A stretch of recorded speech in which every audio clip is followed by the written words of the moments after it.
All right, there's bottom. And we are seeing our first look of the beginning of dive number 16. So I'm just going to hang tight here. This Let you is get down a little more. Windows to the Deep Expedition 2018. Okay, I'm just taking Our this second chance to last dive. Sonar in one. Copy that. We are at a water depth of almost 510 meters. Better.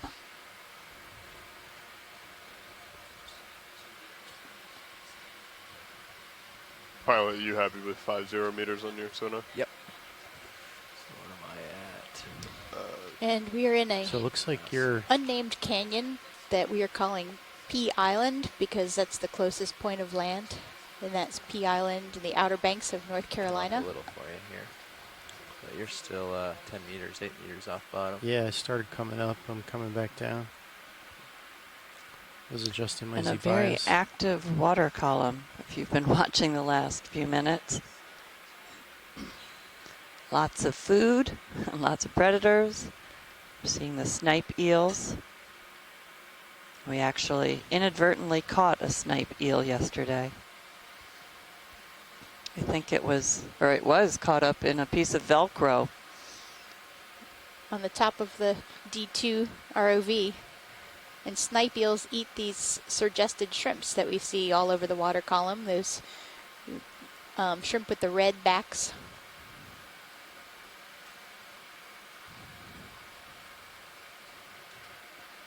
And we actually could see a shrimp within the body of the snipe eel. Little pink band. So if we see any with So you don't want to go to zero. pink spots midway, we'll know what that is. Yep. Or 10 meters a minute. So make sure you We So have it's little keep that tuned in. barracuda, which 20 are or the so? silver fish that you see right now. 26 or 7 or 8. 26. Very Yeah, something like quick that. swimming with I their think their is where caudal they've been fin. setting it, although I haven't set it in a while, so I'm not sure. And here's a great view of a Where we've snipe been at eel. lately. With a pink belly, maybe. It's hard to tell. Looks, That's yeah, kind pink. of looks like yeah. it. Yeah. It's like he Okay, that might have had a seems couple. heavy. Yeah, look how bulbous. He's bumpy. Wow. Yeah, he definitely Okay. had So it's had just quite a you guys meal get down Tummy recently. full. Lower bottom, even if your Z-bias He's is got to just swim it continue to off. get He's the working animation. out now. Okay. Make your life easier. It was very interesting Okay. to put the head of the snipe eel Get under down a bit to of a delta microscope and at look least at its 15. teeth, which I'm right on the- I'm basically just a couple slant meters above the backwards bottom right towards now. its gut. So I'll give you once little they get a more there. shrimp in there, it has a really hard time Altitude escaping. is Bridge, this is ROV nav. almost 25 now. I would like to inform you that the vehicles are on the bottom. I'd also like to verify that center rotation is set around the A-frame, and I when you will get switch that now. So basically, And when you get a chance, we what could we're seeing in discuss the the water bellow column plan. here Okay, center rotation is has been shifted. the ready for midwater bellow. fauna. excellent, the And bellow they're will be actually to the quite close northeast to if the possible. seabed Okay. here. Bellow I'm locking set in to my auto heading. northeast, and And that That sounds the great to me. chain Excellent, sounds good. Thank you very much. I Bridge. had it of engaged as well. jelly-like organisms on the left is a salp. I'm No, I gonna mean it's line up to the reverse siphonophore, of again another Cereos. midwater animal. Looks like streaming.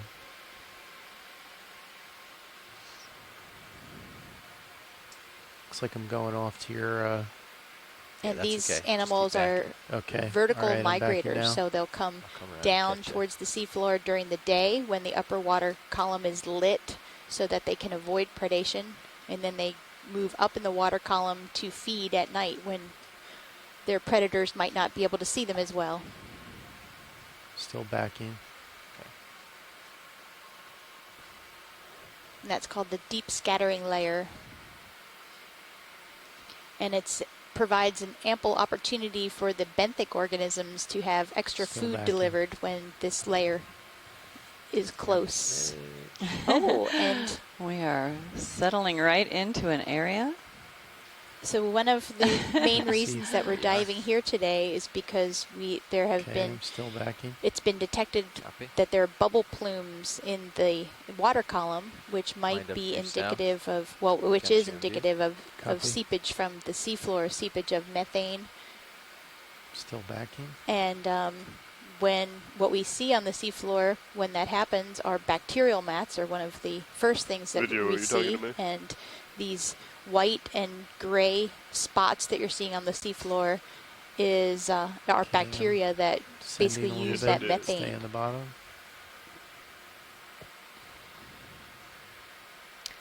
And in a couple previous dives, yesterday's dive, we Yeah. found some unexpected patches like that weren't on any maps. And several dives ago, we actually found some that had bubbles. Okay. You wanna drop Coming down out and of get them. bottoming?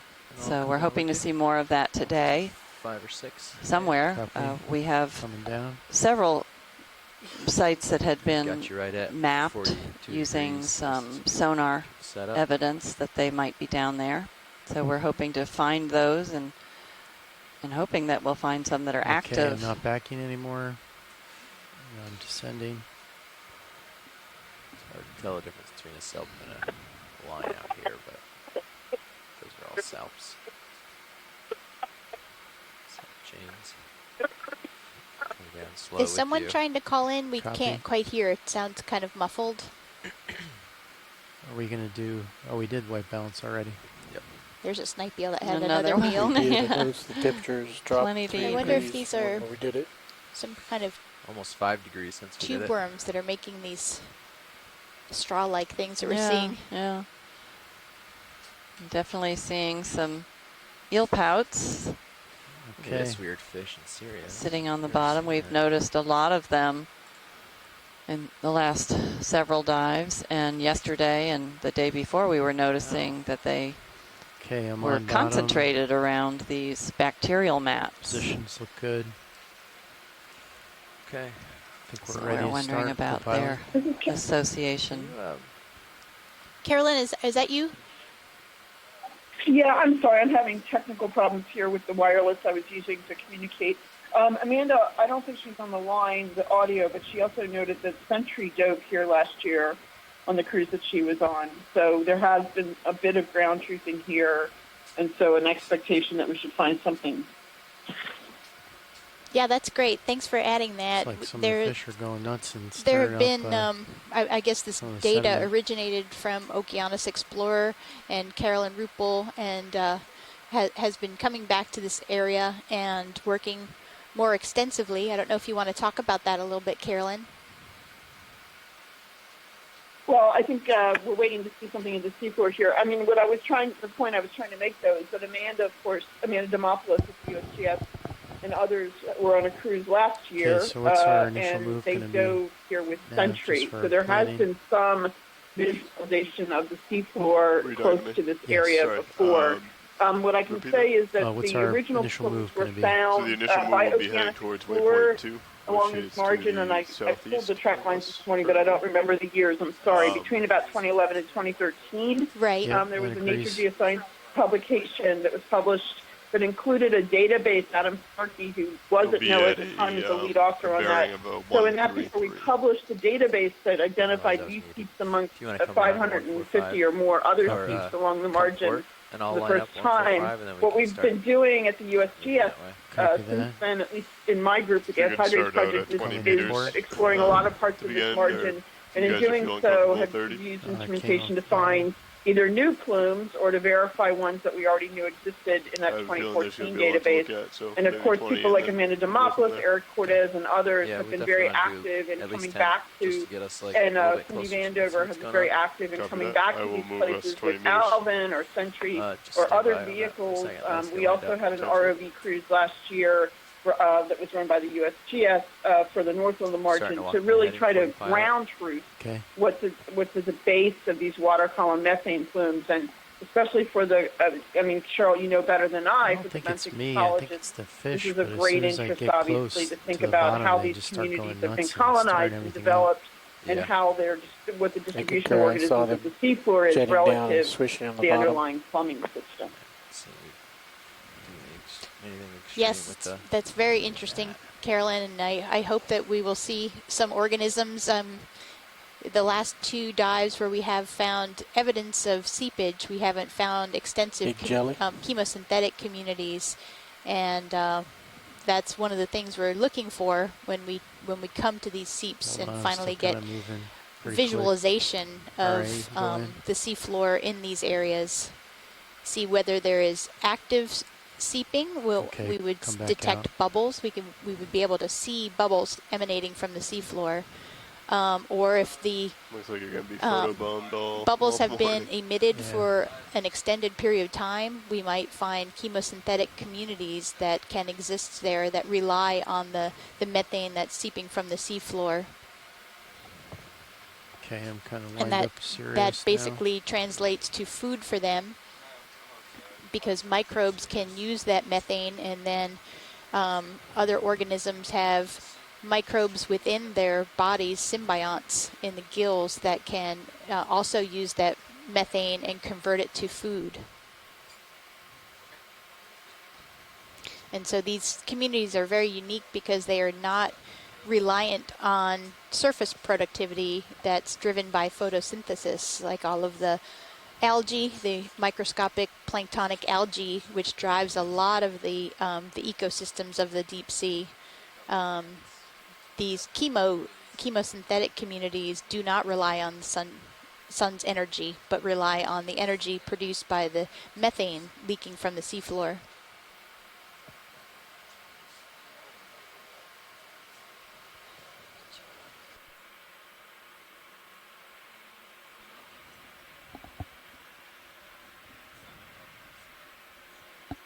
Okay, I'm at 165. That looks kind of uphill to me. You seem lined up, right? Yep. I could do maybe 160, 10 meters or 20 meters. Sounds good. Copy that. 165, 10 meters. Yeah, let's start with 10, just so I can get a little comfortable with moving with this viz. So I will call it in now.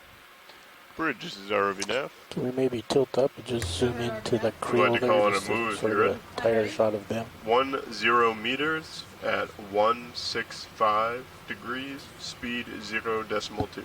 Okay, you can try and get what you can get. Or 10 meters bearing 165, speed 0.2. Good copy. Thank Go you ahead, very watch much. one. Wow, that is Absolutely. that's pretty interesting.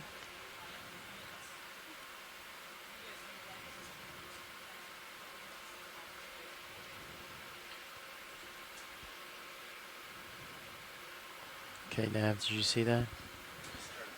fired Niskin 1. We fired Niskin 1. Copy Watch that. lead. You want to drop a target for us? So we Okay, are come going back to take out, a full few right water there. samples while we're here.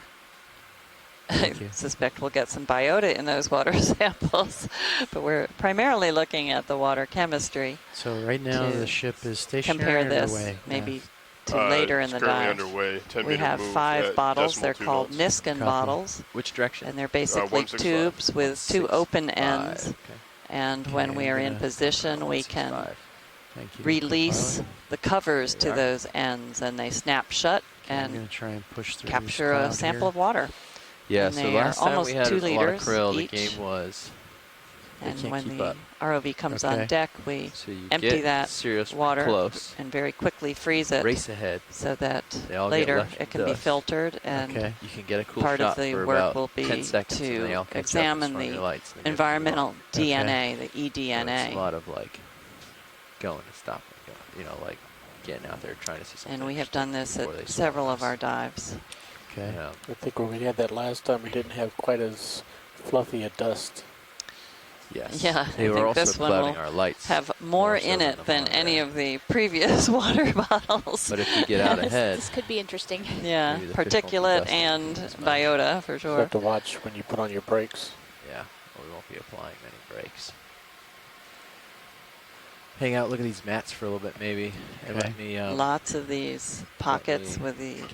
bacterial mats If you're And you can comfortable, I see wanna the start adjusting your reduced swing arms. I can wait environment until you're ready. that lies below Go the ahead. surface Go ahead. sediments, Okay. that darker material.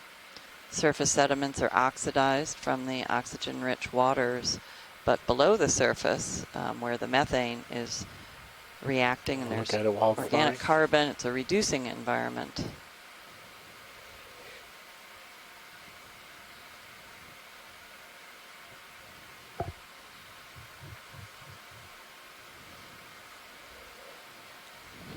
Can't even see the bottom now with all the I life in the know. water column. Yeah, it seems watch leads as we catch up to the that the animals kind of stir up the bottom right when they are in the process of kind of clustering around the vehicle. Looks like your altitude is also increasing. Yeah, and the It is, lights will yeah. attract some of these organisms, and then the predators of those you organisms full also wide video? follow. And Yes, you are. We're Okay, like a giant co-pilot. lanternfish attracting organisms to the light, although we're not going to consume them. I'm going to push forward a little bit. I'm streamed out.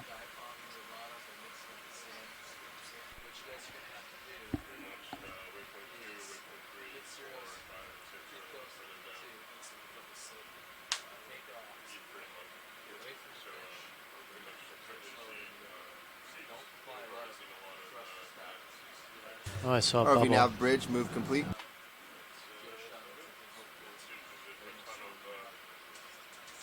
In the white. Say again, video? Where did you see the bubble? It just came up right in front of the camera. Oh. Well, maybe I want to tilt straight down and see. Oh, it's coming out of the mat. I just Okay. saw another. I think. Okay, hold on, stand by.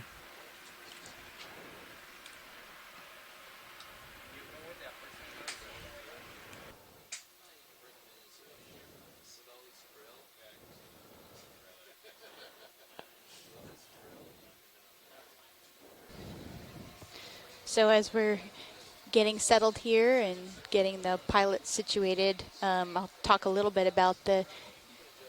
Wow, that's a beautiful squid.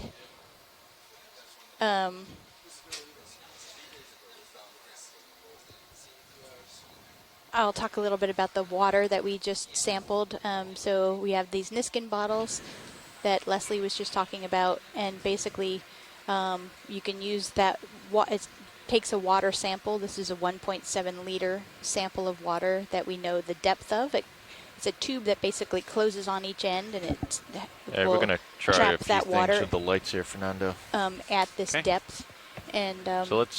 so there are many things that you can, many points of data that you can collect from the water samples, such as the Wasn't quite chemistry as of bad. the Let's turn water. off the lower swing and- arms. But one thing that we're going to do with It this wasn't water quite that's as bad until probably the a little sediment got kicked up. less Let's go common full wide is if we're look not at full wide. the You are. total amount of DNA, not just amount, but we're going to quantify Okay, the DNA that's current in the is water now out column. of a 120 And so at we've been 0.7. watching, if you've been watching for the last couple of days, we have just seen completed a move. the water column is very Hey, pilot, thick those are with the lower swing organisms and arms. also with problem. They're off right now. marine snow, Let's which is kill the basically uppers also. The upper swing arms. See what that a does. combination of Looks a little better. dead organisms from the surface or dying organisms. That it can be fecal matter, it can be mucus from organisms that are alive and close by. So it's a kind of a soup of DNA that's Pushing past made the up skids. of all Let's sorts keep of those for right now. input from All right, different let's do a parts quick of the zoom water on this column. bacterial mat. And so we're going to do some genomics on It's going that tight. to determine the biodiversity in the water column at different depths along this transect. And so we'll probably get signals from the organisms that you can see. We'll get little snips of DNA from those that are obvious, but then there's also What was that, Fernando? organisms in the He water was saying column that are there's too tiny like, to see, danger and so of we can finding get a lot of fishing gear down here, so if we're a not gonna good use the swing arms, idea of the let's just slow down. biodiversity All that right, we let's can't see, come as wide. well as the biodiversity that is obvious Let's that we just can turn them on see again real quick with and see our what it eyes looks like, and the lower through ones. Lower? the ROV's Okay. camera. So this is Yeah, a we're going to want those off. a You can new turn 'em off and idea. stow 'em. Hasn't been done on Okeanos Explorer expeditions Also, before, pilots, so looks this is like, a tech demonstration out there to see whether nicely. this Would you guys is be useful, interested to in see a whether Yeah, so let's, other scientists might let's try want to to keep like a continue to use 0.1 this kind of data into the continuous future. move going here. I can do that. And there's going to be So a let's web see. You're essay looking about this that should be on the about Okeanos or our Windows to the Deep website coming 165. up in the next How would you couple like days. to do maybe like Well, you could bring us towards our waypoint. which Doesn't is look about that steep. 135? I can put you straight there if that's Yeah, what you that's like. perfect. And we also Great, I'll took do, some 100 water meter move at samples during 135 the decimal midwater knots. You copy that, transects Fernando? yesterday for the Yep. same reason. Sounds good. Great. And it's great that we can have visualization of what the water column looked at as well to in tandem with an actual I think sample Bobby of the was water more column. concerned with the uppers. Do you want me to bring them in? Do you want me to test them out to see how it looks?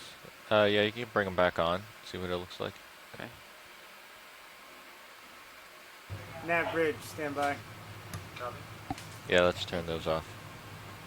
One of the things we're going to be Copy. teasing Go ahead, out Nav. of the genomic data is Yes, whether I'm ready. the deep scattering layer has a particular signal of organisms that are indicative Okay, of that deep scattering 100 layer, meters, and we bearing might be able to 135, speed decimal 1. detect it with just sending a CTD cast down, which is an array of Niskin bottles, and triggering them at different depths, and then looking for the presence or absence of certain key organisms that might tell us for sure whether we're in that deep scattering layer.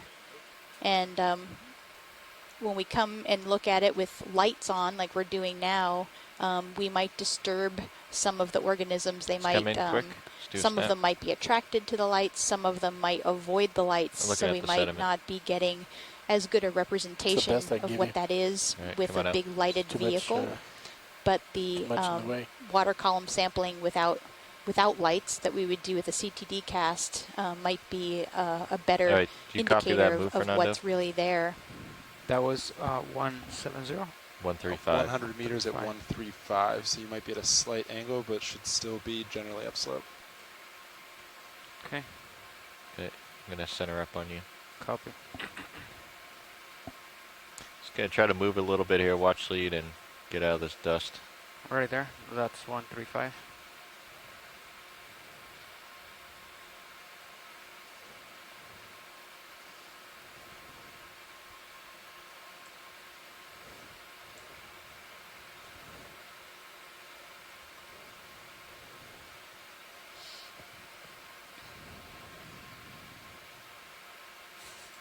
And it's worse over here.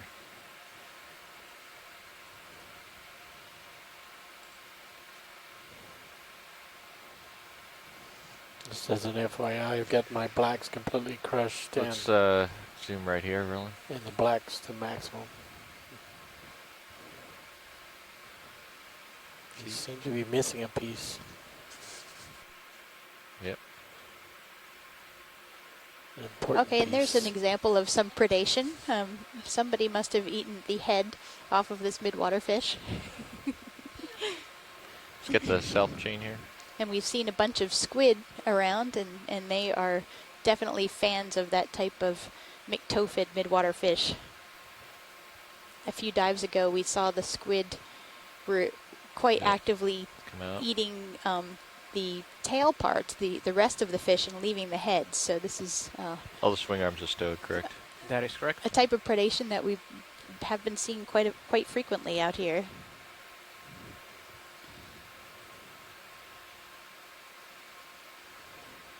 Yeah, I'm gonna push ahead.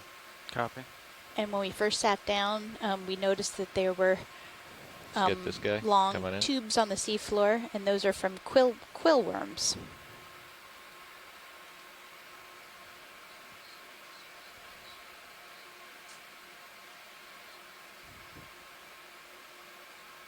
And this is a siphonophore that we're looking at here.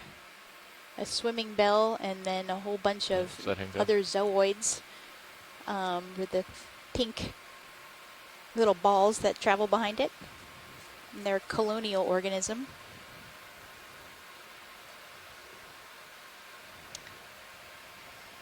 Yes, and if you look at camera 2, you can see the view from above, from Sirius, looking down on the ROV, and you can see all the snipe eels in the water. They're hovering above us. This is an active community. And It's all good the snipe eel particulate shot. you're seeing Go ahead, stirred up from the bottom is not coming from our thrusters. It's from all these shrimp and other organisms plowing into the seabed. Ooh, nice view of the jaws. And that's the snipe eel.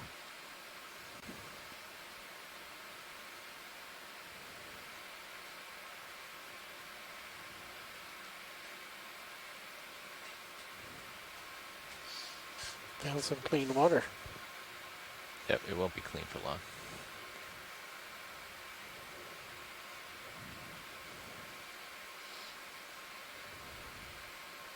Got all these stalks here. Let's And take here's a some quick of look those at the quill stalk. worm tubes that we were talking about, and that's a polychaete.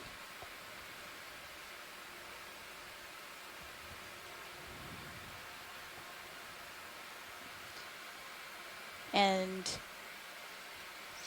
Yeah, let's get the being able to see a whole bunch of these quill worm tubes is an indication that there is a lot of organic matter on the sediment surface, within the sediments. Oh, and what's that? Oh, is that a hagfish? It looks like the tail. Oh, I see. It's the jaws of the hagfish. I think it might be. Wow, we've seen a lot of these from the other end, but nothing this Do you have close. any more? Or is that full? Max. Okay.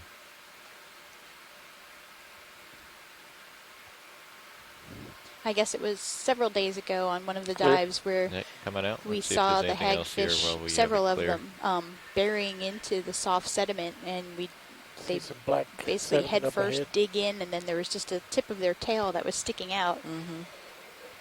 I guess it was yesterday we did see the very tip of it, but at that point we didn't know it was a hagfish. Right. Of the jaw end.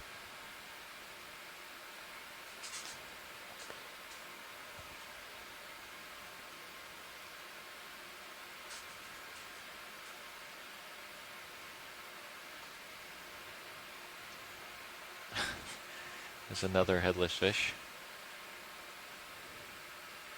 Yep, is it headless? Guess not. It looked headless to me. It did to me too.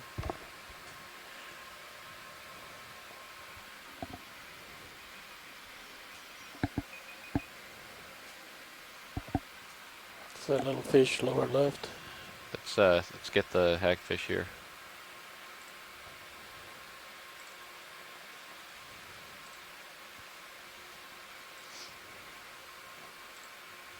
And there's a hagfish.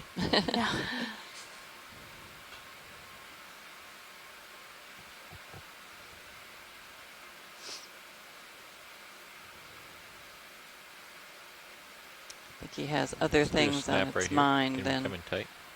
worrying about us today. Is he buried? Huh. Wonder what this is. Something living in that tube. Oh, I guess it's. Is Oh, it a there's like a shrimp that fish? something's Or eating. I mean, maybe it's. I don't Or maybe know. it is one of the. They look like the worms The coming out of those worms. tubes. Yeah. And that they may have captured. One of the shrimps. Oh my A gosh, I think it suggested is. shrimp. Yeah. They're chewing on it. Wow.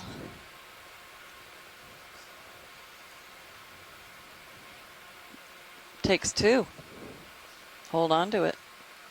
Yeah, so this is likely a Get quill closer. worm, and Amanda says that they love to scavenge, and that they've been imaged scooting along the sediment surface, carrying their tube with them.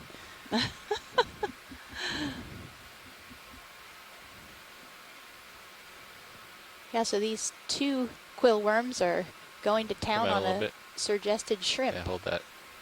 Uh-oh, And then here we comes have the hagfish. hagfish in the left side of your screen. Might Navigator, take advantage of their catch. Go pilot. do we have Yeah, any squid idea just where attacked the that surface stick. current's coming or going? Surface current We've currently seen is 1-2 out Several of of these 120 squid do this. Okay. at decimal come 7 back in. knots. I wonder if they are So trying to eat the quill in the event of worms. an emergency, if we were to lose power, we should They drift definitely away. picked it up, tossed it slow. over. Which direction is the bail at? Coming out of 120. So Yeah. going Coming out of 1. going to the northwest. Yes. Okay.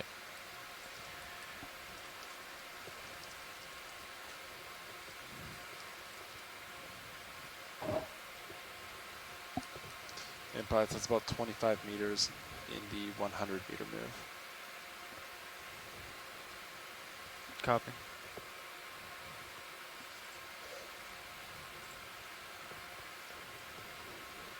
Let's look at this hagfish There he real is. quick.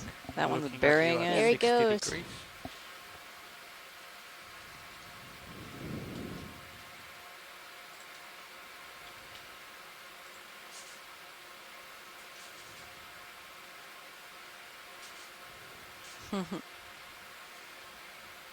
Doesn't seem to be going very far. This is the position that we have more frequently seen the hagfish. Hey, coming up.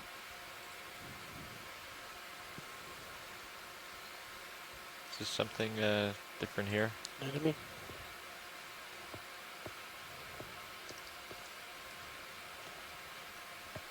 There's a jelly and a cell? And oh wow, is that a or a siphonophore being eaten by a?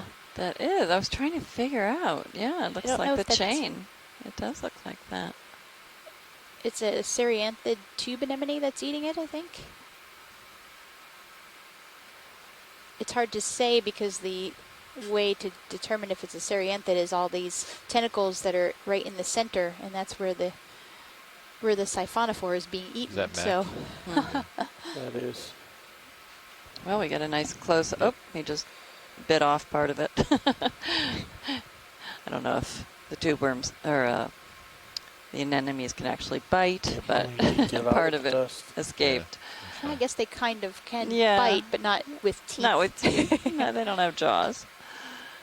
That on the left. And there Oh, goes the it's- siphonophore. yeah, well. So, fortunately, a colonial It's getting organism. dusty. I'm going to move along. I'm falling behind.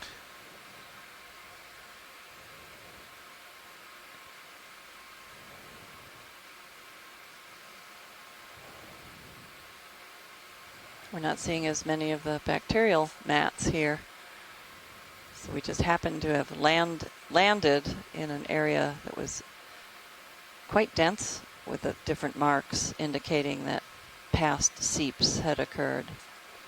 Orange. Yep. Hard go to ahead. tell Sea star. how abundant those Yes. seeps were. Oh, and here's one of the mud stars. Mhm. Oh, and you can see that quill worm on the left and the right of the mud star. They Good have lasers. their heads poking out. Like, there you go. These are All right, come in possibly tight. Plutonaster. It looks like the one we've seen several times.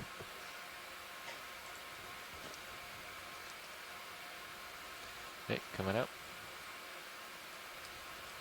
They have pointed tube feet that allow them to dig into this substrate, bury themselves. Oh, and another hagfish. 90 degrees. Pushing along.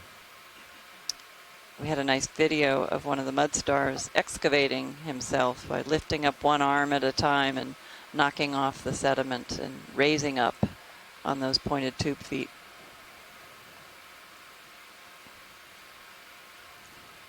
We only had 2 of the 5 arms. It was a long process. We Get got the this gist fish of up. it. Those are 2 rat tails. Nizumia. Including a real small one left. Just come in tight. Oh yeah, there's a tiny one on the left.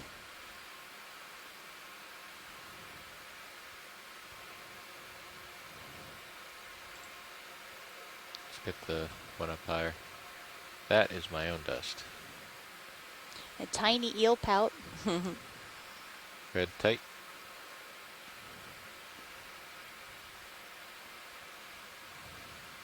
So I think this is the first time we've actually seen coming quill up. worms. Hey, gonna push ahead. On Yes, they're definitely new to me. I have not seen them.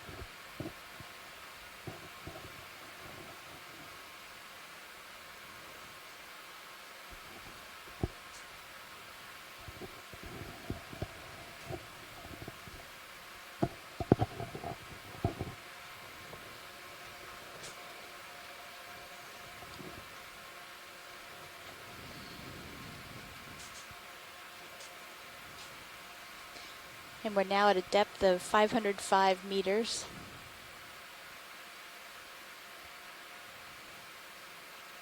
Another few Orange siphonophores. stripe at the bottom. Go ahead in. Huh.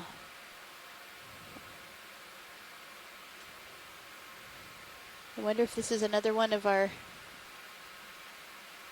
I thought that was the head of it. That's an eel pout on the left. Yeah, an eel pout It on the almost looks left. like it's part of it, but it's not. I wonder if this is another one of the ribbon worms that we saw yesterday.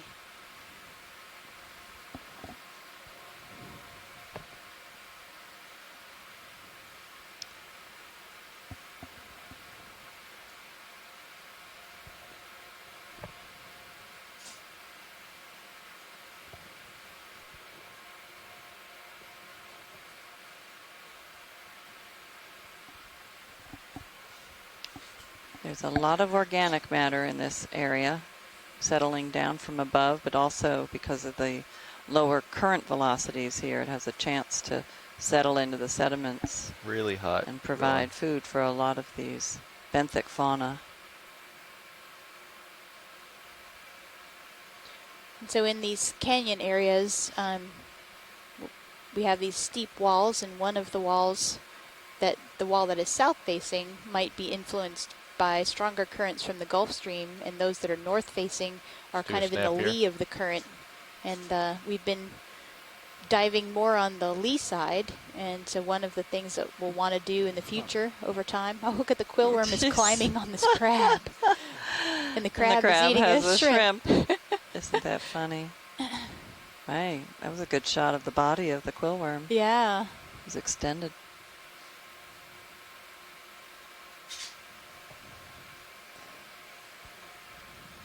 So it looks as though the body of the quill worm has its feet sticking out the top of the tube, so you can see how it mobilizes across the sediment.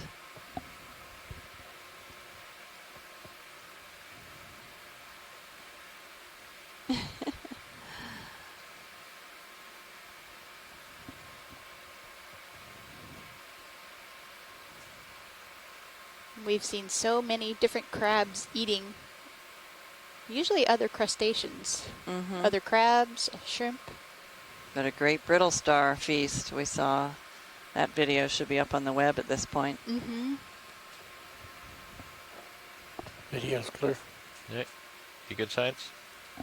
We haven't seen any brittle stars yet, I don't believe, today. No. Have we? Yesterday we saw a lot of their arms sticking out of sediments, very, very similar to this. Let's get this. 2 days before that, we didn't see very many. And that's another midwater fish, a hatchet fish. Wow, that's great. Yeah. RV nav bridge. We should have called this a midwater. I know. But I wanted to give you an update on the current. Deep midwater. Current is still out of a 120, and speed is 0.8. And then on another dive, again similar substrate, we saw brittle stars everywhere on the surface. So interesting habitat differences in terms of the biota, but not that dissimilar in the substrate. Right. All this very fine-grained mud. Here, of course, we've seen that just below the surface is more of the reducing environment. So that might be some of what is causing differences.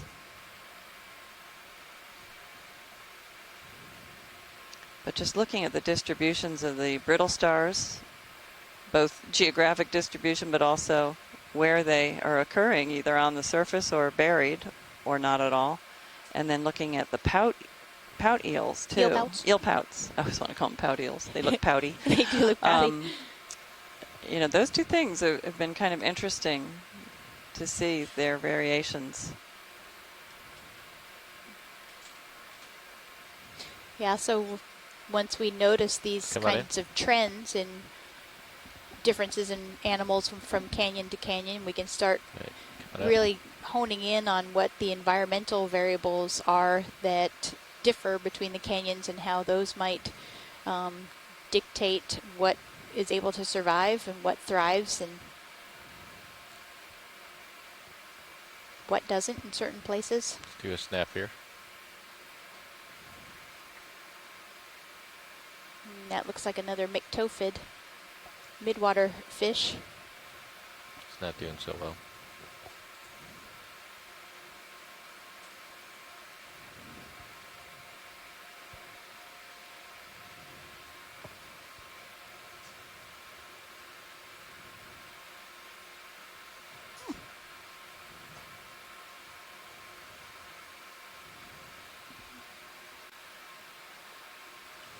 So you see what I'm doing here, Fernando? Just moving back and forth and up the slope. Because if we stay in one spot too long, all the fish start kicking up dust, and the squid, and then the krill start swarming your lights. So These quill worms are dive actually like quite this, you just want beautiful to if sort you of can see keep moving, them get out quick of their shots. tubes. They're polychaetes, so they're segmented worms, and they have quite an ornate head. And then when there's so much with, stuff in the water, adding more light just makes it harder to see. with nice long tentacles, and we saw those poking out.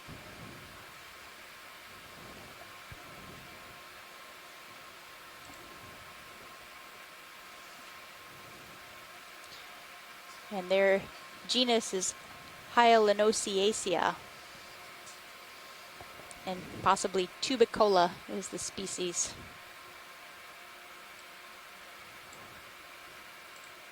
Thank you, Amanda Demopoulos, for sending us that link. Yes. Nice to see the organism White that structure ahead. makes these tubes that we're seeing so prolific across this substrate. And again, something that we haven't seen elsewhere. And it looks like there's a bacterial mat up ahead on the right. Maybe we can take a look at that.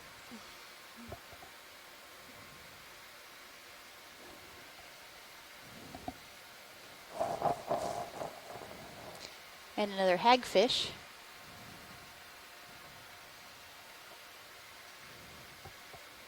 Ooh.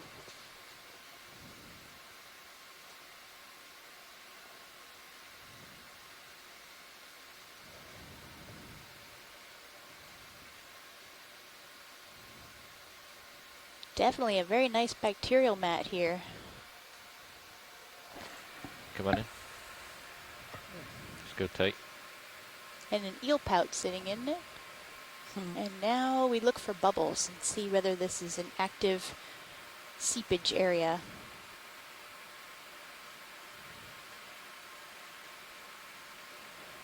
Right, come on out, partial.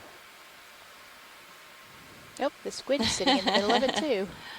It's a big And I squid. guess that these are the Elex squid, the short fin squid that we've been seeing.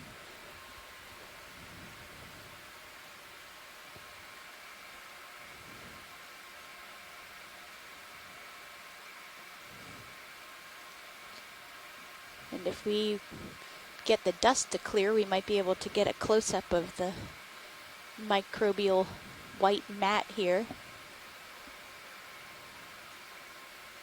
Right. Let's try a zoom here.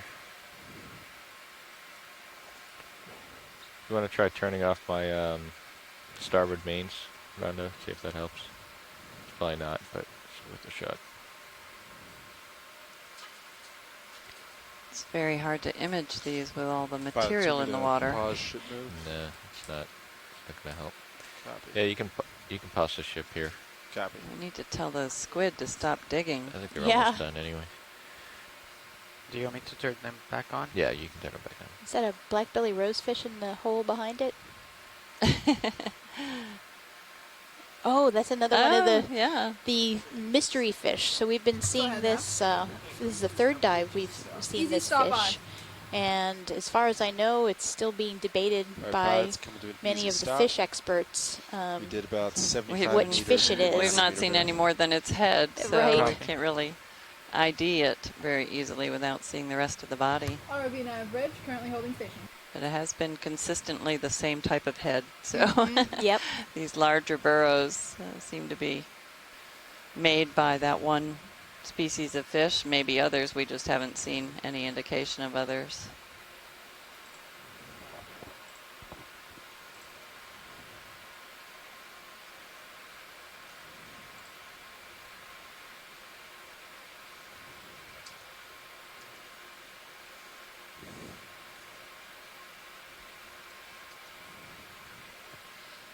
Alright, come in on the fish. And the midshipman was one of the species that it could be, but they are usually much more shallow than this, so that makes that questionable. And then another one was the rye fish, W-R-Y.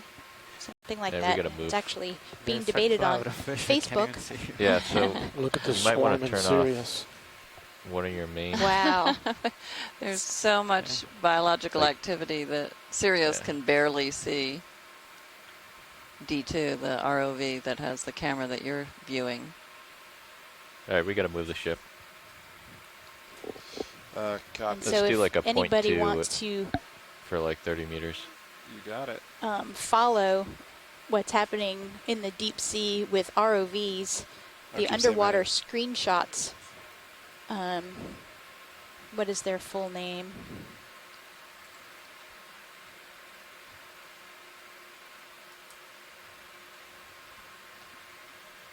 Underwater screenshots, web sharing, something like that.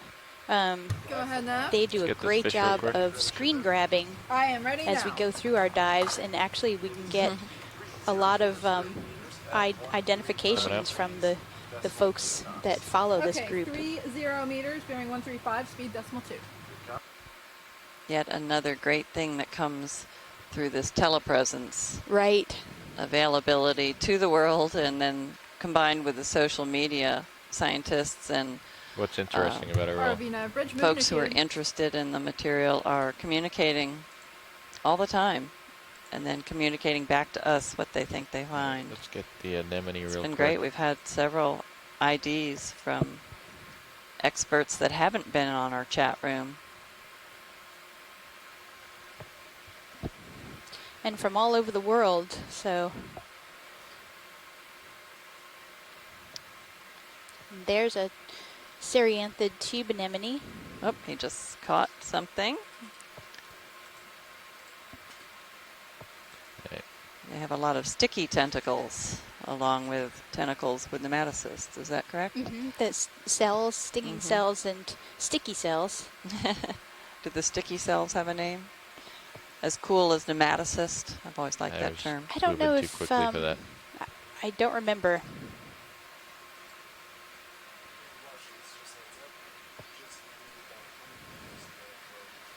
Okay, great. Roger thank that. you. Thanks, Nav. Yep. We've gone about 100 meters so Let's do a far quick since we zoom reached here. the seafloor. Something just poked the set out.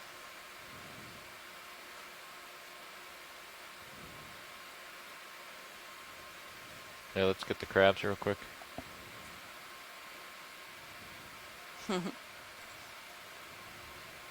Oh my goodness. we Wow. have- Crab fight. There may be a family.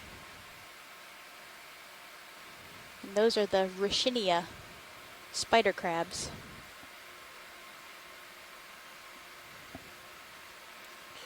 There's a snail on the upper right as well.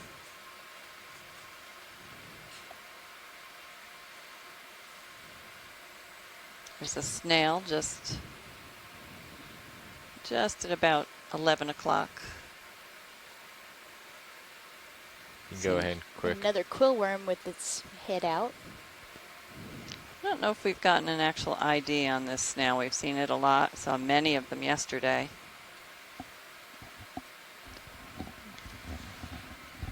So maybe some of Video's our clear. Right, coming up. mollusk friends can send that in. Great shot of the quill worm poking out of its tube as well. And that was the rye mouth, as the other name for that Oh, rye fish mouth. in Okay. the burrows that we've been seeing. And that's the underwater webcams screenshot sharing group. So thanks everybody for all of the work you do to grab screenshots, and then all the other contributors to that Facebook There's group. something big at the bottom.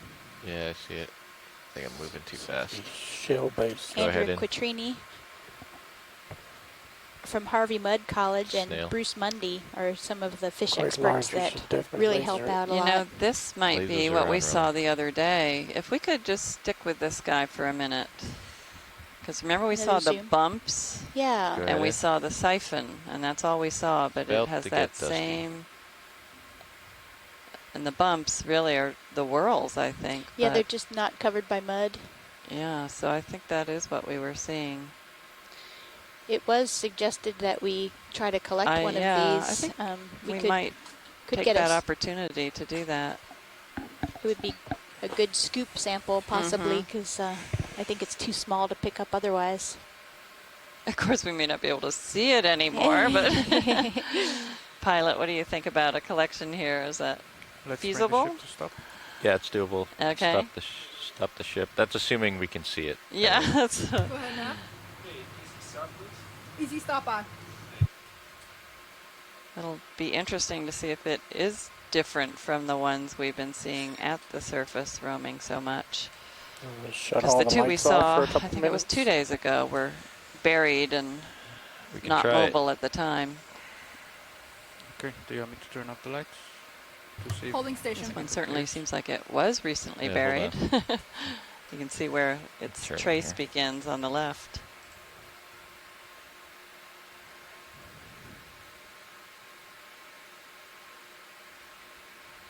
So much action down here. And we'll also be able to get a sediment sample. No, certainly it won't be very quantitative. We'll lose Hey, we're gonna go in the port. most port of box it. here. Notice that hole in the front. We'll lose is most of spewing it out. just due to the We have hydraulics up. fine grained nature of it. You'll see clouds as we bring the scoop. But at least we can get an idea of what the coarser material is within it. And in this location, it's likely mineral matter that has come off the land and made its way out to this part of the continental shelf, settling down. Combined with some microfossils, some benthic foraminifera that live in Can the you sediments. tilt up on my Zeus here? As well as some planktonic foraminifera, but they are abundant Over in there. surface waters, Keep going. but there's so much other material in the sediments that Right. we call Come it down a being little bit. diluted by the terrigenous material. There's so Right, much more so- terrigenous material. It's gonna kick up a lot of sediment when I grab this, so we should try to be Yes, ready and so to go. Amanda Demopoulos Okay. I'm ready to also open thought the it would be a good door idea to make this as soon as you collection. tell me. There have been buccinid snails collected further north from here, and that was a cola species, but she's not sure that this is the same one. Mm-hmm. And we've had Carol Marshall call in, who's a member of the conchologists. Let's see, what group is that? In Florida, Yeah, Broward Yeah. County, Florida. Right, we can open the drawer. Also saying that this is a Tilt up a on the species Zeus. that they don't have very much information on at all. Oh, so good. they were excited Hold to that. Okay. have door a open. sample taken. Do And you want again, me the to use sample right will here? wind up at the Yeah, you can do Smithsonian, that. And I don't know if I'll and need it could be Got a good requested view on HD by too. other scientists to take a closer look at.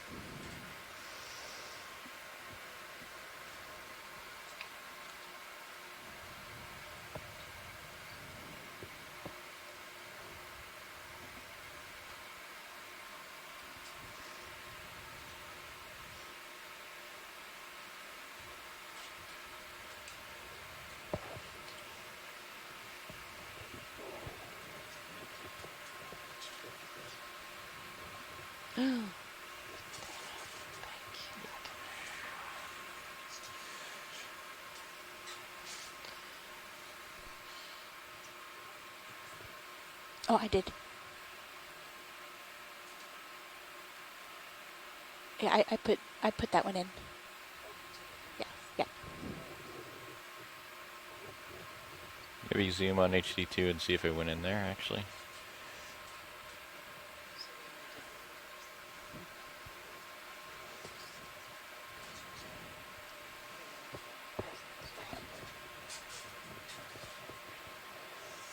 Well, let's just close it. It's gonna take a while to clear up. We can look later if we want.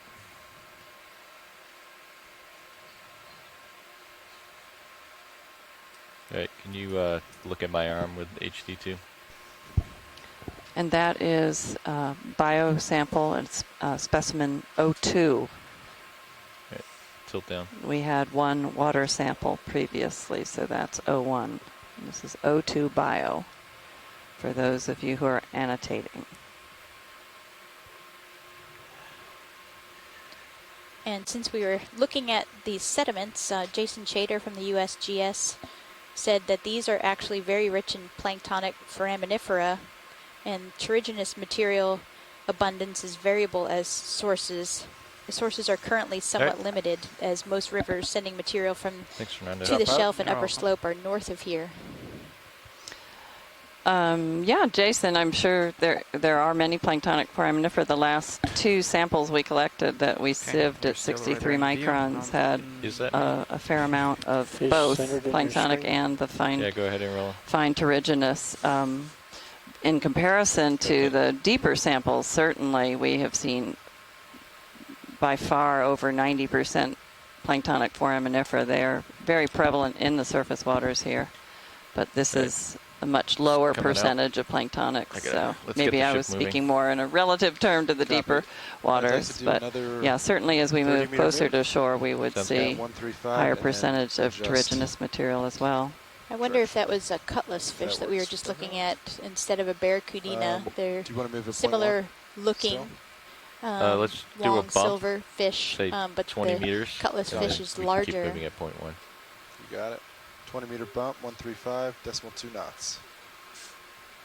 Wow.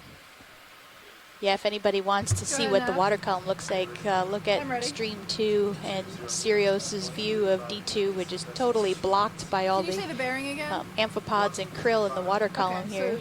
So 20 meters, bearing 135, speed Surgested shrimps and occasional squid.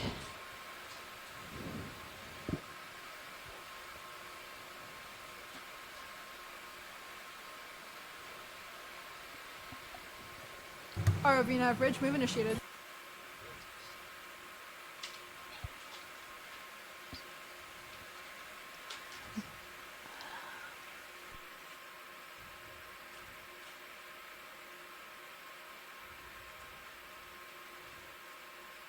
Bacterial mat.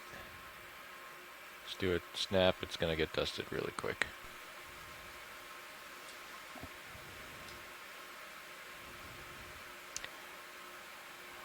Another bacterial mat indicating at some point some sort of methane gas leaking. Earlier on a phone call with Carolyn Ruppel of the USGS, she said this is a very leaky margin. I like that term. Yep. Big mat on the right. I see it rolling.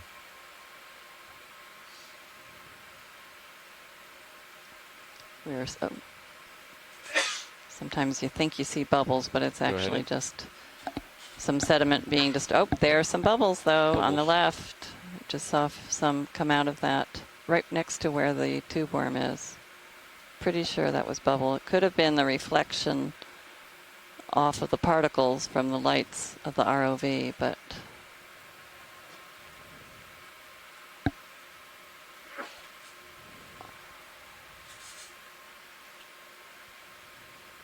may well have been that. They're certainly glistening in these lights, some of those particles.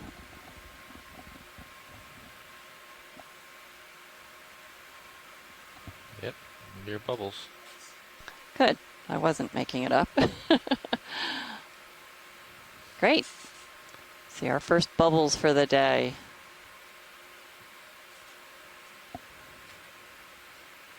Cheryl just stepped out of the room, so she'll be happy to hear. So hopefully we'll stay on this long enough for her to see the bubbles. So when you talk about bubbles and seeps, how common is this amount of gas compared to a larger or smaller amount of gas? Well, I've only experienced a few seeps, so I'm not the best one to ask, and Cheryl's sitting down, and we'll repeat the question in a minute. But I will compare this to seeps that we saw on the west coast off the margin, really off of Portland, Oregon area. And they were very rich with methane bubbles periodically. We returned to a site after a couple of days, and there was no activity. And then while we were roaming around the area doing other samplings and other investigations, the bubbles started to emerge from the substrate. And by the time we left, they were in full force again. So seeing just 3 or 4 bubbles at a time here is probably not what is causing the plumes to be recognized on the multi-beam sonar. That is 90 degrees. The plumes. So. Oh, there's great. I'm glad you could join us again, Carolyn. Soon, so. Yeah, so I'm listening to. Sorry, I'm having a lot of buffering problems this morning, so I haven't even figured out. I'm still just buffering. Can you select waypoint? Yeah. But just to say that, I mean, there is no normal amount of methane to come out of seeps. So There's another one. There are places in the world where they're very effusive, they're constant. There are other places where this is what we see. We see a few bubbles at a time. In fact, I mentioned earlier that what we call the impedance contrast with bubbles compared to the water. So think of it just like the seismic velocity of gas that's in the bubbles versus the seismic velocity of the water, or you can think of it like density.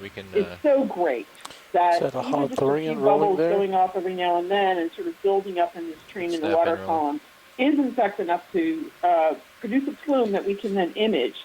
And in fact, the irony is the plumes often look way more impressive because we can detect them so easily in the water column than the seepage does at the seafloor when we get down there. But of course, the other part of this is that sometimes there is something nearby that's seeping very effusively. It's just that's not what we happen to trip across when we're down at the seafloor. So I don't think there's any real normal for seeps that we've seen, whether they be on the East Coast, the West Coast, in the Arctic, on Arctic margins, in the Black Sea. There's just a real range of what we see, and it has a lot to do with how much methane is present in the sediments, the driving forces for getting the methane out of the sediments, and a number of other factors that can contribute. Right. So we have do we have that 0.1 move in? And Carolyn, these bubbles expand as they rise, but at some point they they are absorbed, the gases are absorbed, or they disappear in the water column. Can you talk a little bit about that? Yeah, there's a threshold size. Yeah, I understand that. I'm not going for the fish. For which, in fact, Scott Sokolowski at Texas A&M University has done a lot of work on this. So there's a threshold size for any given depth, at which the bubbles, if they're larger than that size, they have the potential to survive as a bubble higher up into the water column versus just sort of dissolving. However, one of the things to keep in mind is that what really happens to the methane in the bubble is that it goes out of the bubble as the bubble rises through the water column. Let me just interrupt 1 second here. ROV now, bridge move initiated.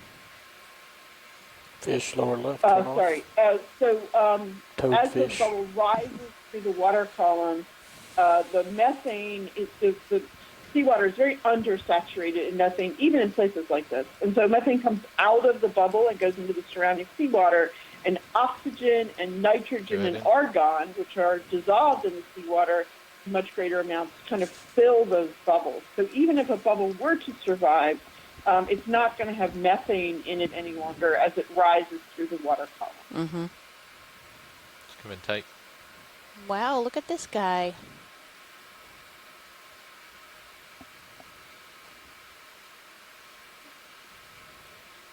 Very different goosefish than we've seen previously. It's a gosling. Yeah,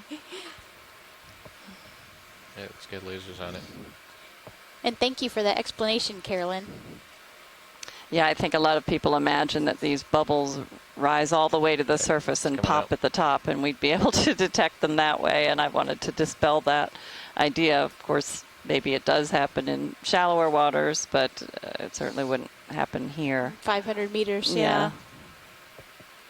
Another hagfish, and wow, a bunch more. Yeah, we're seeing dark, and we're seeing a lot more bubbles here. So, yeah, this kind of bubbling I could definitely see showing up on the multi-beam. Detectable plumes. Sit down and get tight on these on the right. Wow, yeah, there's a lot. This is great. So maybe we'll see some of the kinds of communities you're hoping to investigate.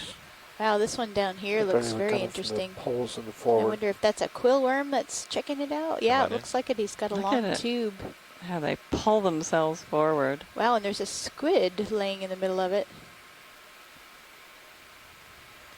You can stop the ship. Squid being eaten by a quill worm.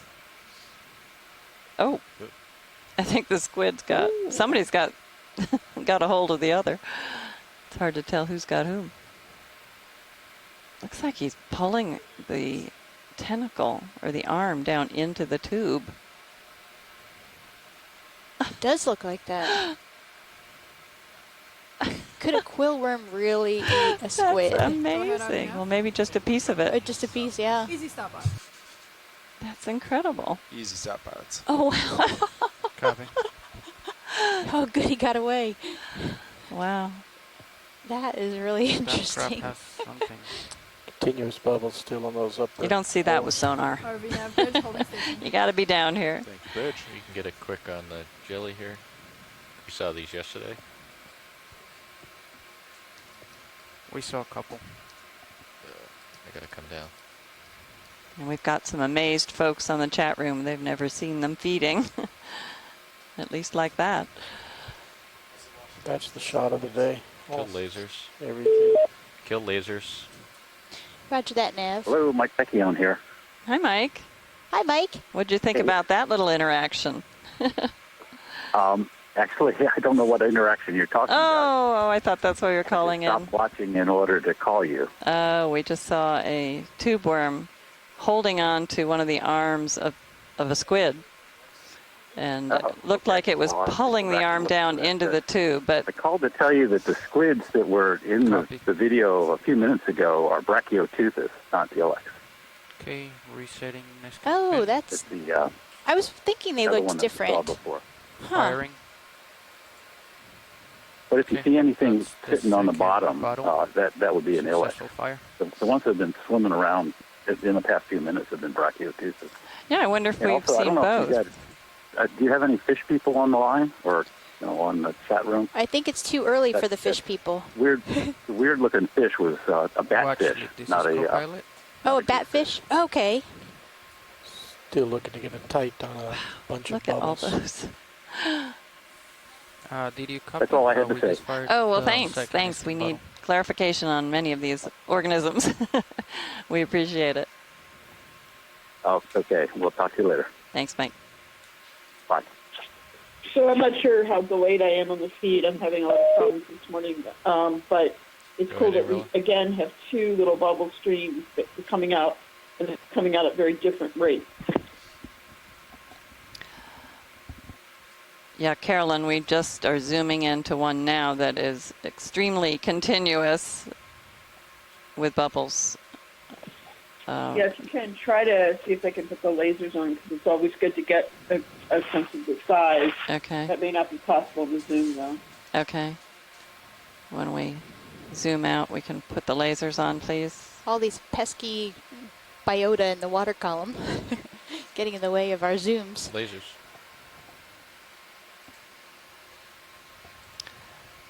Right, so I'm caught up to the zoom now. So just for the information of those on the line, the bubbles that the people are often, they look huge to us here, but they're often emitted. They're about 3 millimeters, kind of a normal size for these. Can come in partial. When Keep we're the a little lasers. deeper, you can see it better. We saw it the other day, that the bubbles actually come out. They're kind of squashed, and they're kind of wobble a little bit as they rise. If we could sit straight on it I would to say look that these are out, probably like, smaller just than lighting 3 and centimeters, wouldn't you get say, a Leslie? shutter control. 3 millimeters. Millimeters. Oh, 3 millimeters. Yeah. Oh, okay, yeah. They look Sorry. bigger than 3 if I sit millimeters, down, but there's it's a hard to chance I tell. might We, pick up dust. Carolyn, do you see So the That might be the your last lasers shot now? here. Yes, Do you I wanna do. do And that, Roland? yeah, they probably are a little bit bigger than 3 millimeters. There are people around who have You copy? capacity Yeah, to very copy. I'm going to my precisely shutter measure settings. these bubble Do you want me sizes. to One of sit the down? reasons the bubble size Let's see what we matters get. is that different sized bubbles, as we were kind of alluding to before, survive to different water depths in the water column. And also, different sized bubbles retain their methane for longer. So I'm sorry, I didn't say that exactly right, but larger bubbles will obviously retain their methane longer than smaller bubbles as they rise through the water column and as different gases replace the methane. When that methane goes into the water column from the bubbles, it dissolves, and it is available then for oxidation by microbes, and oxidation turns it into CO2. That methane is also, so the methane basically becomes bioavailable to organisms in the water column when it comes out of the bubbles.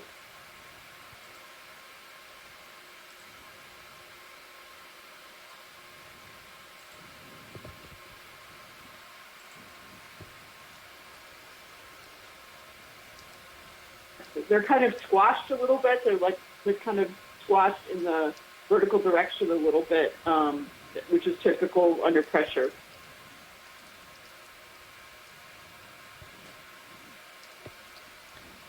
It's just amazing how much is happening in the water column. Chat room as well. Great, thank you, Carolyn.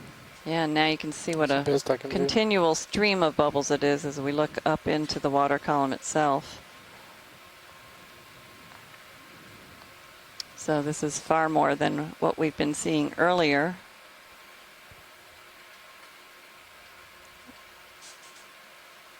Yeah. And on other cruises, or other dives. I guess we've only seen bubbles on one other dive. Right. And that was just a few bubbles very intermittently. This is more of a continuous stream from this particular seep. And Amanda Demopoulos also said, shot. Yeah, sure is. Yeah. Amanda also agreed that the bubbles seem squished or compressed compared to some others that she's seen.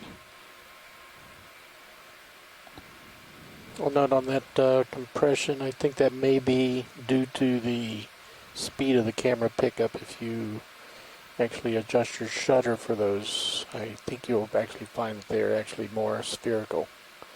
Did some testing back in 2012. Got a lot better lighting and everything associated with the bubbles. Another big patch up here. Yeah, that is a good point. And as I mentioned, Scott Sokolowski has the capacity to image these with very high-speed cameras and really look at their morphology. They do, I believe, still have some sort of smushiness with them. And this wobble, you kind of get them, they wobble as they go up as well. And we've seen that in the lab as well. But that's a very good point about the optics.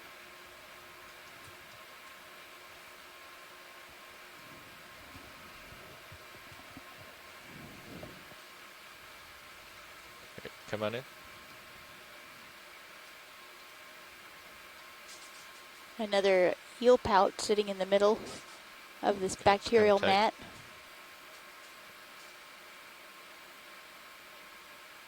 And the other day when we saw bubbling, oh yeah, there's some bubbles. Come out partial. The other day when we saw the bubbles, there was a little part of the bacterial mat that was above where the bubbles were coming out. Kind of looked like a marshmallow waving in the wind. A little, flap of the bacterial mat.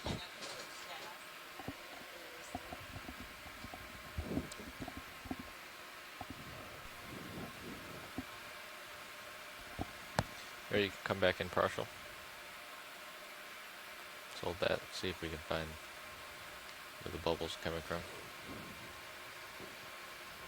Well, the eel pouts definitely don't seem to mind this environment.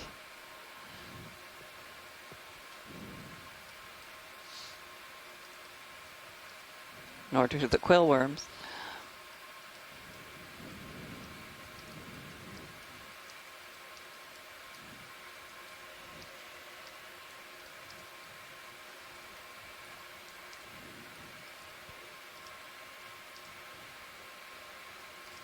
Okay, it's coming up.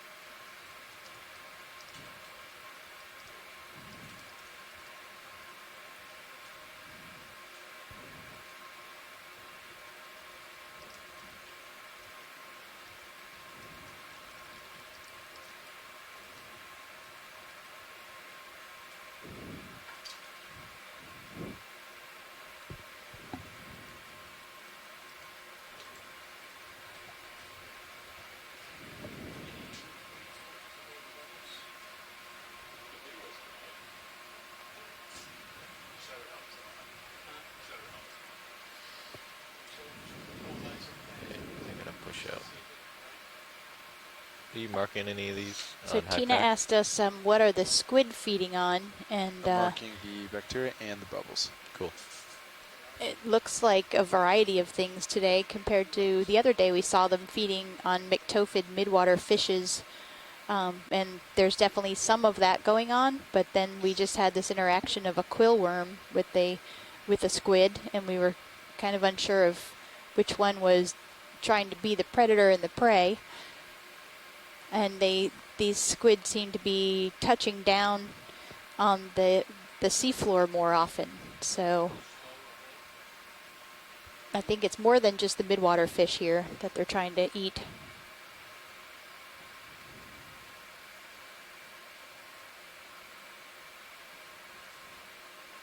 Let's get this crab. Oh, and here's a squat lobster in a burrow.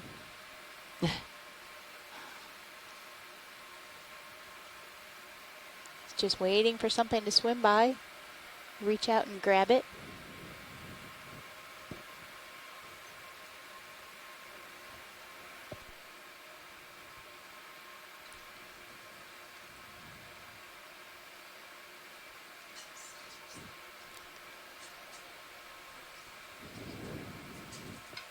Looks like there's a shrimp laying on top of it. Or krill, whatever these are. Come in tight.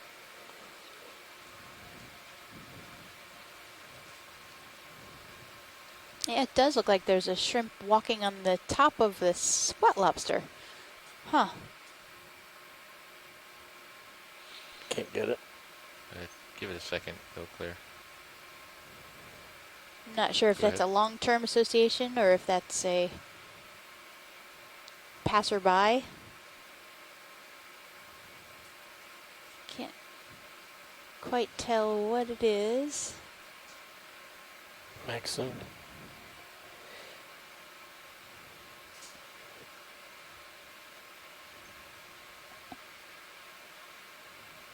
But the squat lobster certainly doesn't seem to be bothered by him. Yeah, it's coming out.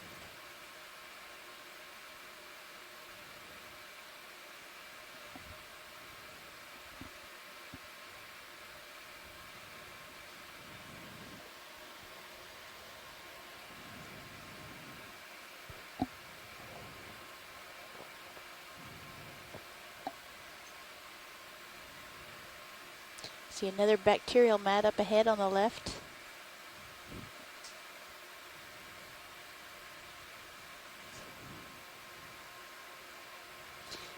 We were talking with Amanda Demopoulos from Starfish. the USGS, and here's another one on the left, and Rosefish. another hagfish. We were talking about the productivity in Snap these here. bacterial mats.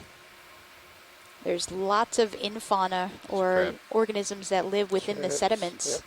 Oh, there's a right to the left of the crab. It might be a hagfish head sticking out, and it looks like a hagfish just went by.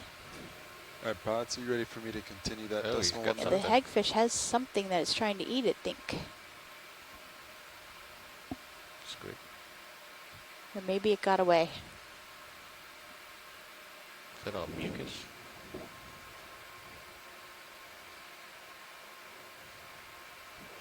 Right, it's coming out. And so yeah, What were you saying, Nav? these bacterial Are mats, you ready for me to continue, if continue organisms the decimal can one move due get south? in there and eat some of the sediments, yeah, we can or start that. All right, copy sieve that. through Put it some in. of the sediments, there'll be a lot of concentrated food in the underneath come the in on the bacterial snail. mats and the sediments. And we were kind of referring to them as, oh wow, look. So there's on the right is one of You want these enough? quill I'm ready. worms that has a shrimp, a suggested shrimp. And then that looks like an anemone maybe that is Okay, growing on 80 meters, quill bearing worm 180, speed decimal 1. tube in the middle. That would be my guess.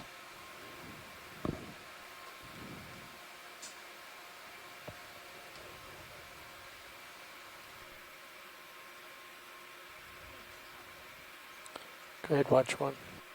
ROV nav bridge, move initiated.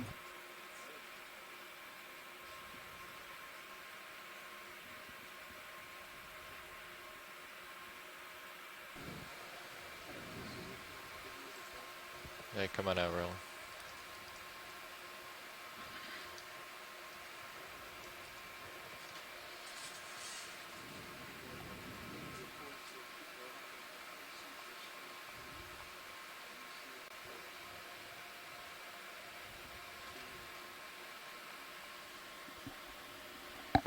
Hey, come on in. Interesting. Here's another squid sitting right on the bacterial mat.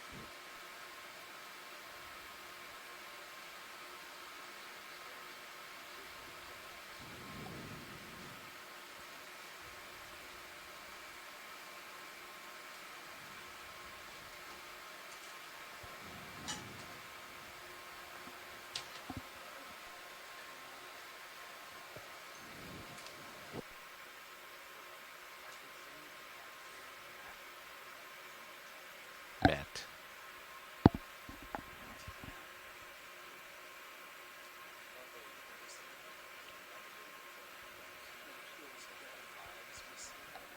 It's bacterial mat, like a floor mat.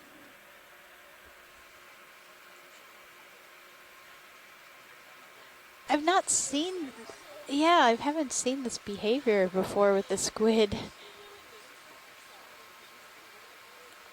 And when we first came up on this bacterial mat, there was one of the squid just sitting right in the middle of it.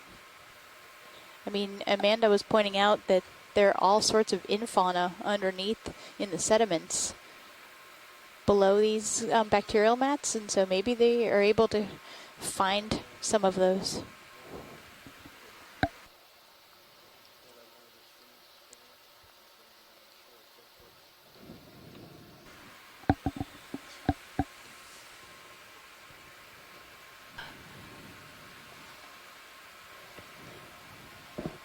We were just replaying one of the close-ups of a squid that landed in the sediments and literally did a somersault. Head over heels. He stuck his fins into the sediment and then pulled himself out with his arms and did a somersault. And another, look at the eel pout laying right in the really dark sediments there. And another one on the corner. Haven't seen any bubbles yet from this one.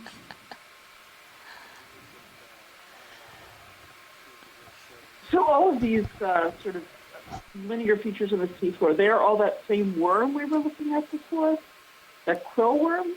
Yeah, we've seen so many of those today, and we haven't seen them anyplace else.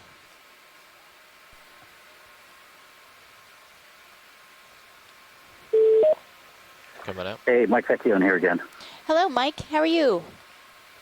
I'm okay. That squid that was on the bacterial mat, that's a very unusual observation. That looked like a Brachiotephis to me. I've never seen them sit on the bottom except when they were dying. I've seen them dying on the bottom before. Let's get the Tina. Because I think I mentioned a couple of days ago we got into a spawning aggregation of them, and then we were seeing dead ones, or actually dying ones. They were still pumping their mantles, but they were clearly dying on the bottom. So I'm not sure what you just saw, but it's something that I've never seen before, which is the Brachiotephis sitting on the bottom. Wow. Plus, it's actually on its way out. It might have been very close to you. Either sick or dying, I guess. Full line. Did you see the like somersaulting? On the bottom, the way an ilex rests on the bottom. Okay. Did you see the one that somersaulted out of the way? No, I did not see that. But they do that if they have an irritant on them. They'll roll up in a ball and turn somersaults and stuff like that. Huh. You wouldn't think a squid could do that because they've got that the pen that goes down their back, but they can bend that. Well, thanks for putting some perspective onto these observations. It seemed strange to me, but I have not looked at anywhere near the number of squid that you have. Yeah, it was strange behavior for that species. So you could also keep your eye out for paired up squids up in the water column. What we saw when the Brachiotephis were mating was that one squid held the other one in its arms. So the pointy end of one squid was being held by the arms of the other squid when they were mating. Current seems Okay. Hard time deciding whether it was mating or cannibalism. Right. Might have been both. Activity and squid on the bottom. Go ahead. Okay, that's it for now. Thanks for calling, Mike. Okay, bye. The one in the dust. Oops. Here's one of the jellyfish that we were seeing yesterday. They were saying it was Cyanea, the lion's mane jelly.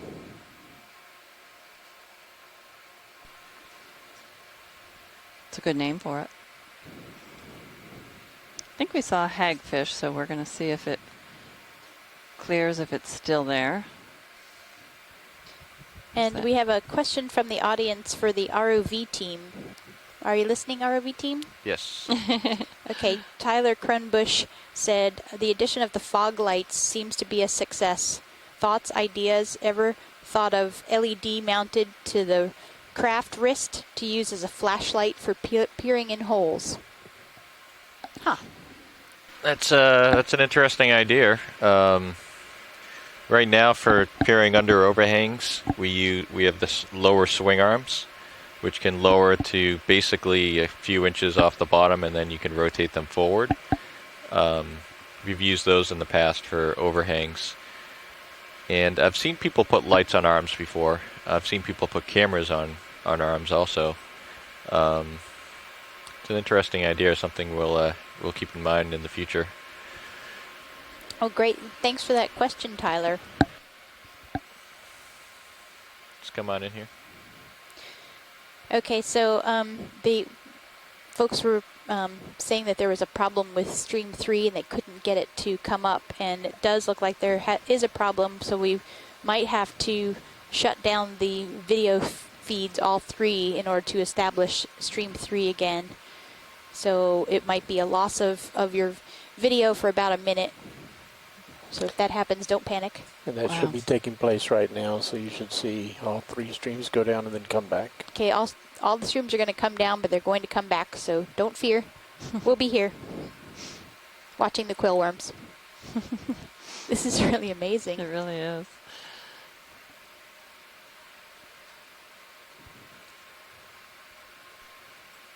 Pilot, do you want me to pause the ship move at all? Copy.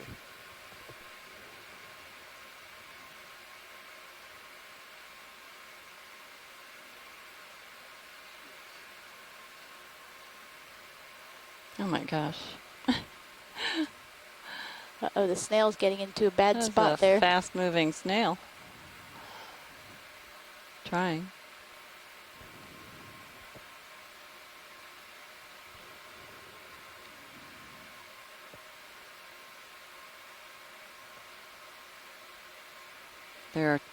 There's another snail there too. And it's being fed on, looks like. So these quill worms are relatives of unicid polychaetes, and it was the unicid that we found in the coral framework many dives ago. Remember that fun time we had getting the unicid polychaete out of the coral framework? So these are relatives. So I'm sure we want some of these to play with here on the ship. You mean when we literally screamed in the lab? The whole ship heard us. The unicid that we were trying to get out of the framework of the coral came out and kind of came up towards my hand, and it looked like it was going to bite me. Everybody's quite terrifying. 1.0. And we found out that Leslie just loves worms through that experience. And from several since we seem to be collecting them on a regular basis. All right, it's coming out. Let's push ahead. I didn't see that hagfish, but I'll keep an eye out for That's more. fine, yeah. Yep. Let's do we'll do a pirouette around this, Roland. Let's come on in.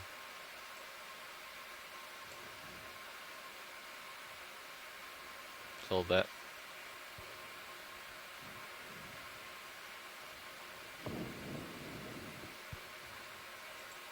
And this live, all 3 streams should be back up now, so hopefully people can see. And we're watching another squid kind of tumbling along. I'm sorry you missed it, but there was a group of these quill worms. It looked like they were feasting on one gastropod, and a second gastropod was trying to make its way out of there, and I've never seen a snail move that fast. Yeah.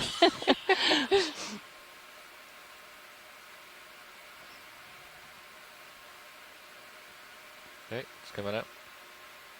There what that red thing was. Mm-hmm. So I wonder how many of these patches Pushing ahead. Ooh, look we've at that big seen one. by now. Oh, wow. Looks like a much more extensive Yeah, we can stop the ship here. group of bacterial mats. Wow, look at that. Go ahead, Nav. And we are getting reports that Stream 3 is working stop again. by. So thank you, Roland, and everybody. Easy stop pilots. And thank Let's do a snap here. That is a Hello? big one. Holding station. Let's get lasers. Oh, and here's one of those snails going over one of the bacterial mats. I bet you that's a tasty treat. And there's some dust. What's he got on his back? Yeah, Looked like he had something. some associate with him. Wow, and look at how fast these quill worms can move. Dragging that whole big tube with them.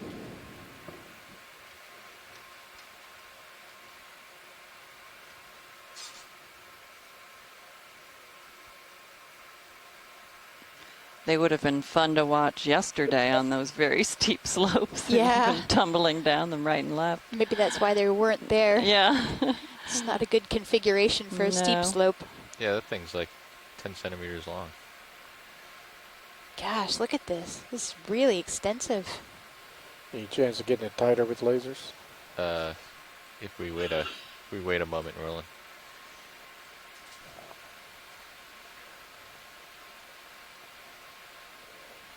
Yeah, that's a big one. Right, go ahead. And this is what we think we collected earlier and what we saw 2 days ago. Look at the comparison of that snail with the little one in the pit, which is the more common one we've been seeing. Yeah, so this is a huge snail compared to the others. Yeah. Yeah, you can come in tight. Shore scientists are And I already really think that reporting it was it's back. intending to have that sediment cover because Should have something on it. I almost wonder if that's a little look at the operculum a on little the back. holothurian on his back. You can see that reddish little plate on the top of his foot there, and that's the trap door that closes when he pulls his body into the shell. It's called the operculum. Yeah, I'm sure this is what we saw. When was it? Yesterday? We saw 2 of them in the mud. Just come on out, Roland. And we thought we'd see more, and we didn't. I'm going to push forward, which should It's center me interesting up because on that you, was not a Fernando. seep area where we were. I'm going to push forward, so that should center me up on you. There's another mud star just in the foreground center. Okay, go ahead in. I wonder if that's a different species than the one that we collected today. The snail. The snail? It had the bumps. And It similar shape of the shell. yeah. To me, it looked like it had a baby sea cucumber Yeah, on might its have. shell. And there's a rat tail on the left.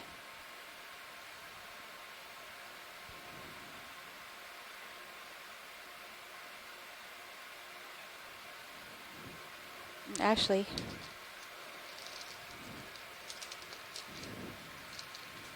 oops. Snap in here.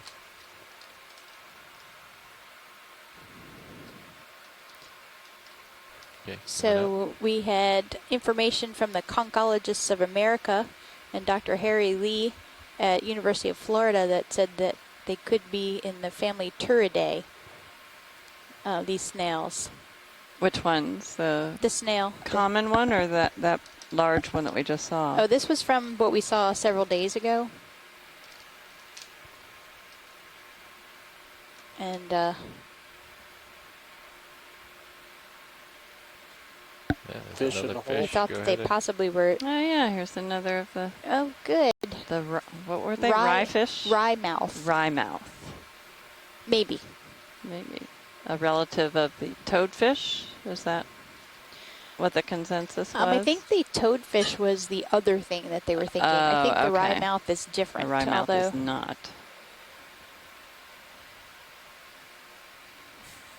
Can you see me at all, Fernando? All right, coming up. Yeah, you're on my yeah, I see the light pole. port side. Okay. So if you move up a little bit, you'll come in here. Wow. We're and fine so with this extensive video. mats like this Right, were there you are. observed with the Sentry autonomous underwater vehicle on a deep search cruise that Amanda Demopoulos from USGS was leading. So they had little snippets of what might have been down here, little images or several images, but now we get to see and explore the full extent of this. Let's hold that. Let's get that upright tube. Come on in.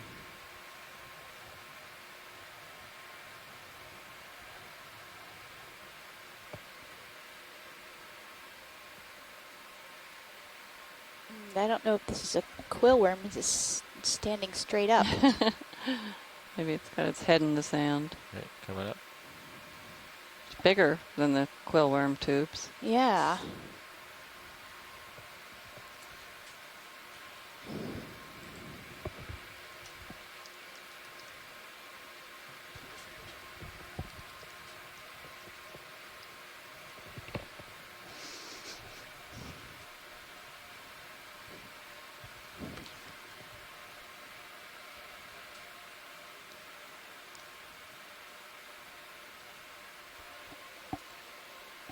Another cancer crab.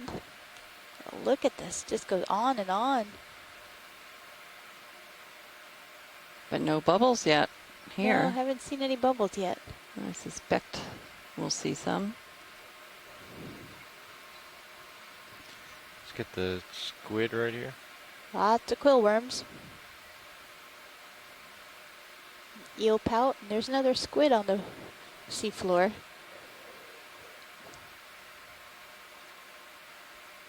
I hope that they're just resting, not in trouble. Is that a different type of eel pout?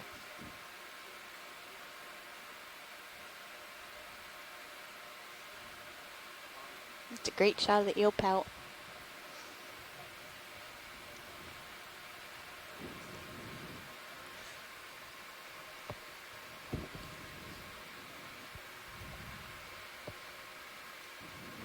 Come in tight right there again. Oh, and there's another of the snails close to the quill worm Let's come in tight right there.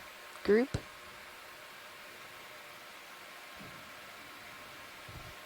I think those guys are chowing down on something. We scared one of them away. Back into his tube.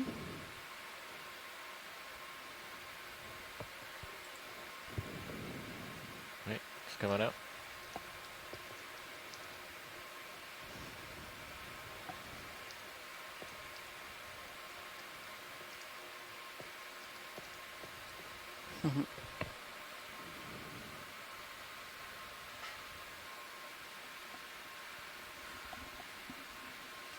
Wow. Snap zoom right here. Watch lead, this is Copilot. Get the I just had a sediment. question about those tubes. Do they make them? Do they find That's them interesting. and then they get inside, or? Are they bivalve shells? Okay. It does look like bivalve shells for sure. That one kind of center now looks a fairly Yeah, it's the only one that really looks like one. And there was a nearby cancer crab, which would be one of the few, there's a good bivalve shot. That would be one of the few organisms that could break these into those pieces. few organisms that we've seen, at least. Okay, coming up. Right. Unless squid can grab them and with their beaks.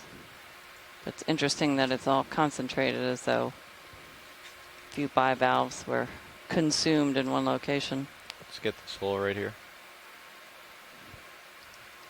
Yep.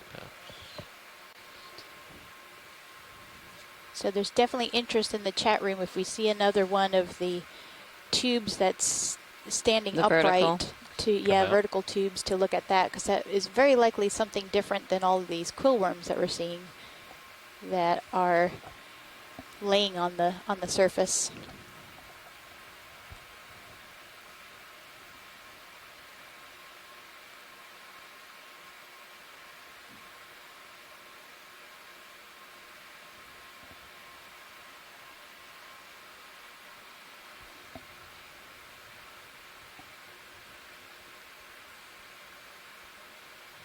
There goes crab.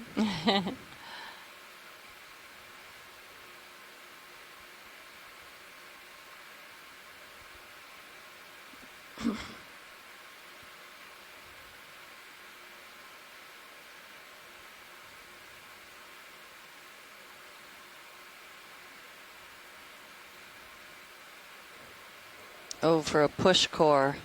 We could get these layers intact. I think Amanda Demopoulos will be here eventually. Good, Amanda.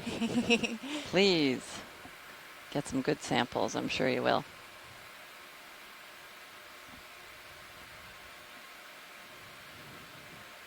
I was actually attempting to count the number of patches we saw originally, but give it yeah. It just keeps going. Look Yeah, at it does. Look at that upper left section. It looks sort of mounded as well. And there's another squid doing the somersaulting behavior.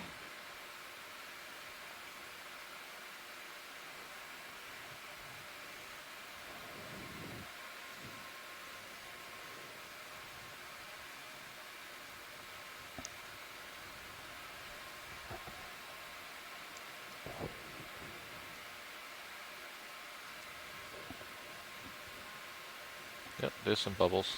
Yep, down below you. Yep.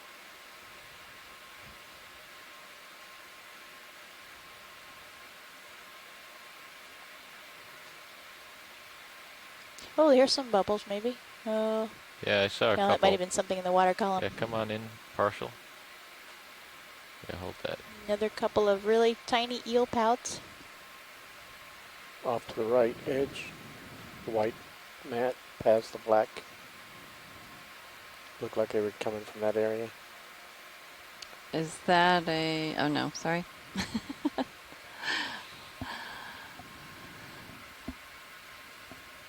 So Carolyn Ruppel has plotted out where we are, and we're actually tens of meters from the nearest mapped seep or bubble plume site. Come in tight.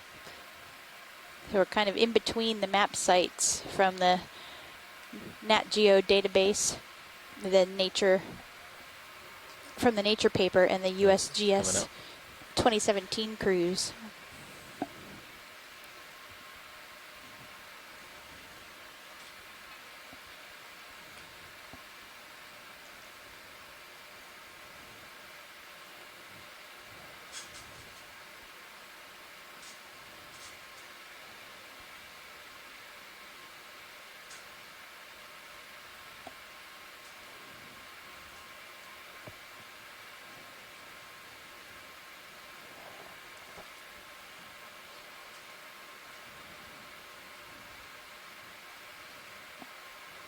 A wee bit ago, we went over a tube anemone, and here we have another, probably of the mud sea stars, another cancer crab. Let's come on in. And more eel pouts. So I wonder if this tube here... Oh, he's on the move, too. Finally, we get to see them walking across the sediments.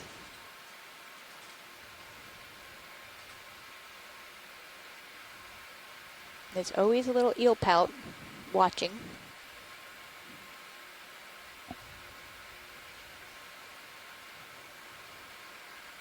Pilot, after we image this guy, there's a tube to the left. If we could check that out.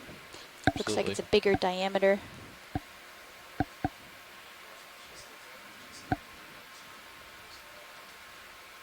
Video's clear. Roger that. Thanks, Nav. We've now gone 200 meters since we've reached the seafloor. Yeah, that tube just to the left of the lasers there. The one that's laying looks larger in diameter, maybe? Or is it just covered in more?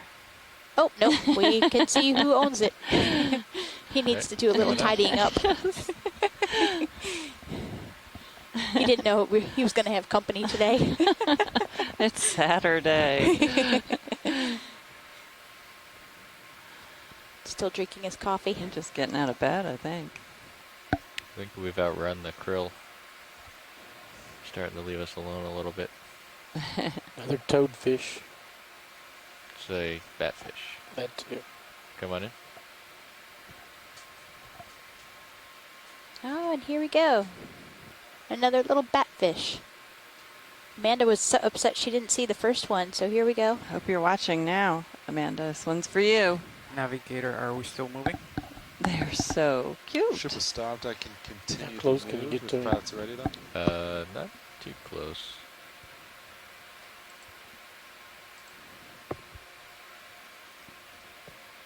Do we know anything about their behavior, or do you want them off? Do No, they? said Well, they're let's get them definitely with benthic. lasers. Yes.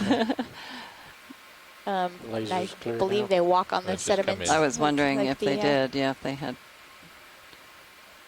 I was also Okay. wondering if maybe they would inflate a little with water the way the Chonaks do. Looks somewhat similar. And are they anglers also? They have that little dot between the eyes that could be a sensory organ.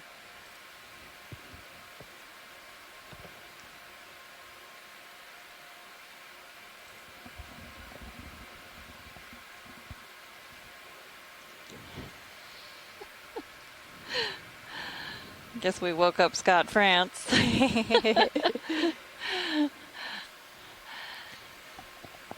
come on up. Yeah, they are anglerfish. Scott, I assume you were trying to imitate in text Sure. the theme song wanna of pilot? Batman, I can but sit I back. am not going to sing it. I know you're trying to get me to do that, but I'm not going to do it.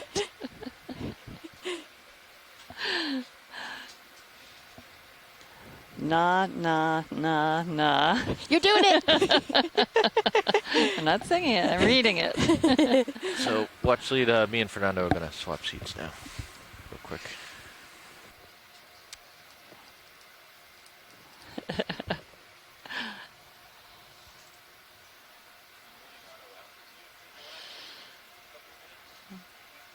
And I want to give a hello to the South Carolina Aquarium. Daniel Wagner from OER is hosting a live interaction there, or from 10 to 2 if you're anywhere near the South Carolina Aquarium. They have a great viewing.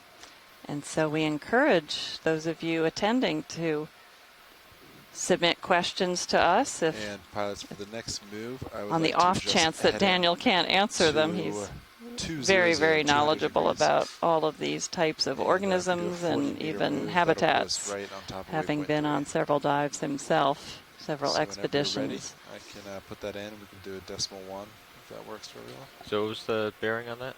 200, 200. 3 different starfish in the image.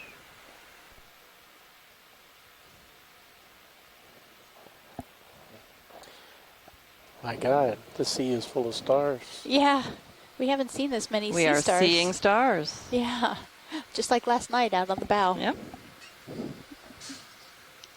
Look, it's the Big Dipper. It almost looks like a dipper, doesn't it? Go ahead, video. Yeah. Hold right there. It looks like another set of quill worms is eating a shrimp here. They're very active predators.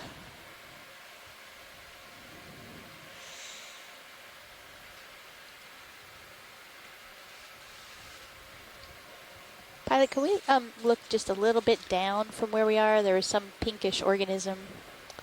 I think there's something left. 3 small pink things. Okay, coming down. Might be a little bit left now. There's one on the left edge of the screen. Rylan, they're requesting a view right Come now. out, video. Yeah, right on the left side there, above the crab. Okay. The squid on the top just swam over it. All right, let's come in. Hold right there.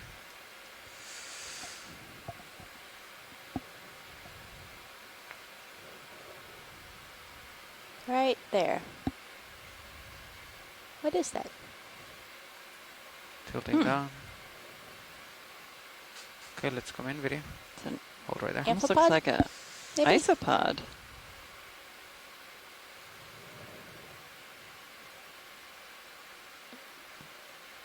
Or a snail? I don't know.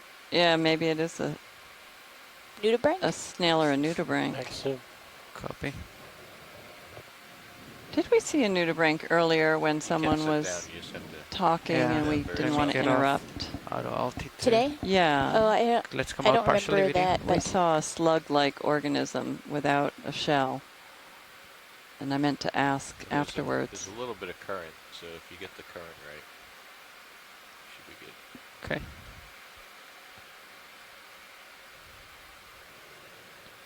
Yeah, nice. All right, let's I come wonder in, if the video. poor thing is in the grips of the Hold right there. quill worm. Might be.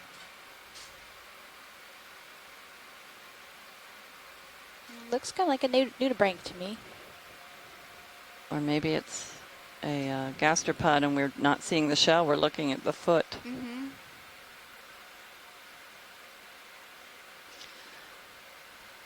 One of the mud stars is just off the screen on the right and might be in the process of burying itself. Maybe we could take a quick zoom on that after the snail. Sure. All right, let's come out, video.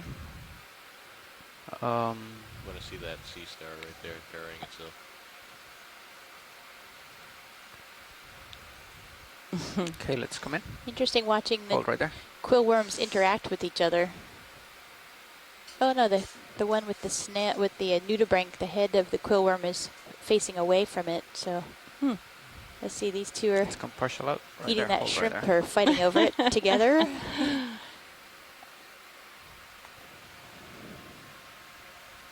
Yeah, that sea star is definitely submerging.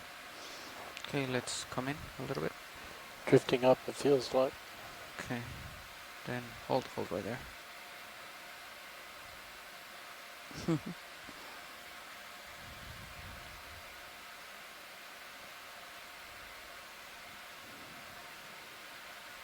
So Bob Carney is giving us some information about the exploration and characterization of this area, and the benthos off of North Carolina and Virginia was characterized in the 60s and 70s by Robert Menzies and his student Gil Rowe, who was then at Duke University, and then by Jack Music and his student Ken Sulak, who was then at VIMS. And Ken has contributed quite a bit to our identification of the fishes on this expedition. But in all that work, the seeps were not recognized in the trawling and coring that was done. There's a 6-armed sea star.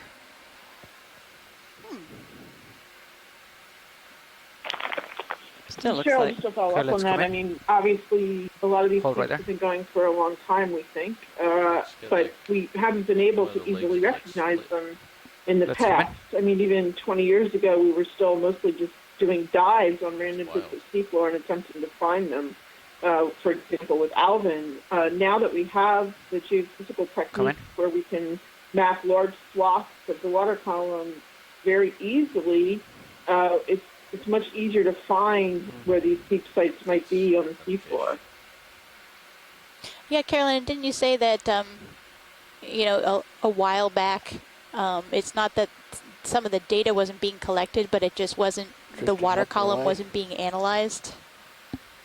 Exactly. So multi-beams have been capable for quite a long time of imaging the water column, but the problem in part, and we still struggle a little bit with this, the quantity of data, that is produced, storing that data, looking at those data, et cetera, is very difficult still for some groups to handle. And so the data probably has been collected and stored now for about maybe 10 years by some groups.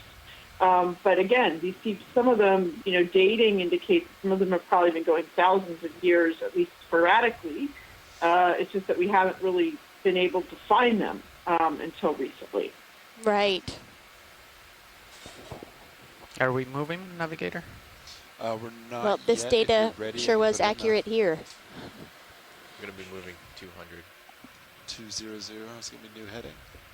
Sure. Great. Can I do a 40-meter move at decimal 1? Yep. Copy. I'm going to try with more lights. See how you do, Fernando? Sure. That six-armed sea star appeared to be the same species that we've been seeing, but had an aberrant growth of an additional limb. Did you notice that? It was the sixth limb was growing out of the base of a fifth limb. Oh. Huh. As opposed to from the radial central point. I don't think I've ever seen that. Yeah.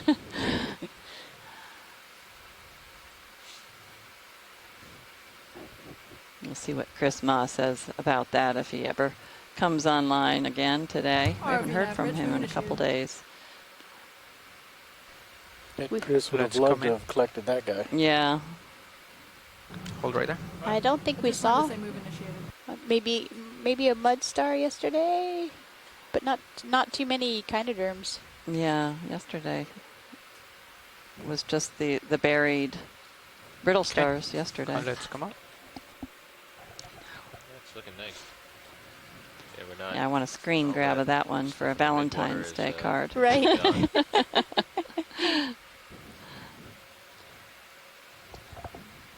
Hear that?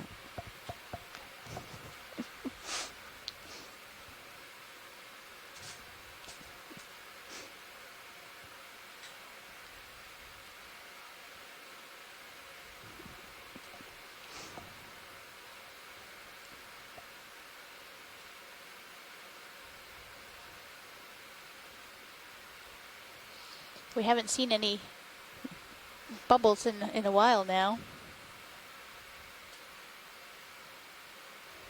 Let's come up. It's gonna tilt up.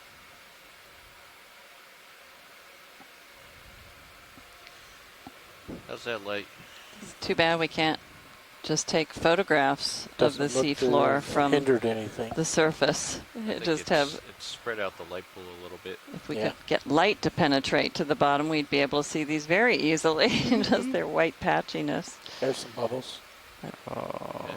Can't do that. Here's some bubbles. Black spot right on cue. Yeah, you should have said that earlier. Yeah, I'll say it every half a minute or so now. Automating the screen. Yep.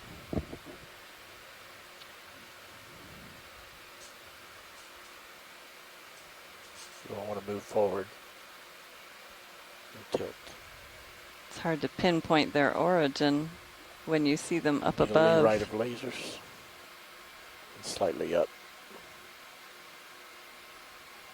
Another squid You can zoom in lurking to see there if on we the see right. something. Hold right there. It's from those two holes right there. Right there. Okay. And Bob Carney asked whether Tilting up. these bubble plumes might make enough noise so that the Navy might hear them. Hold. If they do their listening. And Carolyn Ruppel said that hydrophones are used to listen for the bubbles. Oop. One just popped up there. Good job, Oh, Pilot. there's another one of those snails. Come in a little bit tighter. Hold right there. You're still drifting up and away. You can really see how matted these bacterial mats are. Let's come out partially. From that.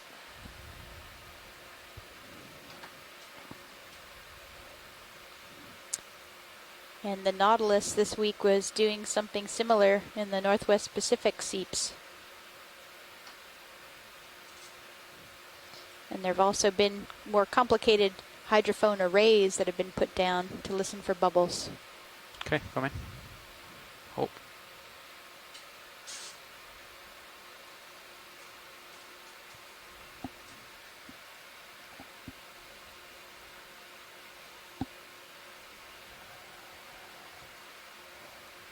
What's interesting about this little bubble burping that we're seeing is it's also clearly bringing up sediment with it. So that's kind of cool that it's not only emitting the gas and possibly some fluid, but it's also pushing sediment out of that little hole. Yeah, you can see it below the hole there. We capture a few of them. If you're ready, video, we can look for some others.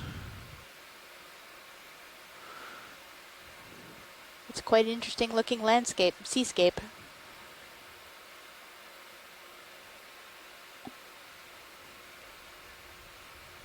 Tilting up. Oh, I see some other bubbles.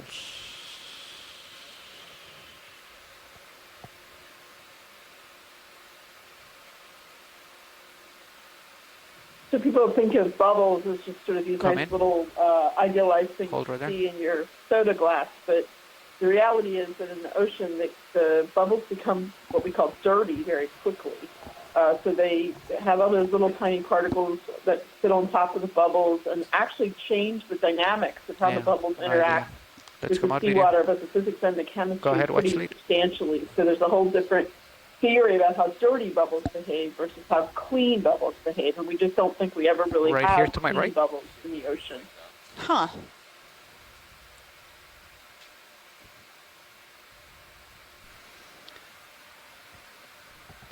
Wanted to take another look to see if these were more pieces of bivalve, which might indicate there are bivalves living down here below the surface and not just being transported in. And maybe we see one of the reasons they're all chopped up right here. Rotating. Okay. So maybe these are some of your chemosynthetic organisms? Yeah, there definitely is a bivalve that's been collected. I think that we collected some in the Mid-Atlantic Canyons project.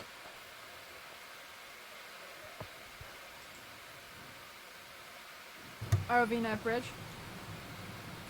All right. I just wanted to give you an update on our current. Let's keep moving. Rotating up at 0.9.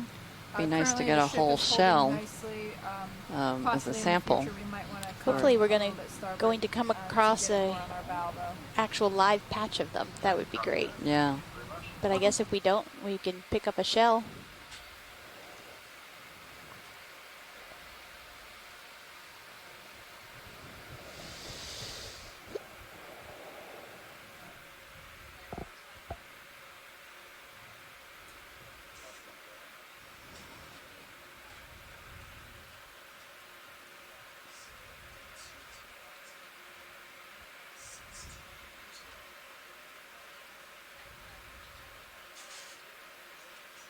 Nice fish. Never mind.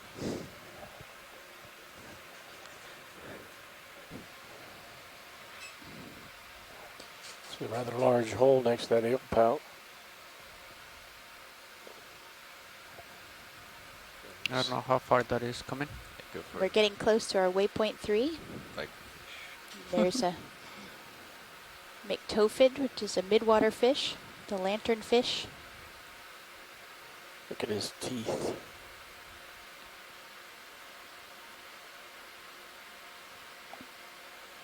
I'm drifting back. With one of his predators lurking in the background there. Yeah.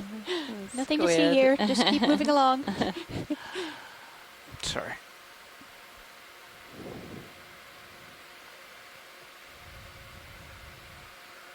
All right, let's let it go.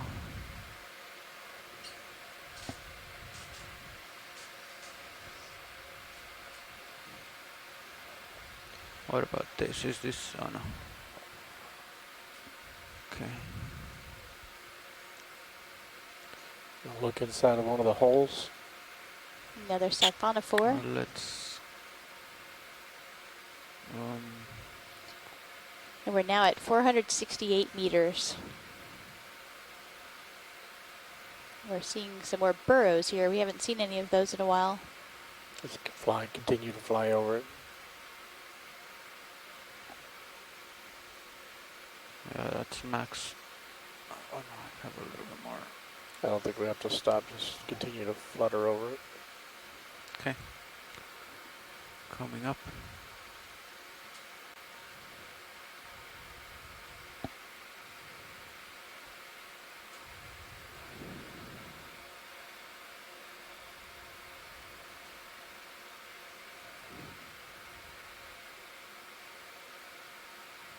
Tilting up.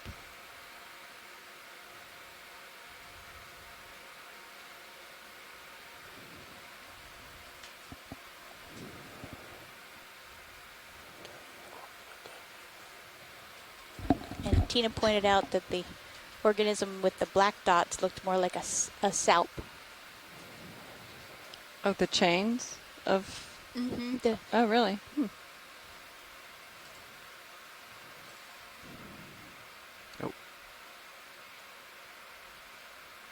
There's some Another bubbling. bubble came in a big dot in right next to the lasers too.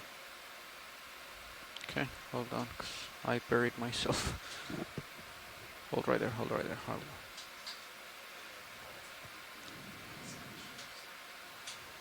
No, I think we're fine.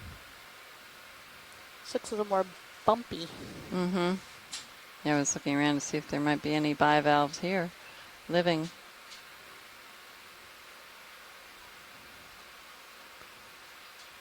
Okay, don't see any more bubble action. Let's just take a look at this closely though. Come in.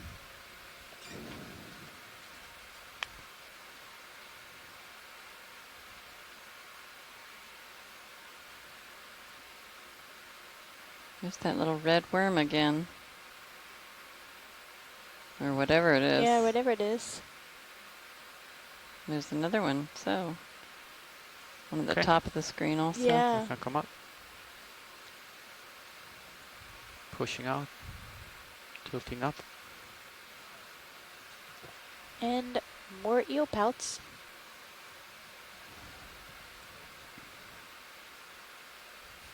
Wow. Oh yeah, so that one right there was probably a salp. And those are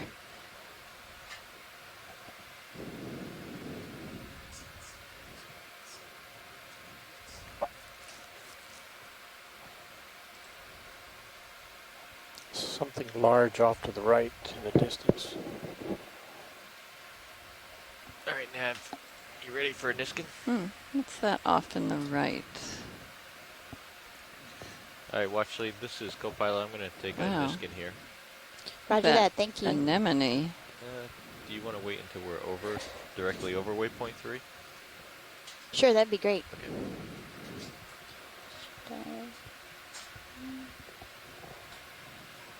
Okay, come in.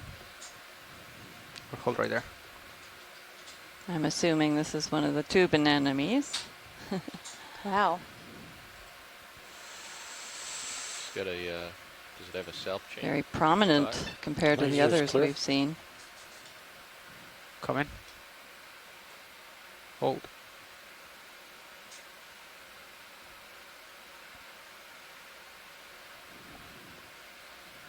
You can see the long extensions of each of the tentacles. I wonder if he's caught a salp, and that's what the dark brown circles are. That's what it looks like. Am I drifting? I don't think I am. Look at your toes. I'll tell you what you're doing.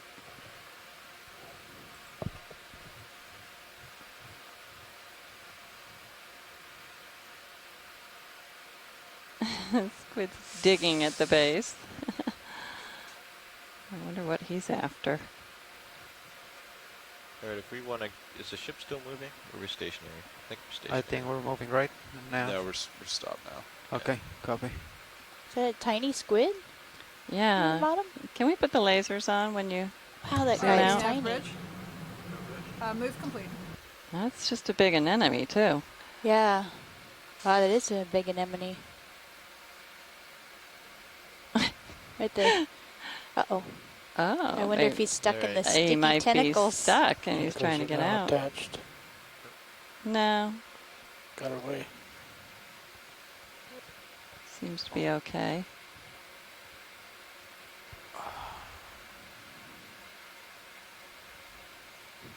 It's amazing they're translucent and you can see right RV through to their stomachs.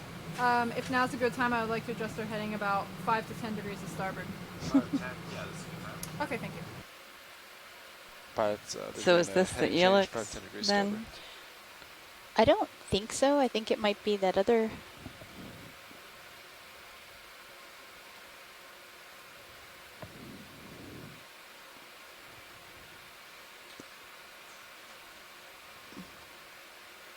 I have a hard enough time telling them apart when they're large. Video's clear. Okay, let's come up.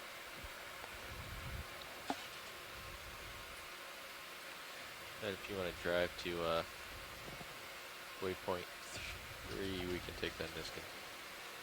So to your port. Where is it? Okay. It's right underneath Sirius. Wow. You guys going to collect the Niskin at the waypoint or Yes, above one of they these want it- mats? They want it at the waypoint.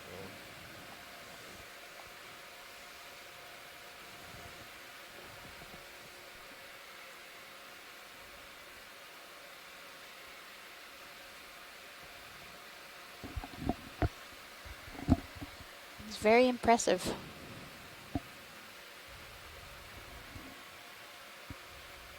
So... The starboard. Oh.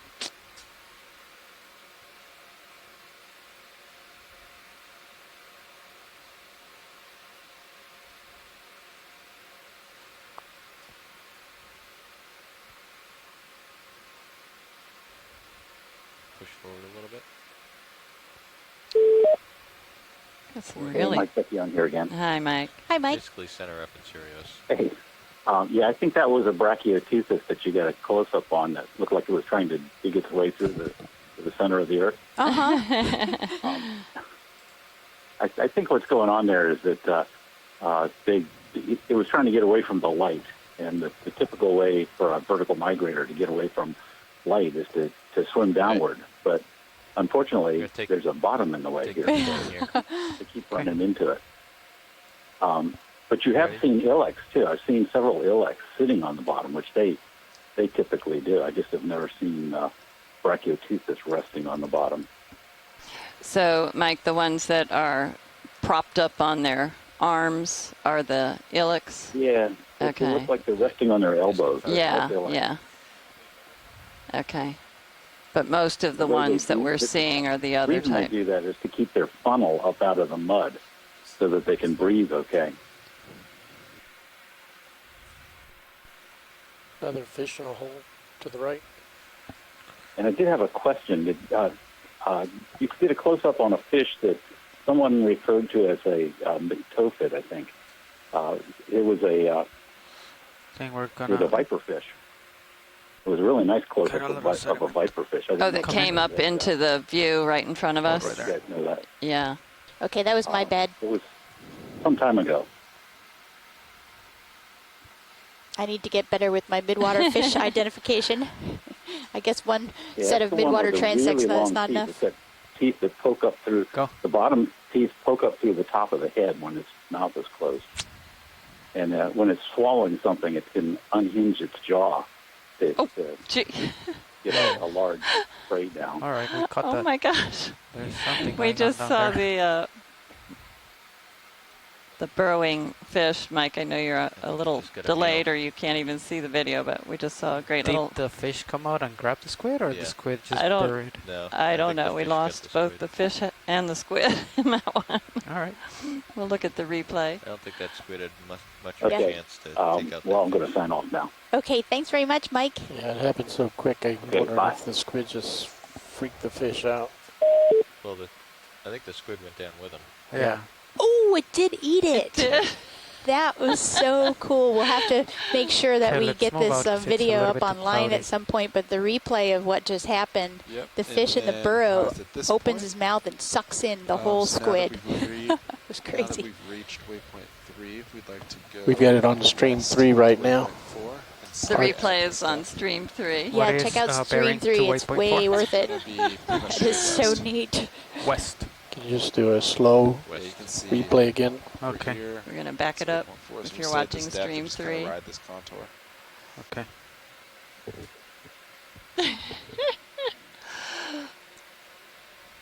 Well, we know one thing that fish eats. Looks like the squid was probing at him.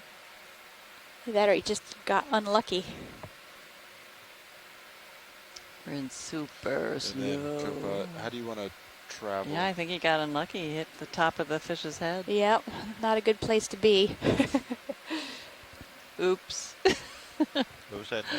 How do you want to travel? Do you want to look west or cut it at an angle behind? It's not steep. I mean, we could just head in that direction. That was great. Copy. I'll put Thank a you, Art move Howard, in. for that Do you clip. want to do 30-meter hops at decimal And that 1? reminds Sure. me, we haven't had Sounds good. introductions on the front I row. will put one in. Pilot at all, would this be a good time? Yeah, I think so. Hello everybody, this is your pilot speaking. My name is Fernando Aragon. We are all part of the Global Foundation for Ocean Exploration, and sitting to my left Is navigator position Sean Kennison? And in the co-pilot position is Josh Carlson. And in the far right is Roland Bryan in video. And in the back you see Art Howard on the left of the screen. And then our two esteemed scientists. Hi, I'm Leslie Sauter from the College of Charleston. Hello, South Carolina Aquarium. And I'm Cheryl Morrison from the U.S. Geological Survey. Hello, aquarium. And everybody else. Thanks for joining us on this Saturday morning.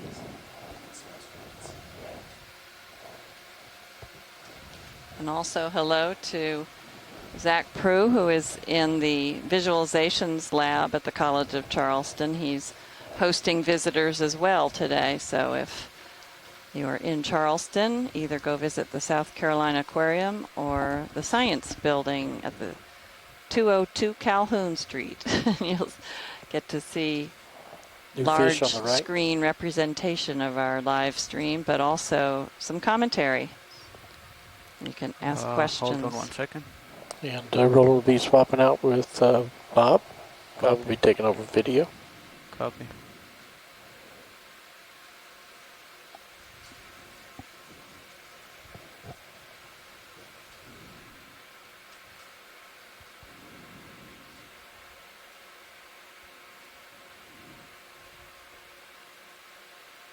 For those who haven't seen a lot of Seep sites before, this is Are you an switching this is before this very or after this? expensive Oh, wait bestial till mat after. that you're Okay, seeing then here. let's come in. Amanda Demopoulos, who dove here last year with another vehicle.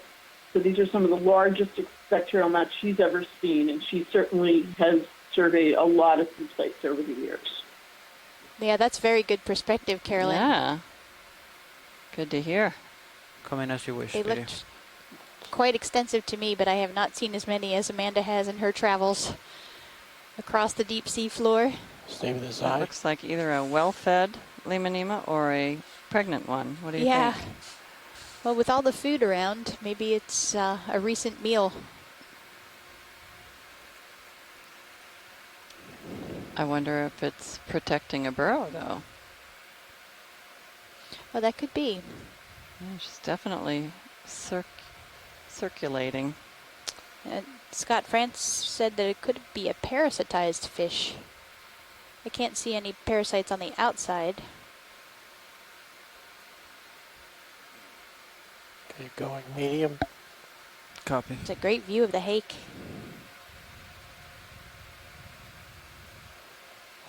Get lasers. Yeah, and Scott said since the bulge is on both sides, the parasite idea might not be true. So I've adjusted the lights on Sirius Go down the one bank. Okay. Video's clear. Let's come out and you can switch. One of the barracudinas. Is that what you call them? Mm-hmm. Looks like a pencil sticking out of the mud.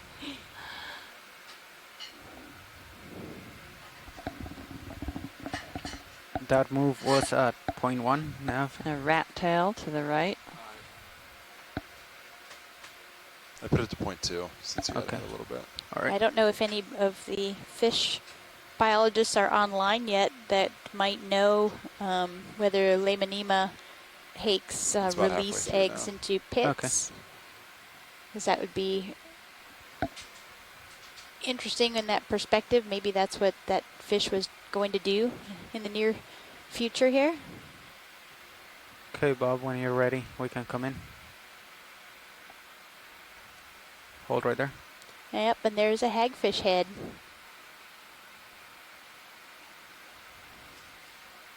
And I didn't realize until this cruise All right. that Let's go in. this is how they spend a lot of their time, just sitting mostly buried in the sediment with their head poking out and waiting for something to come by.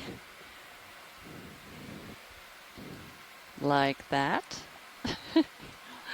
Maybe something a little bigger and more fishy, but wasn't listening to me. All right. he's trying to hide a little bit more now. And we've had the opportunity to see them burying into the sediment head first many times during this expedition, especially over the last few days.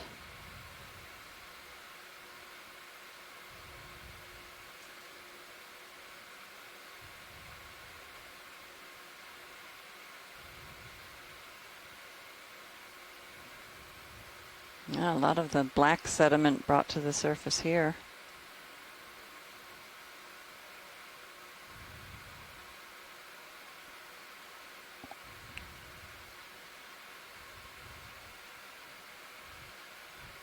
Partial in video.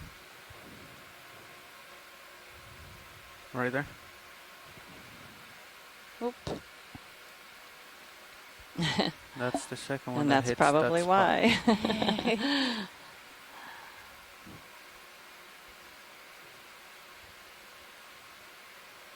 Yeah, we can come out.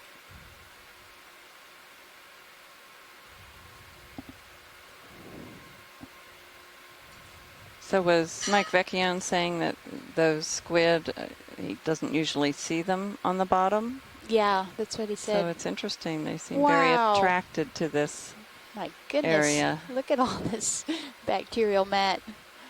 Looks thick, thick white. Do we have a lot on that move? Long way to go. It's coming to its end right now. Copy.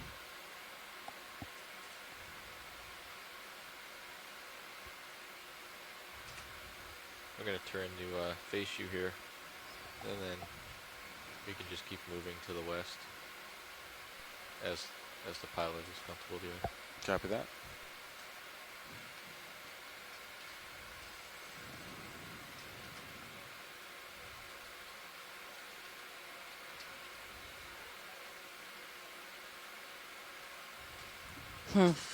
Okay, watch Got a hagfish right in the middle. Let me know if you want any zooms. He's living right in this bacterial mat, maybe. I think that will be one of my landscape photos on our dive summary. Yeah, it's representing amazing. the substrate. That There's is that guy in the middle. very impressive. So you're ready your lasers. Is that a squid? No, Partial no, in? is that a black belly rosefish? I think it is, yeah. It is. Just Yeah. That's the first sitting one. right on the mat I don't think we've seen those today. with an eel pout. And it looks like one of the cancer crabs up on the left. Okay. Hold right there. Yep, you got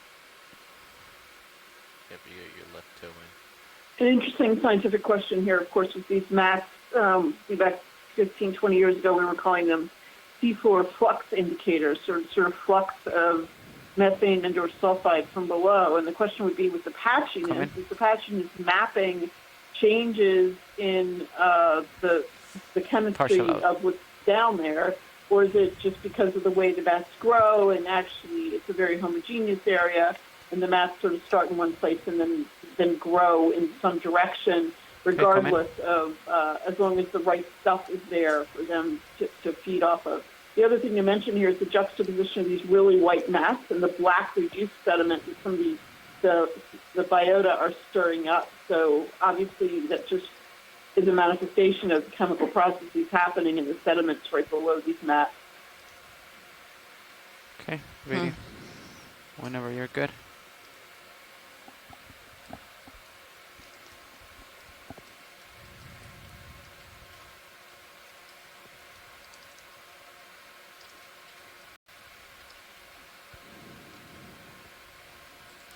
So I wonder if before we go too much further, if we can pan to the right anymore and see whether these mats continue a little bit down slope, or whether we can see any more of that. Or doesn't look like it. So maybe it's just up on this, the higher part of this ridge that we're following.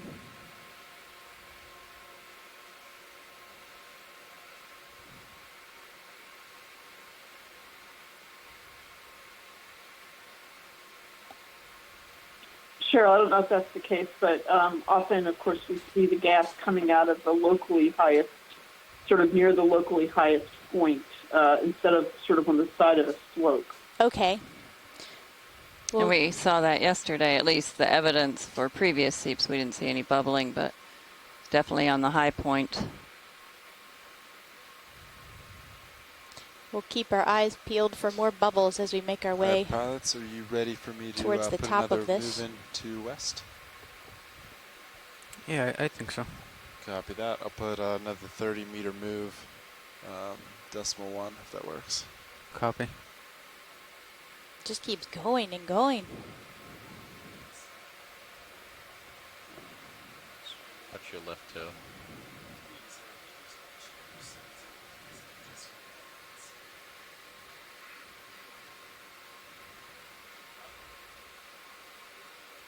Is that another sea star? Right. This one? Another black-belly rosefish, and looks like another crab up here.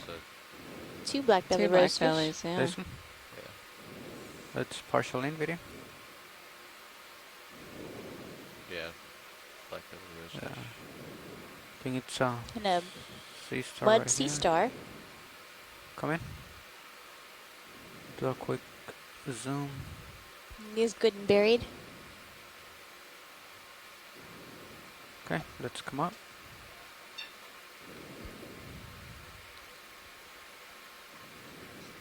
And there's some bubbles right in the foreground. Oh yeah, we've got bubbles. We can just pan down, pilot, if there's time.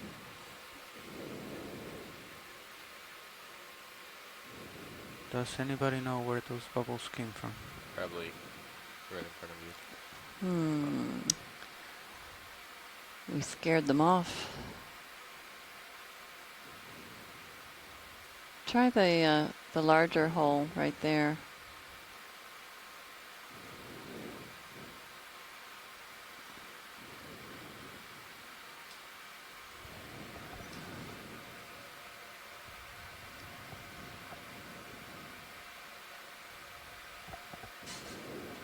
We can come in video, but I don't see. It's probably a intermittent stream. Hold right there.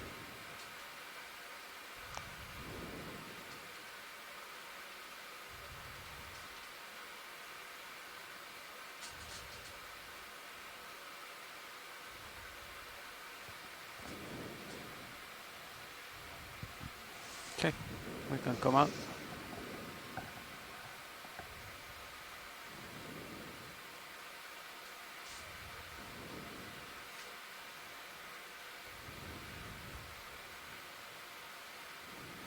Okay, tilting up.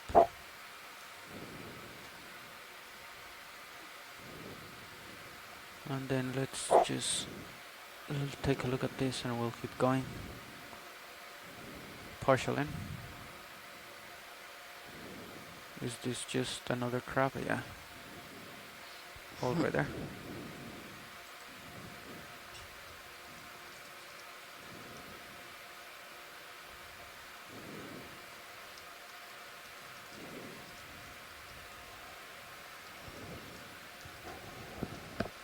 Okay, let's come up.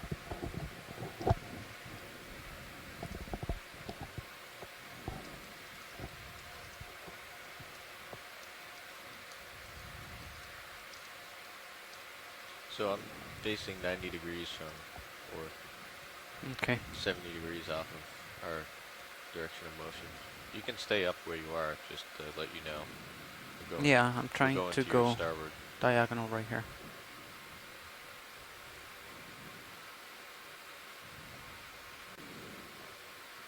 We can move Sirius a little more south.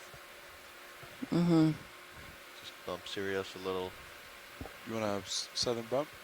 Just a southern bump. Maybe on the next move, just angle it. Yeah, sounds great. Go ahead.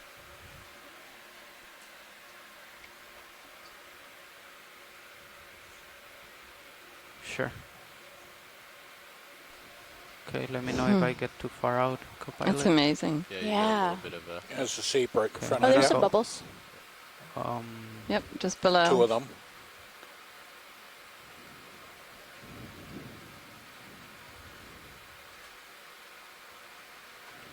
They're all right below you. I in think. front of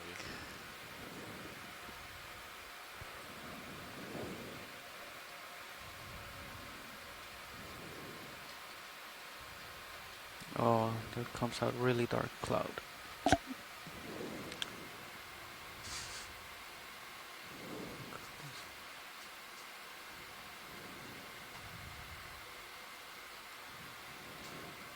Hmm.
Well, you certainly see how these bubbles are intermittent from place to place and through time. Yeah, you can definitely push forward more if you want. I turned my heading more to face you. So watch your toe. And you're in the center.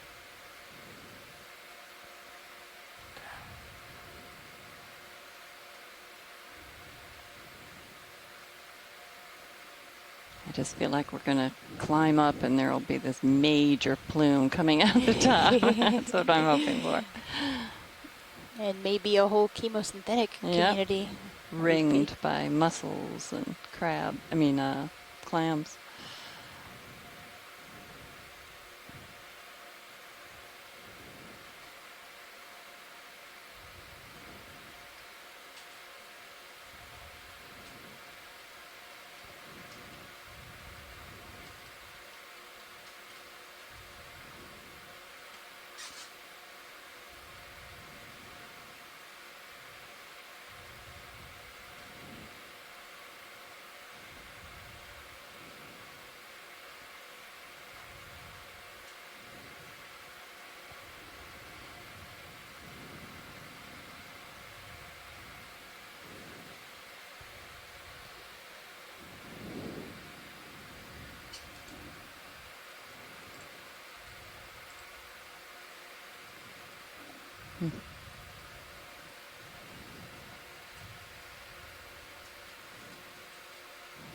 Roger that. Thanks, Nav. We've just completed 300 meters. Now, as far as you can see in the distance on that slope.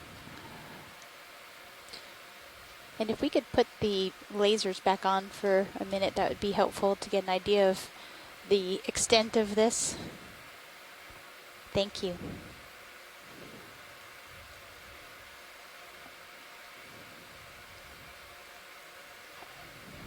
I'm seeing more current, I think. Yeah, it's been intermittent.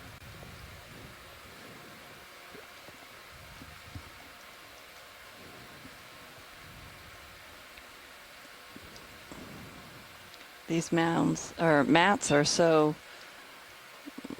continuous that they're almost mounded relative to the surrounding substrate. They've been growing vertically.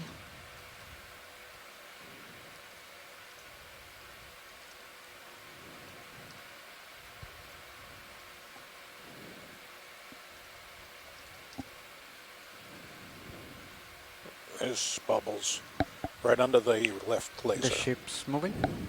Navigator. Okay. Moving south. South? I'm sorry, not south. Moving Okay. west. All right. Looks like we have a few more meters left in that. And then after that, I can bump Sirius a little south. Let's come in video, partially.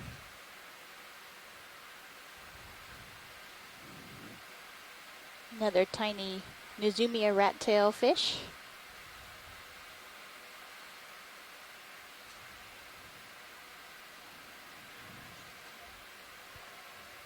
Okay. We can let it go.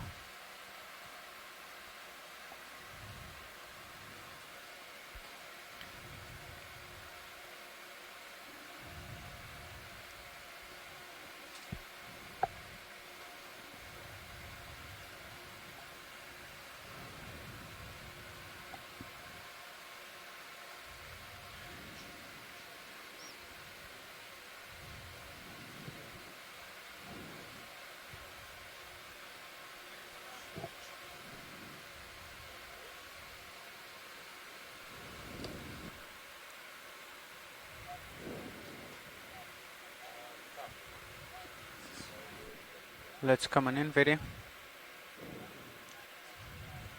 Class, we're going to pause a moment. They're going to turn heading. It's a big fish. Copy.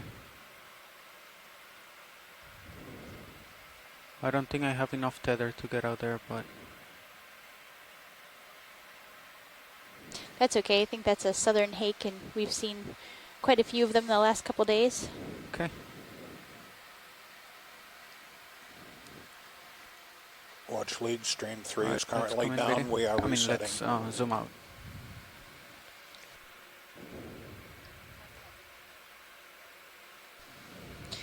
We're having another problem with stream 3, so we're working on it. Sorry about that.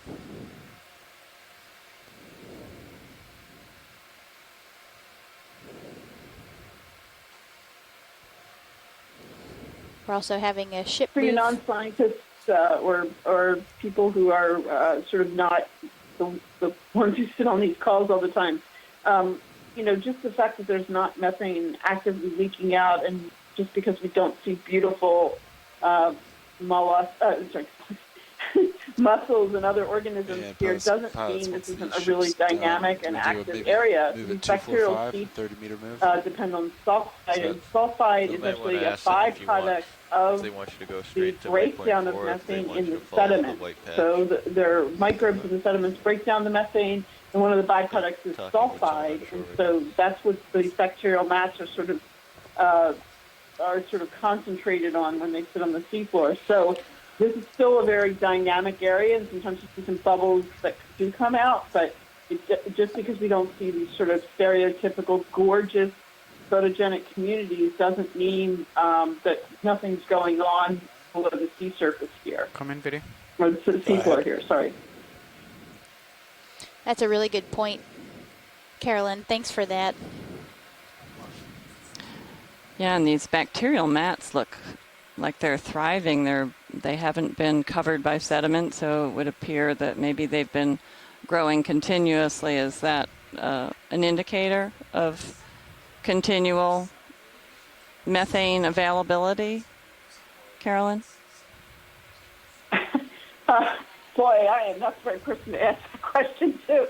But my guess is, yeah. I mean, one thing that we've been talking about now for 15 or 16 years in the community is looking for healthy communities, and that can be bacterial mast or mussels or sometimes even clams further south on the margin.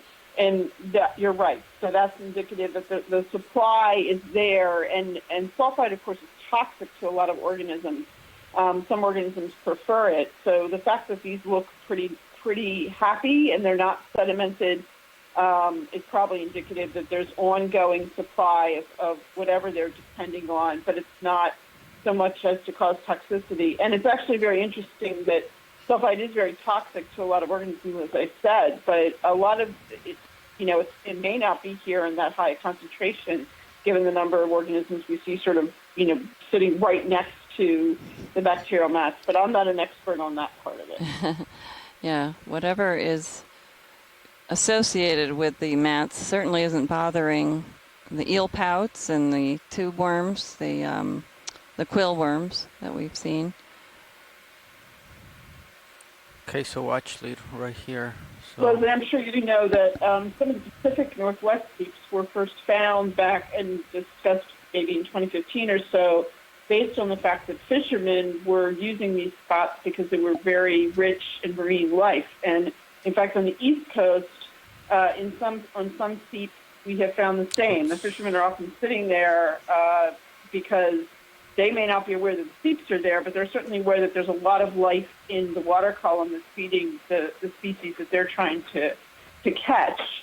And in fact, on the West Coast, they actually use the fishermen's observations to help locate where the seeps were.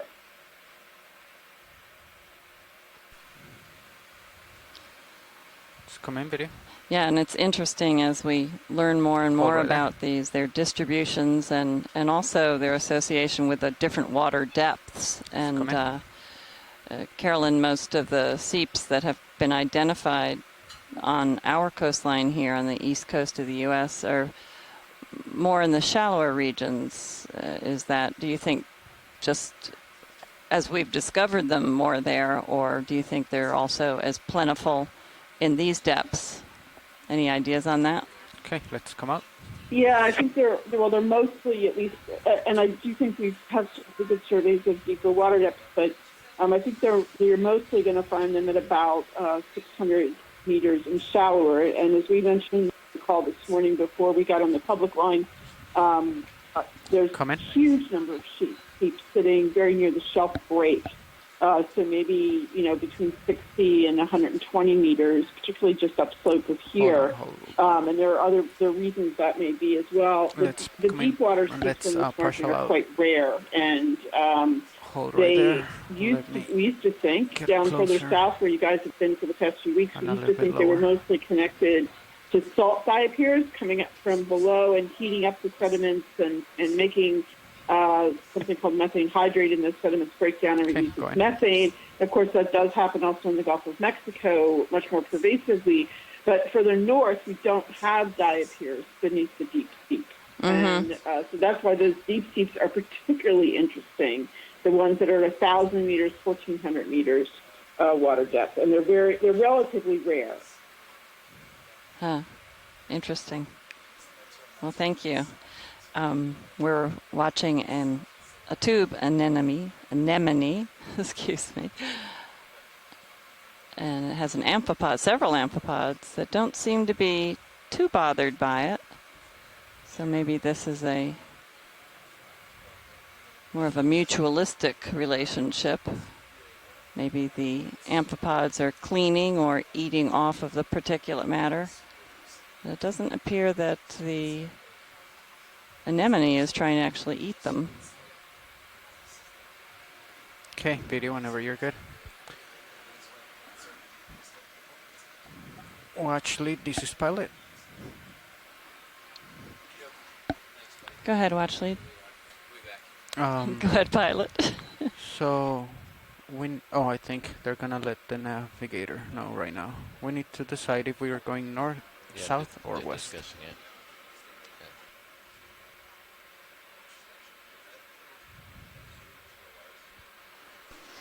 we've seen so many of these bacterial mats that we are modifying our track line here because we want to keep following them.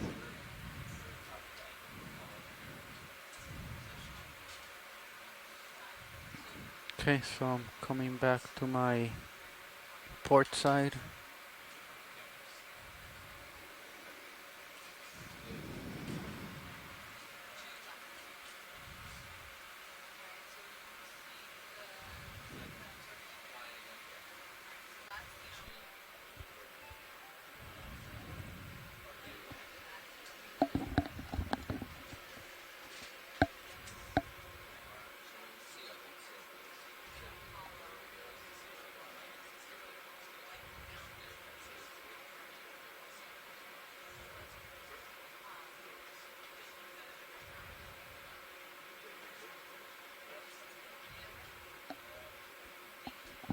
You're pretty stretched out, Fernando. Copy. So visibility is Pretty good. getting worse. It was really bad at the beginning, and as in the last like in the last 40 minutes.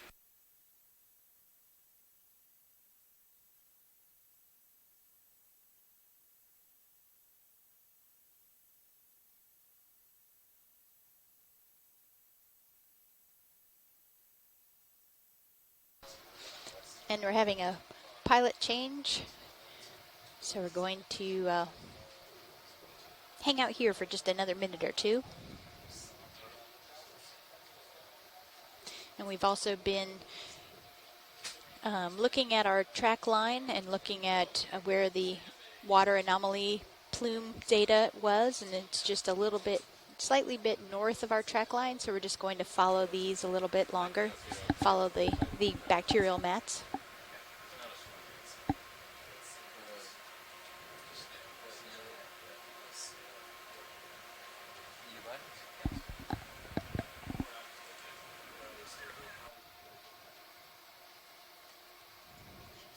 And a little bit of background Pilot. about these bacteria Can you hear me all right? bacteria All right, mats. got you loud and clear. Okay, I'm gonna work with Nav here once they do the swap to get you a little, get us a little Broad, closer. the genus is Begiatoa. This is and poor they're Viz. named I wanna after be an real close to Italian you so you can see what medic you're and doing. botanist who is named Begiato. I bet you in Italian that sounds a lot Nice better. work, buddy. But they're generally found in sulfur-rich Hey, Nav. environments. Once you get settled in, let's try to get us a little closer to D2 so we can see what's going on. And they Can. are found Talking about on south move? oxygized Looks great, hydrogen yeah. sulfide. 30 They use meters? as an energy source. Bearing 180. Thanks. Gonna come back into your view. We were just talking about some of that. Looks good. Bridge, this is RV Nav speaking. Yeah, So we're coming ready south. for a move. I'm coming closer to if you. you are. Right now I'm facing 193. All right, range Copy. 30 So it's gonna meters. So that's the over here. oxidation of 180 inorganic degrees. Bring my compounds. heading around Speed a little decimal further to 2. the south. I'll center you up.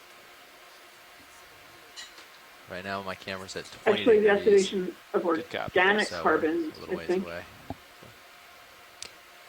I'll let you know. So if we get anaerobic close, oxidation if we need to scoot out, of but the Copy that. methane is That's what what it is. produces the Nav, chain of reactions. once that you leads put to your the- scribbles down there. Did you talk to Watch Lead? I Okay, think they want us this to is head probably south instead incorrect of what I was along. looking follow at the then. mats. Huh? Follow the mats. Follow the mats, okay. But generally these are found I think in... it's because the mats can exist Sean in was other suggesting environments, southbound. probably, maybe We Bob follow Carney the knows, mats. but I mean, the environments we see Does them that in look here all with right? Seeps, That's So you stretch out it's the organic carbon that's kind of in the he's base stretched out, yeah, so southbound is of- just going to get us to of where he is, and then we can everything change that happens directions. at these Understood. places. Right. Nice tracking. And they're And based... Bob Carney just wrote in the chat room that oxidation of hydrogen sulfate He's yields Krill. a great He's amount of isopod. energy. He So I can assume zoom that's if what you these want it. guys are doing.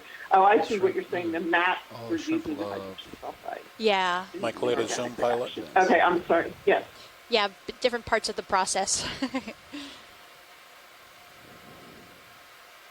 And so these... For the listeners, that just goes to the fact that these processes that begin with organic carbon, the cascade of processes Pilot, that feed what's caught going our, on here, they're very chatting, but we're complicated gonna processes keep our that eye we're on these making very biomats, simple not when we lose talk track of about them. Copy that. Right. and follow the trail wherever it takes us. So You just keep poking along on those as we give you space, and we're looking to head south. Keep up. Right now we're headed south, yeah, but whatever the direction of the mats is. All right, copy that. It looks like they're all over the place, to be honest. Yeah. I guess maybe follow the bigger ones, or I don't know. Yeah.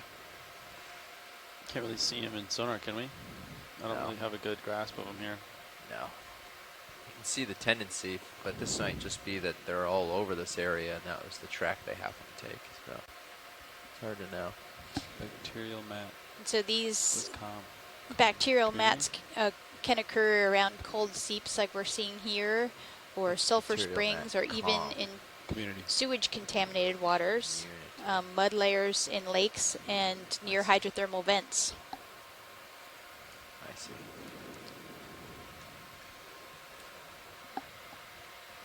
And the original species described is Vegeatoa alba, but there was another species described just last year, Leptoformis. So is the altimeter in the back of the vehicle? Yes.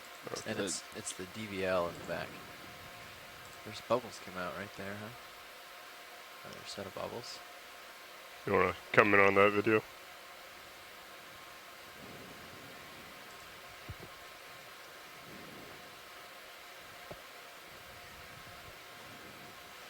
I'm definitely moving it closer. Is that full zoom, or can you come in a little more? That's great. Look at those bubbles. You got a little jellyfish hanging on your left rock box there. I was playing with that a little too much.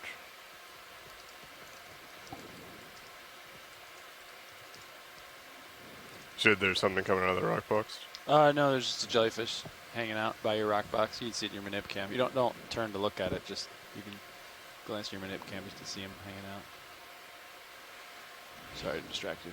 No worries. Looks like you're looking. Starting to catch up to you. Right. Getting in the configuration here. Feels Delta 10.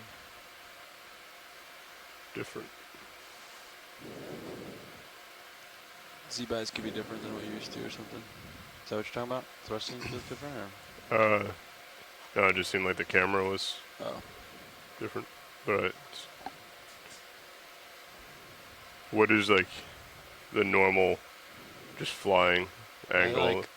I like level, but it's whatever, it's based entirely on what you're flying on. So on a really flat bottom, you tend to do a little lower than level. On a substrate like this, you might bring it more level or even a little up from level, so you can see what's coming and what's ahead a little bit.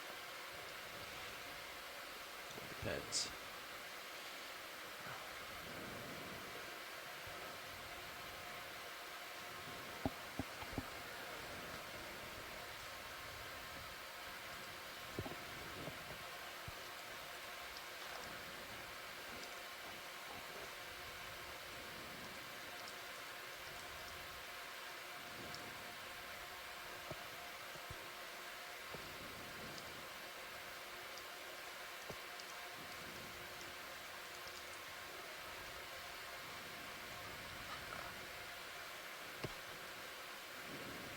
Nav, this is watch one. Go ahead, watch one. Okay. We're thinking that if we can, just get so to the higher point instead of following lower on this ridge, it might be a good idea. Understood. Yeah, right now we're headed south, kind of following these mats. Okay, great. And then we'll just kind of see where the mats take us, I think. Yeah, and upslope might be more active bubbling, and we just saw some more bubbles, so good sign. Understood. Do we want to trace the bubbles? Go ahead, Bridge. No, that's okay. I think we'll see more bubbles as we move. Understood. Yeah, you can change the heading a little bit now. 10 degrees I. Okay, I'm at Delta 10. Camera's at 45. Copy that. I'll push up. That looks like, I think you're okay. This is good visibility for you. You can see yourself at the bottom a little bit. Trying to be a little close to you. Understood. Making a heading change, pilots, but they can stop it, make a move if we need. and ships Copy in that. position. Roger. So yeah, science wants to go uphill. Uphill, follow the copy. mats. Okay. So I think that's what we're Follow doing. the mats or uphill? Cause Are they not the same direction right now? they're pretty much the same direction. Okay. Let me aim uphill. Just take a peek here. Pilot, my head's rocking right. You're fine where you are. Just keep doing your thing. Yeah, maybe like 200s uphill from my sonar. So we can do the rest around that. I'm at 185 lined up on you, pilot. Yeah, Hypex got uphill like 213. 215, maybe. 213, okay. Yeah, so we'll get moseyed over towards 200. I think if we do short, like 10 or 20 We meters have a at couple of decimal black 1, belly rosefish here. we can like stay right here with them, and so you can In see. a slight depression. Yeah, we do that. And So looks like we're running out of the mats a little bit. Or yeah, 200. That's what I thought. So should we follow the mats or should we go to 200? I would say follow the mats, actually. Where are the mats? There's some over here. Yeah, that's still 200.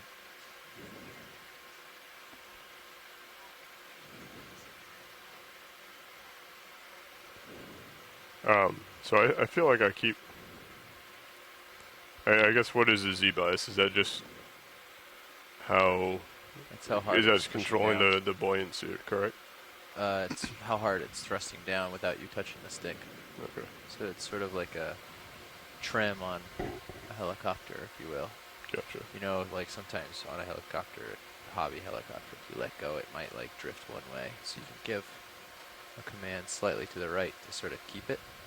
This would drift up, so we give a command down to keep it down. And we got a question from the audience, from Shireen Gonzaga. She asked, did we get the worm in the biology sample 1 from yesterday? Mats, And the answer was yes, we did get the worm. And we looking like to my, did look at it under a but I'm microscope. coming over to the and left. we had I'm an not right up on 200 ID yet, so that came from somebody you can go over to where on they the- are. in Have Twitter. we seen this thing It's yet? about 200. And I can look The that fish up. that isn't moving? It might What be else easy did we to find zoom in the off. sediment? We found Grab the green eye. another type of worm, and I'm not sure what that one is. not We lose track did of not where the mats find are. any brittle stars. We They're really off didn't starboard. see. They're right there. Yeah. Yeah.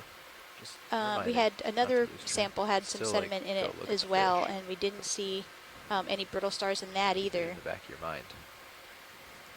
And so we looked through the sediment, Could do 10 and meters, 200. Copy. we Decimal sieved two's fine. some We're- and Can I come up for a second? to get the larger Bridge is particles reserving and looked through that, and I think that's where some of those other Yeah, I'd worms like to came move from, besides the larger 10 meters, ribbon bearing worm that was the 200, target of the speed sample. decimal 2. And when Sure. Leslie returns from lunch, we can have her talk about what 10 else she meters, saw bearing looking 200. at the sediments under the microscope. Good copy. 130I. Okay, pilot, we're coming your way a little bit. Copy that. Following the mats. Oh, do you see? Is there one off? That? Yeah, there's one right directly ahead of me. Further on, it looks like.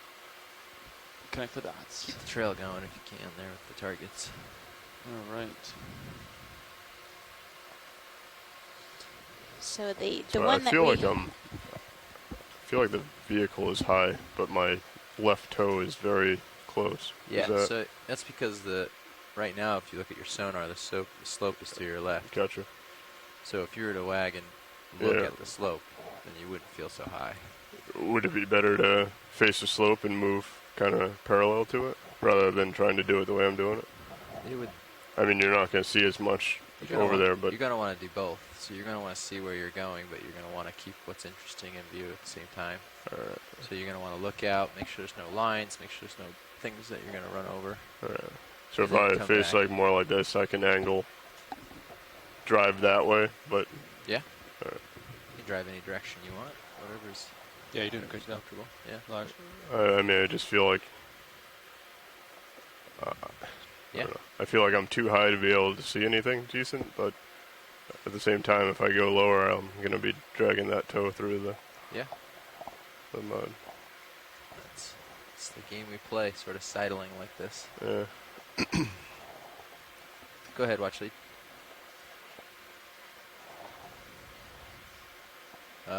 No. He has you latched on. Yeah, we can have him undo that. What was this? See how the watch 1 and 2 are latched on? Yep. Just undo that. They'll just listen to you when they want to hear, or if you want to make sure they can hear you. Copy that.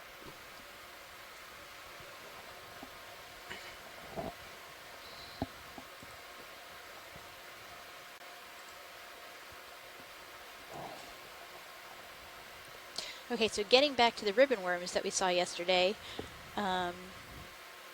this was John Norenberg, actually from the Smithsonian, who he was able to identify probably the species, the genus and the species, thanks to the great video that we were able to collect. And he said that it's Linnaeid heteronemerdian is the genus and species. And he was able to tell that because of the white borders of the head. And those are cephalic furrows. This guy is an active hunter or scavenger on other worms, mollusks, and occasional fish.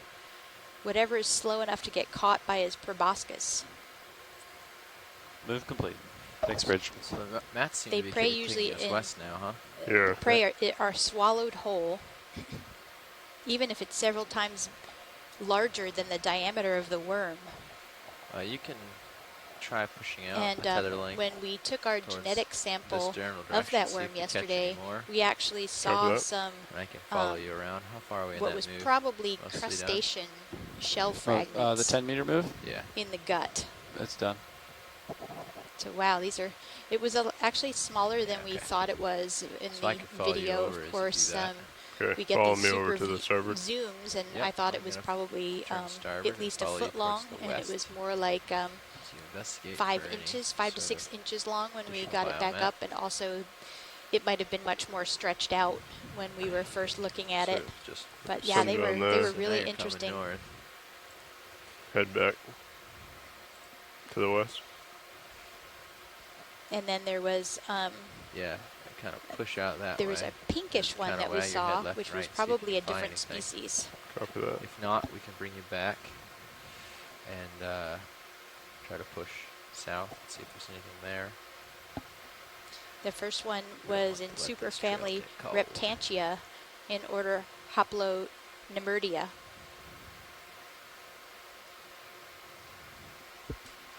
And that one is actually an active hunter predator as well.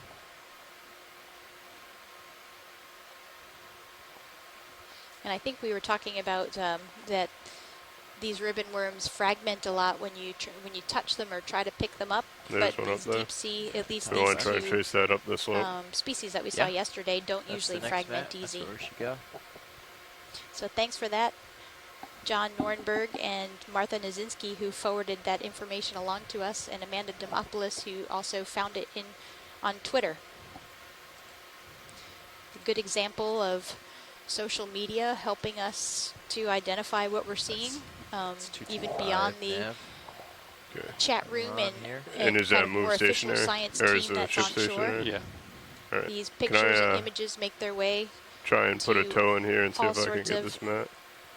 taxonomists and Yeah, scientists Is all that- around you the might world. get a little closer. And then Yeah. Of course you can. So, I guess where I'm facing upslope, is it easier for me to, instead of coming down on it, just kind of like nose into it? Yeah. Yeah, just be careful how much you plow into it. The more you plow, the more stuff you mix up, and the more you throw in front of the screen, possibly. But the current's blowing into me right now, right?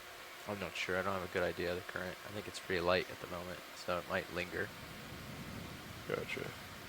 I guess how much closer And we're should I looking get? at another Because one of it these is in my bacterial light pole right mats. now, correct? Seems like it, yeah. They seem to be decreasing in extent as we move up this track line. We're a little bit to probably the north of our intended track line, in between It's at waypoints 225. 3 and 4. Jeff. Here comes another 225, yeah. salp chain he's, passing by. All right, video if you want to We're come still in. seeing some of these quill worm Or I'm just kind of Yeah, aiming at the same net amount. just to see if I can get And a it steady looks like view. maybe another one of these gastropod So he's snails. could Oh, do no, another 10 that's a meters crab. maybe. Another one of That the would cancer keep him in crab view. So I'm still moving. that we've There seen we a go. lot of today. Bridge is RV nav. Yeah, so you still have to push down a little. And it looks like there's something on this Yeah, I'd like another Yeah. move. 10 meters, That's bearing a lot of 225 degrees, speed quill decimal worm 2. tubes. Yeah, that's okay. Luckily it's blowing away. I think I'm putting That's a little too much on. Oh, you can come in a little bit closer if you want video. I'm not really aiming at anything in particular, just...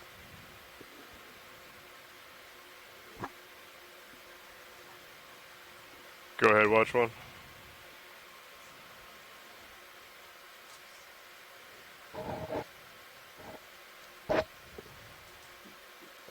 Tubes at, I'm sorry, she's actually really low on my... Did you hear that, Copilot? Tubes of the Quill Worms, she said.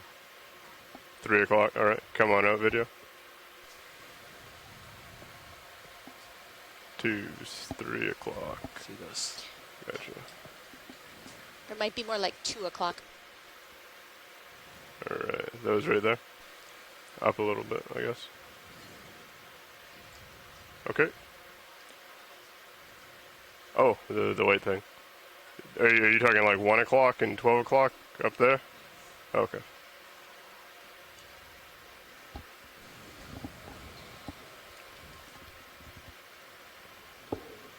You want to come on in on the white worm on the tube video. And coming down a little.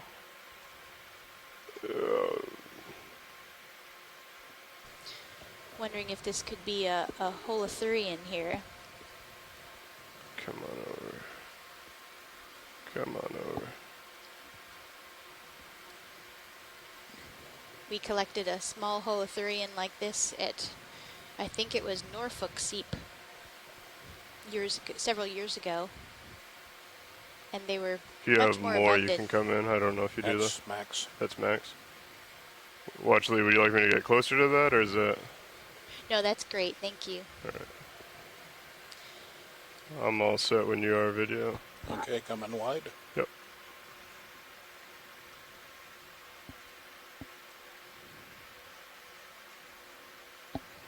Right. Anything else here, watch lead, that interests you?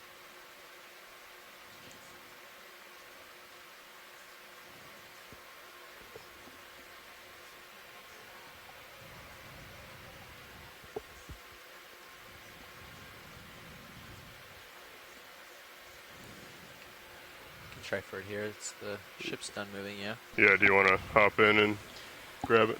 Just hand him the... Can you do a quick zoom on the quill worm? Nav, right? It's 2 above the crab. Okay. Come on in, video. There's another object on it. Ah, it's a little anemone. Okay, so... Celebrity sample. Yeah. You want to... That's good. We just want to take a peek. Alright, come on out. Grab it or scoop it. Okay, so if I'm stationary here, I should be able to put in... Auto heading. Auto heading. Enjoy lock. Yep. And then if I leave it...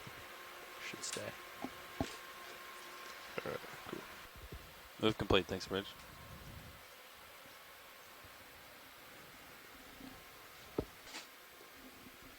Stay there.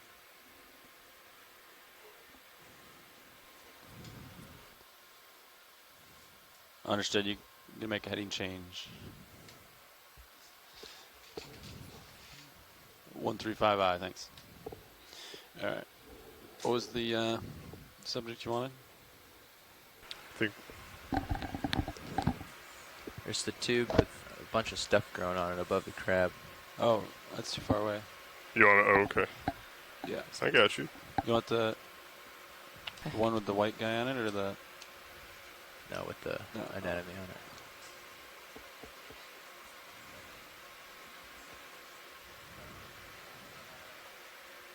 Okay. I guess just point me in the direction of the one that you think you want, and then I'll get a little bit closer and we can zoom on it.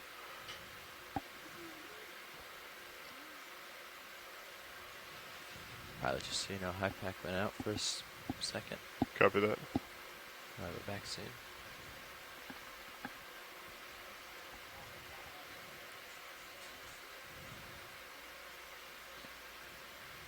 Okay.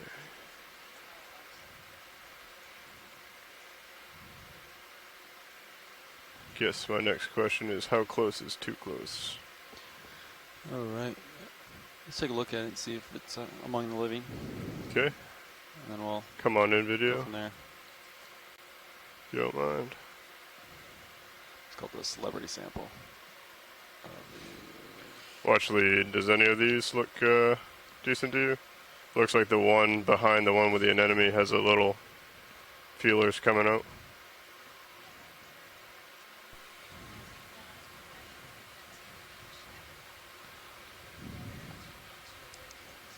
The one with the white. Okay. Yeah, the one. Come out partial video. And I think it shows the swing organism. a little bit more. I'm going to come to the right and see if I can find a little bit more. Come out quite a bit video, actually.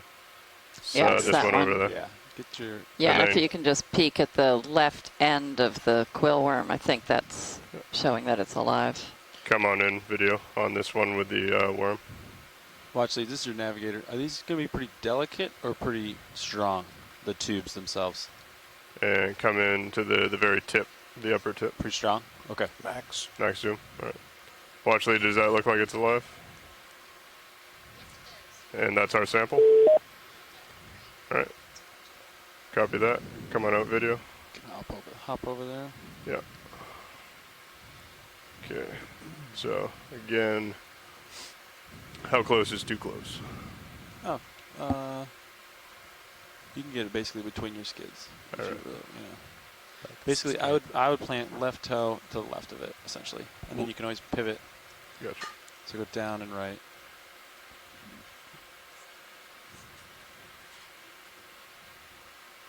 So yeah, get the left toe basically on the same contour as it, if that makes sense, or below it. Yeah. So you want to be facing uphill? Yeah, or slightly to starboard's fine too, or whatever.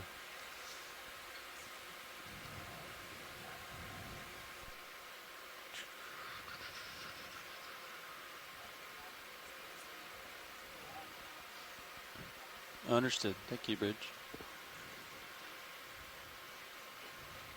Okay, something like that. So yeah, come down, way down.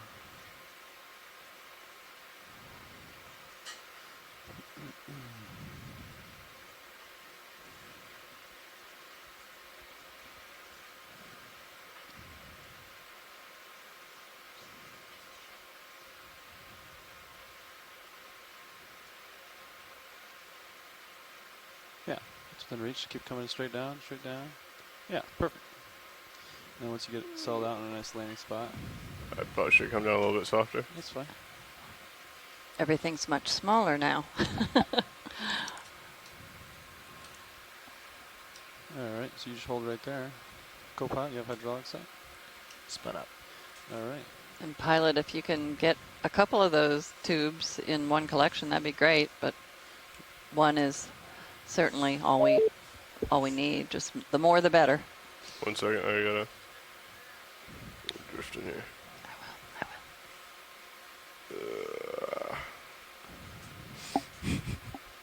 So 75–80% is probably way too much. All right, copy that. Let me drift up a little bit, and I'll try and get up. Yeah, Oh! You're fine. Just slow movements. Yeah, you don't need to make large adjustments at a time. I think there's quite a few of these up here, so it's not. Yeah.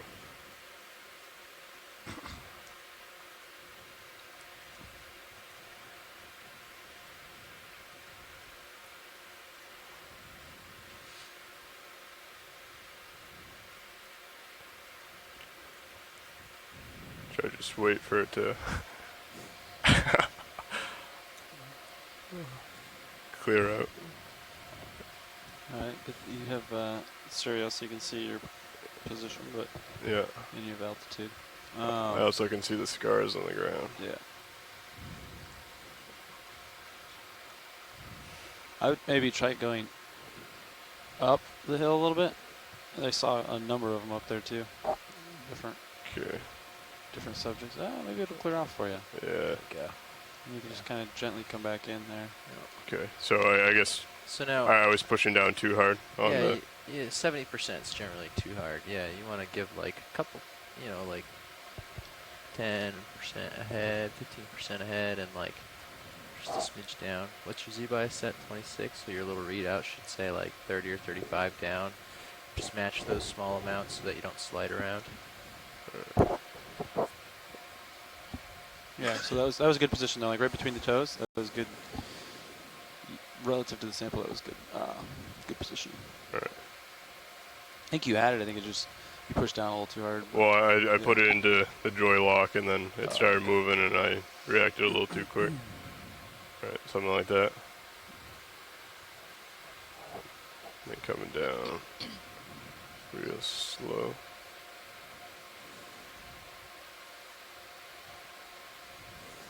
Yeah, I like looking at my manip cams a lot too.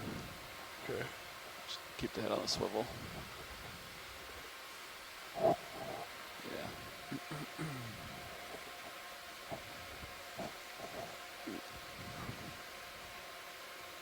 All right. These are decently sized. Quill worms, that is. So do I need more than that, or? You look good on down. Good there. starboard. See the little that's fine. So just crab hold there? traces as track marks. So I should not move. Can you make adjustment? You want me to joy lock you? Yeah. So now I can do auto heading?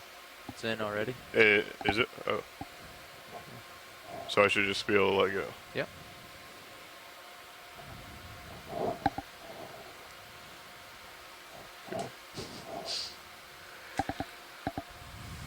Yeah, I think I got a little too aggressive with the Whoa, that's a nice salp chain. joy lock. You're spun up. Could bring mini Zeus on Very long one of the salp monitors, chain. on the right one actually.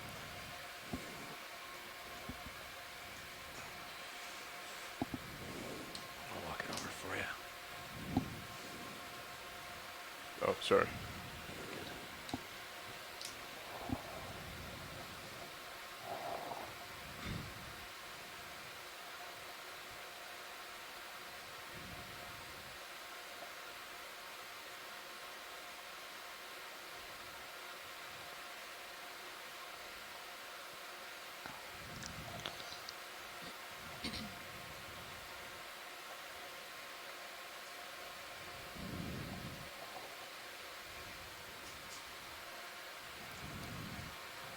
Starboard enter. Yep. Is that what you wanted?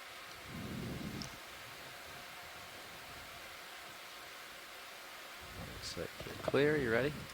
Yes. Extending. You're pushing into the mud. Oh, well. This doesn't matter.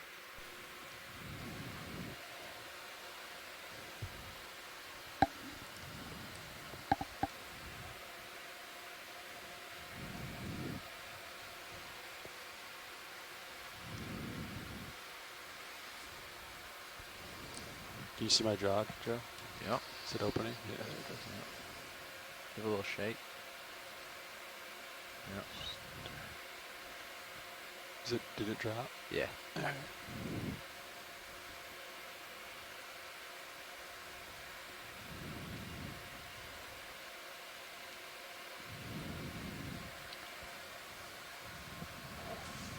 And that Thank is y'all. specimen number 5, bio, for those of you annotating.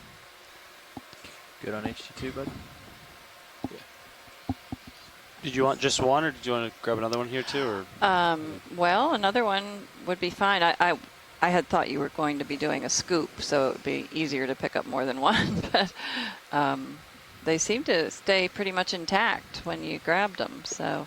Yeah, I think it may have, like, where the jaws were, crushed it a little bit, but I think either ends of it should still be Those intact. two are coming out. Okay. Look. Yeah, let's take one more since we're here. Understood. Do you see one in field of view that you want specifically, a clean one or a Well, the fuzzy one in the or- lower right, is that too hard to manipulate? I might be able to get it. Okay. Like one lighter in color? Yeah. Understood. You want me to come down on the camera? Yeah.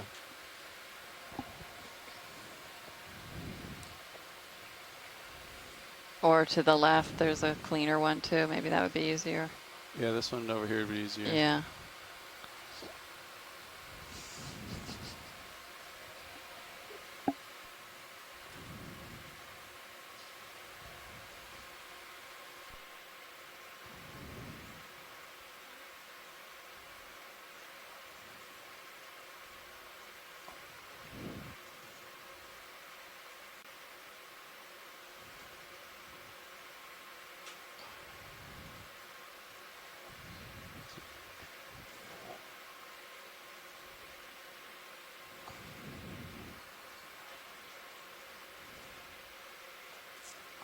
Starboard inner.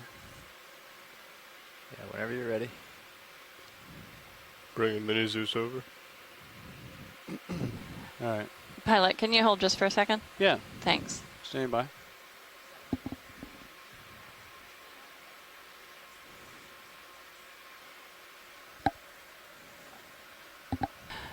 I think we'll leave this because of it would have to go in a separate bio box, so that was my bad. I thought it would be able to go in the same bio box. Nope, that's totally fine. So we want to keep that freed up in case we need it for later. And Understood.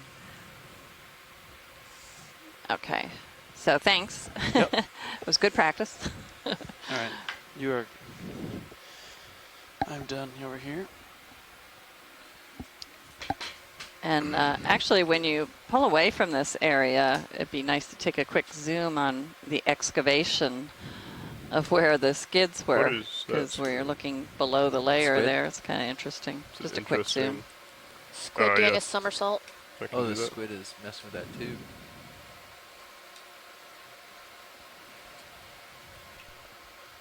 So you're trying to do it? Got stuck underneath it or something. Oh yeah, no, I get it. Specimen 5.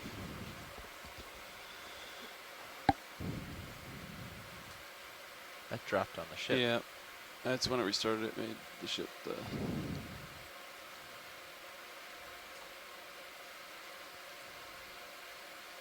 Jeez. I feel like I came in here in a bulldozer. He's still there if you want to just drop one by the. On the What's that? Oh, it's relative. Well, actually, you said you wanted to come in on where the tracks were. Do you have a preference, either left or right? The one where the bacterial mat is, just to see what is just below the bacterial mat. Copy that. What did I move? Just off of center. No. We can. To the right. Yeah. It may not be as Like a measuring tool? clean cut as I'd hope. Let's let that fade away a little bit. Yeah, sure. And then we can come in on it.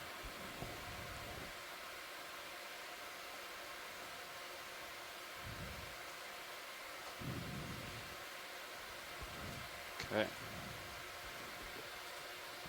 Okay, video, if you want to start coming in, we can try and.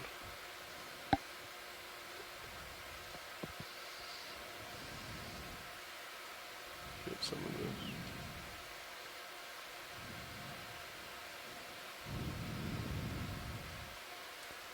So the Nemerdian that we collected yesterday had one of those amphipods in it, stomach. In the stomach, that's right. Yeah. And pilot, maybe tilt up and then pan over to the right a little bit. To where it's bacteria on the surface. That's where I'm talking about.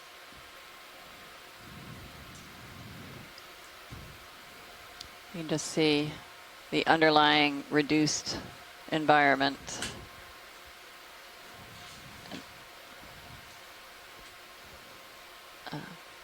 Actually, it's dropped off the screen, so it'd be to upper, yeah, and now to the left a little more.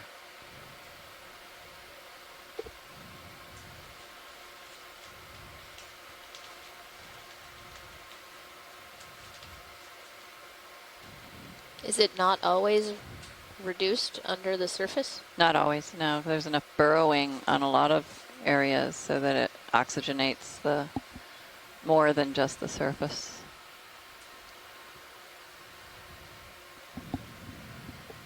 Certainly around here we've seen this much more commonly. Okay, that's great. Thanks, what direction Pilot. are the additional mats here? You kinda Come go- on out, video, when you're done. Are they going uphill or? I'm not sure. I don't know that we found another one yet. Okay.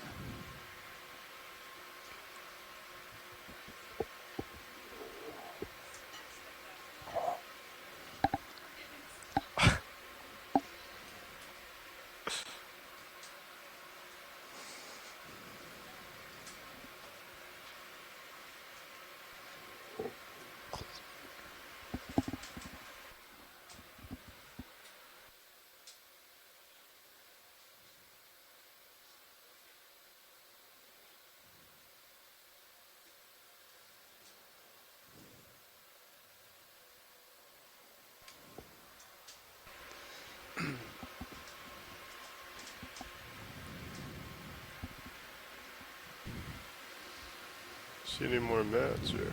So if you have just joined our dive today, Upper left, we have been yeah. traversing up a Oh, yeah, there we go. moderately Thank you, video. steep slope that we came here because we knew that there was a great possibility of finding some of these methane seeps in the bacterial mounds that occur on the surface of the sediments in those environments of the methane-rich water that is emitted from the earth, from the near surface. And Yeah, you so can come on in if you'd like. these were first identified Just to get a by quick several zoom on people, including or several expeditions that showed the existence of the bubble plumes using multi-beam sonar.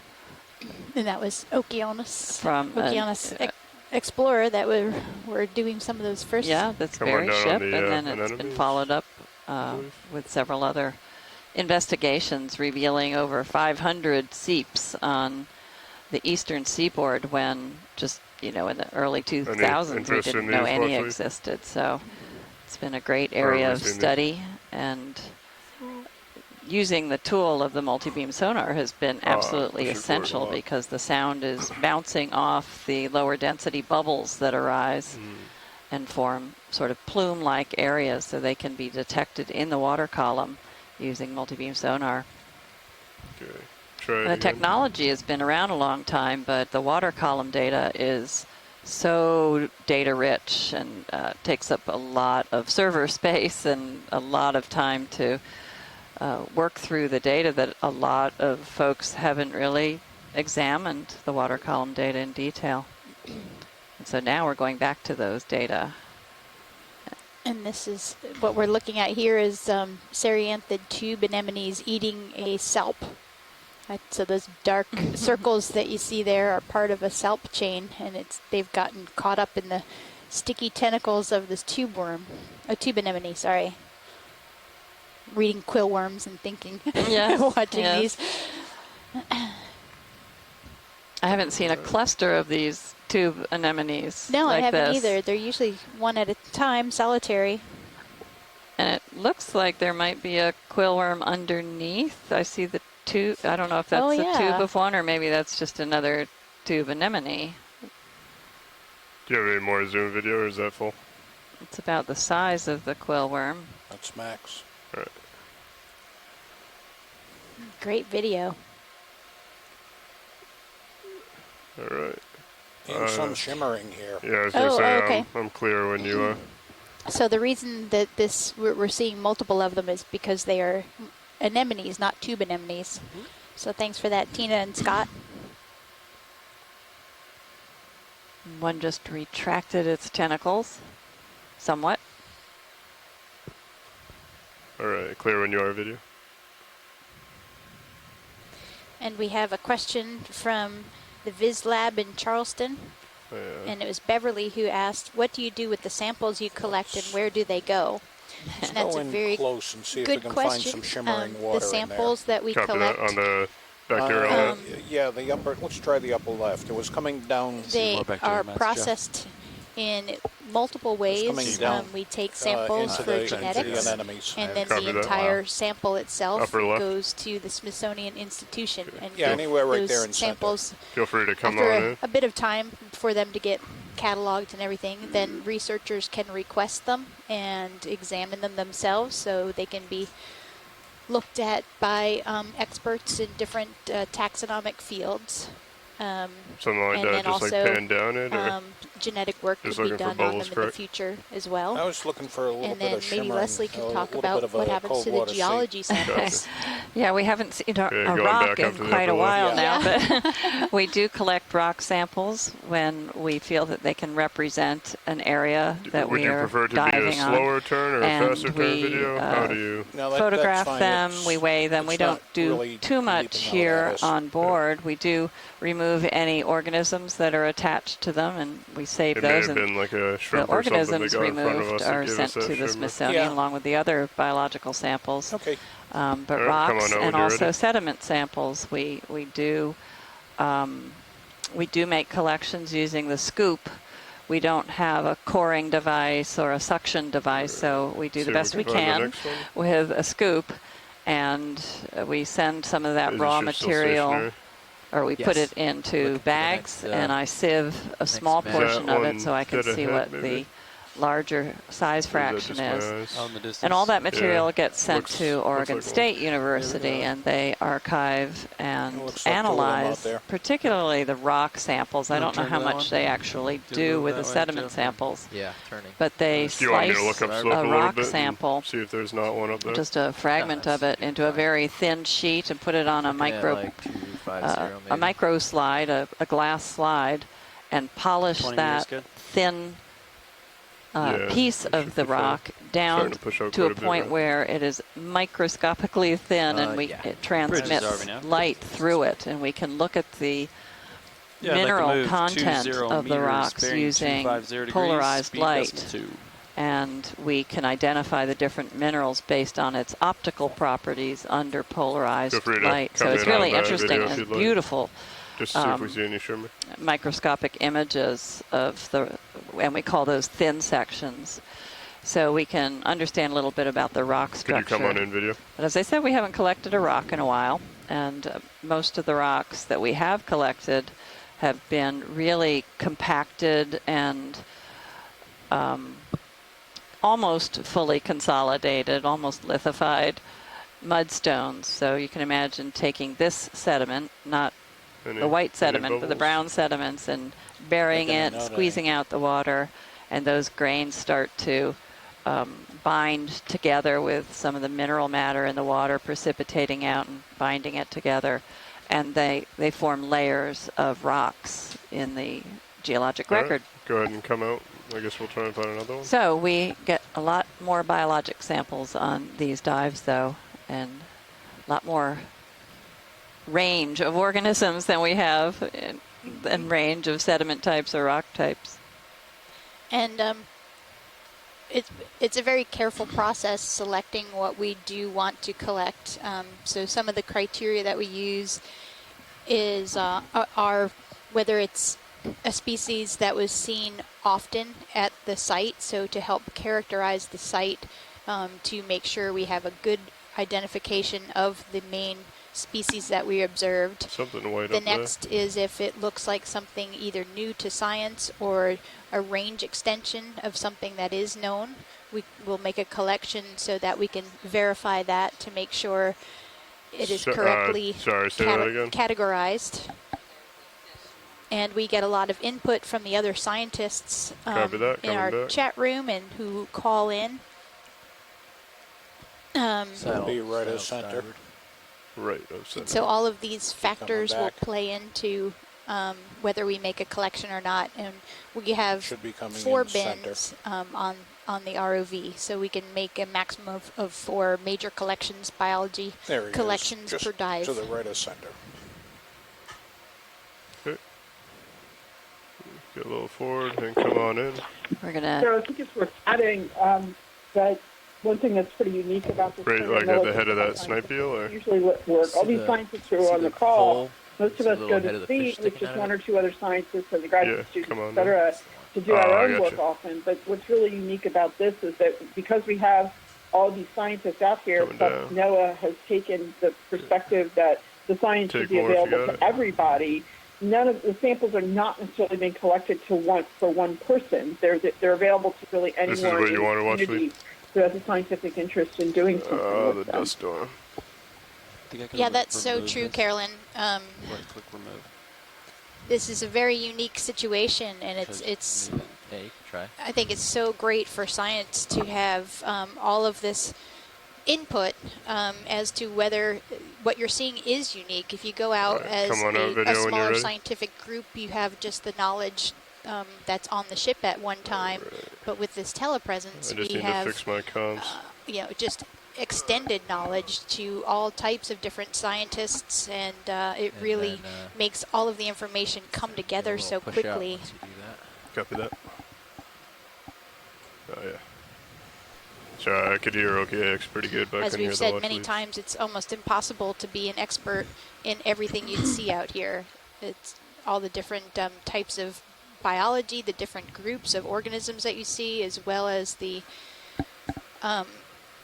oceanography and the geology. So having input from different types of scientists really makes you be able to characterize an environment much more comprehensively and quickly too. Move complete. Thanks, Bridge. So thank you for the original question from the Viz Lab at the College of Charleston, and actually it was from Kimberly. We were told that the name was incorrect to begin with. So thanks, Kimberly. And yes, I do love rocks and sediment. Ask any of my students.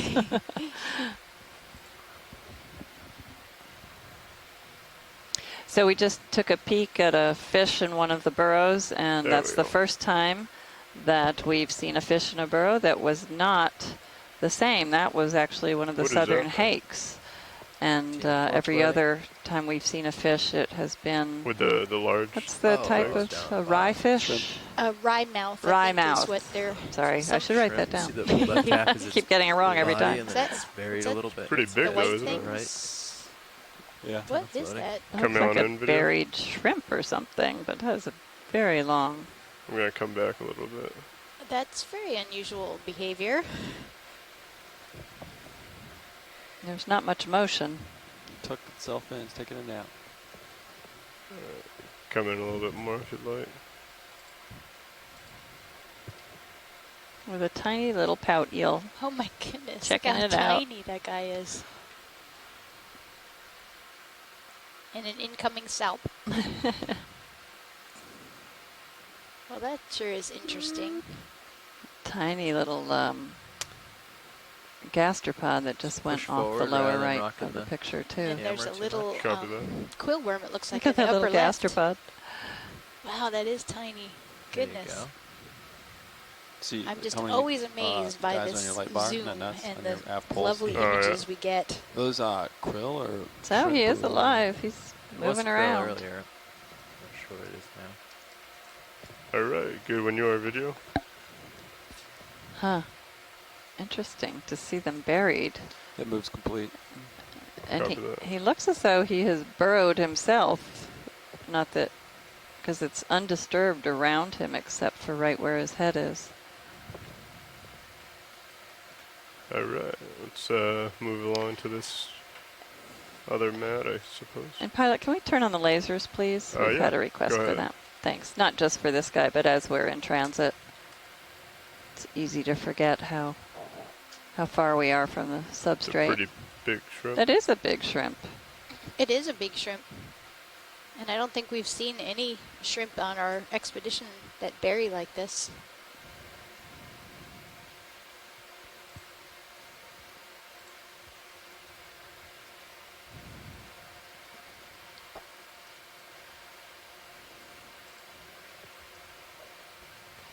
If you want to just do a partial zoom, or snap zoom, is that what it's called? Like not all the way in, but just enough to see if there's anything there. Wow, it's a quill worm convention. Okay, and then, so are we looking for bubbles? Is that the idea of the mats? So if we don't see bubbles, we should just keep moving to the next one, or it's the thought process here? Are you asking me or Watchley? I'm asking anyone that has an answer. Actually, if you're asking whether we should look at each of the bacterial mats, right? Yes. Yeah, I think if we could get a good zoom on each one that we come to, and we'll be trying to see if there are bubbles or not, and anything else that might be living in the mat, so that would be wonderful. Copy that. Feel free to come in video. I know we're a little far away, but I'll move closer as we come in. Yeah, there wasn't much in this one. Yeah, it looked pretty small. Oop.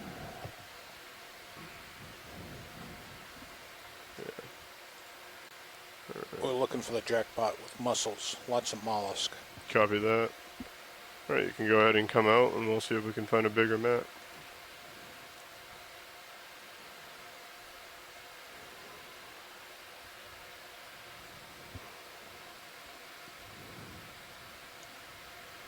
Looks like there's one ahead.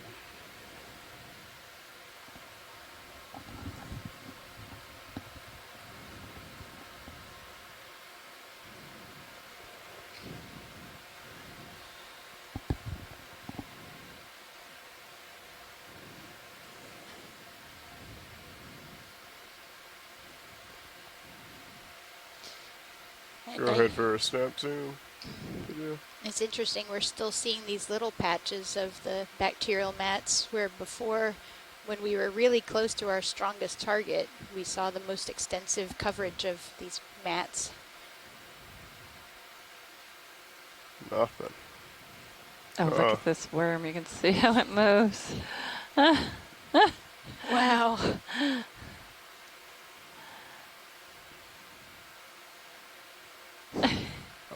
Come on. Huh. Interesting. He's got a mouthful of the sediment, it looks like. Yeah. Feel free to take as much or as little zoom as you want video. I'll try and follow this guy on his commute. It's a serious core workout. See, looks like an inchworm trying to drag something. I wonder what just went buried. Oh, I guess that's another one of these worms that's Yeah. buried over there. Coming out now. Huh. He might have a hard time dragging his house out of the mud. Is this how you're supposed to dance the worm? I feel like I've been doing it wrong my whole life. Can't say I've ever done it. Can we get a little tighter zoom on that? I Yeah, would video love if you to see can. I his- can. Do you want the bottom or the top? Of the head Yeah, of that the one's- top, Well, the one that's moving. Gotcha. I want to It's got see the spikes on it. near the mouth. What is grabbing onto the sediment? Oh, I wonder if he's going to eat whatever this little red thing is. Looks like it. Oh, yeah. Oh, he takes it inside. He doesn't want to be filmed. He knows we zoom in on the kill usually. No privacy while dining around here. Well, I guess the show's over. All right. Feel free to come out when you're ready. Thanks. Video. Oh, that was great. Is that just the head of a worm there? Yeah. So the worm has the rest of its body in that tube. Well, I mean, this one Yeah, right but here. it looks like the looks worm it's- head over here. Oh. That's one that maybe. Or is he just underneath? Oop. Hard to say what that is. No, Yeah, I I bet think his that's tube- poking out. Yeah, Yeah. his tube is in the sediment Yeah, there, you the can rest see of the it. little tentacle features. All right. The amazing I world guess of worms. Go on to the next map. And we're coming up on an hour if Navigator or Copilot wants to hop in.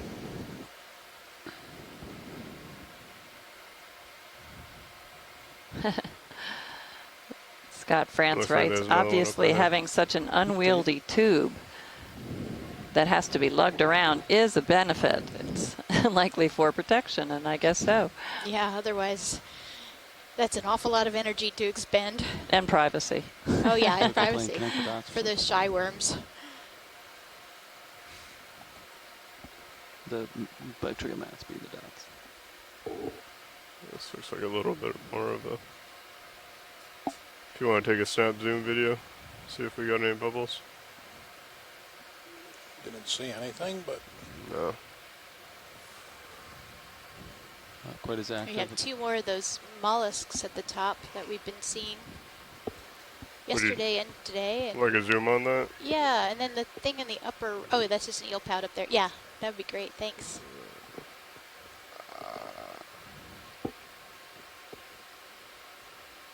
And we've made 1 collection of these today. Feel free to take as much as, is that full zoom? yeah. All right. Would you like a closer view of this watch lead, or? Oh no, that's great, thanks. Okay. Feel free to come out when you want video. I don't see any bubbles. If we can just look right, just get a nice scan of it, that would be lovely. Okay, coming back to starboard.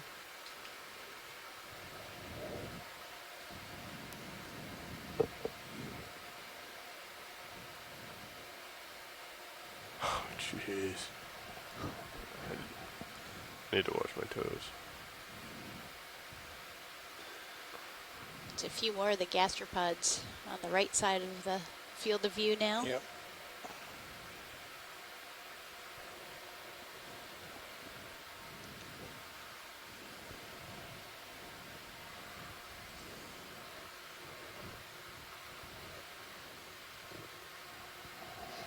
Mucus. Yeah.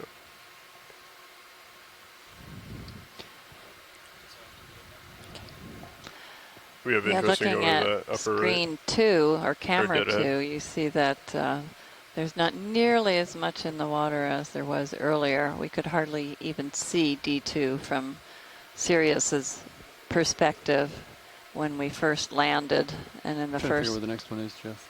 major 2 hours of the dive, we saw just a lot of biota in the water. Thanks. So we've risen above that layer apparently. Yeah, and now there's a lot of sedimentation in the water, though. I mean, it's still a very blurry view of D2 from the There's another surface. worm walking uphill. And we are currently at a depth of 435 meters, and we began at We need to 519. be making our way uphill, right? Or trying to? A little bit, not. Try to find the. Just chasing biomats. Yeah. Wherever they happen to be. We've been taking water samples every waypoint. Okay. But we kind of. And there were several potential seep sites noted along this track that we've chosen. So we're hoping to see more I was going to say we haven't patches looked up throughout the dive. slope in a while. Looks like Certainly we have one been after rewarded these two so as well, far. further As we up. landed, we saw a field of these Let's go for the bacterial bigger mat one first. areas. Watch lead, this is your navigator. This is about as close to waypoint 4 as we're going to get, and we're pretty much between waypoint 3 and 5. Would you like us to take a water sample here? Understood. All right, pilots. We can take a water sample, co-pilot. Come on in on this. We'll drop I'll a start. swing around. Done. Still don't see any shimmer. Nope. Let's expect 06 watt. There. Come on out if you're satisfied. And I guess we'll continue up the hill. Oh, there's another buried shrimp. Slightly uncovered. Maybe 225 nav, we could do another 20 meters. 225? Come on in on this video. 5, affirmative. The shrimp that's buried. And here's another of those partially buried Bridge shrimp. is RV nav. Curious. Yeah, like a move 20 meters, bearing 225 degrees, speed decimal 2. I see what you mean by going forward and backwards rather than tilting the camera. Yeah. Just a little bit smoother. Okay. I That think I was the saw. 4th Niskin, is that correct? Yeah. 4, yes. So we have this one straight, and we also have one up to the starboard, or the port, I believe.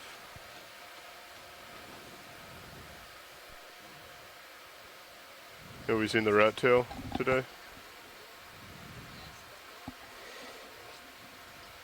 Ask about. Nope. Sorry, but has the water sample been collected? Yes. Okay. Yeah, we just took Great. it Okay. 2 minutes ago. Yeah. Thanks. We got something here buried as well. Almost center. Oop, that's the wrong way. I think that's. You see that right above the lasers video? Oh, understood. Yeah, we got it. It's another type of grumpy fish. And this is our at least third batfish of the day. I don't know if you saw one when I was at lunch, but I definitely like them. Here we go. Uh-oh, we might see a feeding behavior. Go for it. Oh, come on. Must not be hungry. All right. We've already seen quite a few of these fins today. so they can walk along with sediment. But they are little angler fish. So they are looking for food above them, not in the sediments if one below. of you wants to hop in, just let me know. Understood.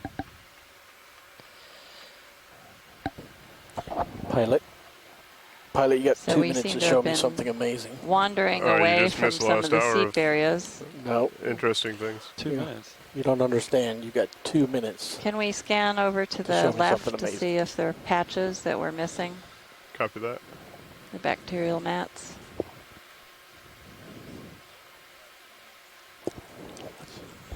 Video, you have an open Black-belly mic. rose fish in the distance.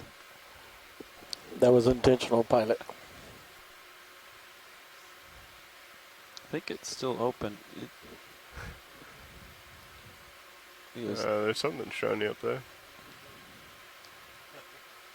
We're starting to see some mounds that we haven't seen today, but we have seen in the past. So some organism is generating these little mounds.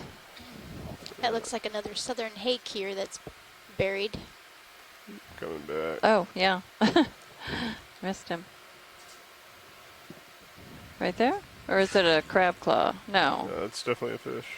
Sometimes it looks like, I know once we... Feel free to come in, video. Oh, I see. His whole body is lying down. Yep. Back. And that eel pout is curling around him. I love how they just make a little blanket over them. A blanket of sediment. Right, feel free to come out. A mud bath, Amanda. Mud bath. Going to the spa for a day.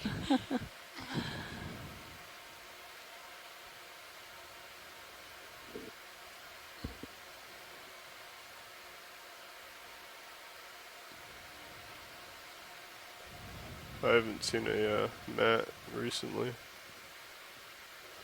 All right, video swapping out. Thanks, Roland. Thank you, video.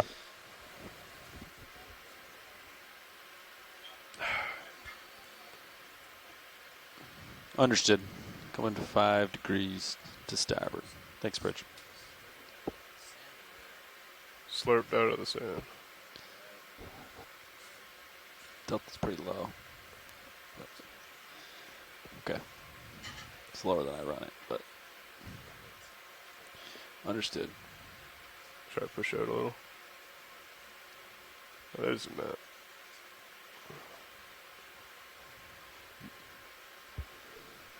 Looks like with the slope there.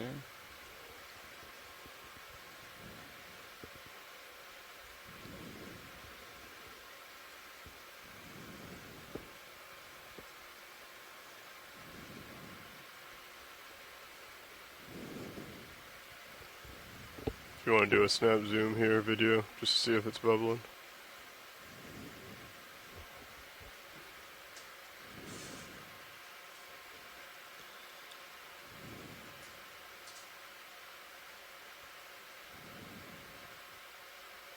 Nothing. Alright, come on out. Let's see if we can find another one.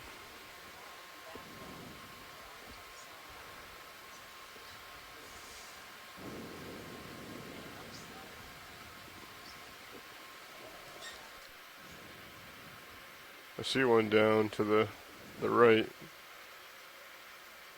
I mean, we still want to make our way uphill though, right? If we can.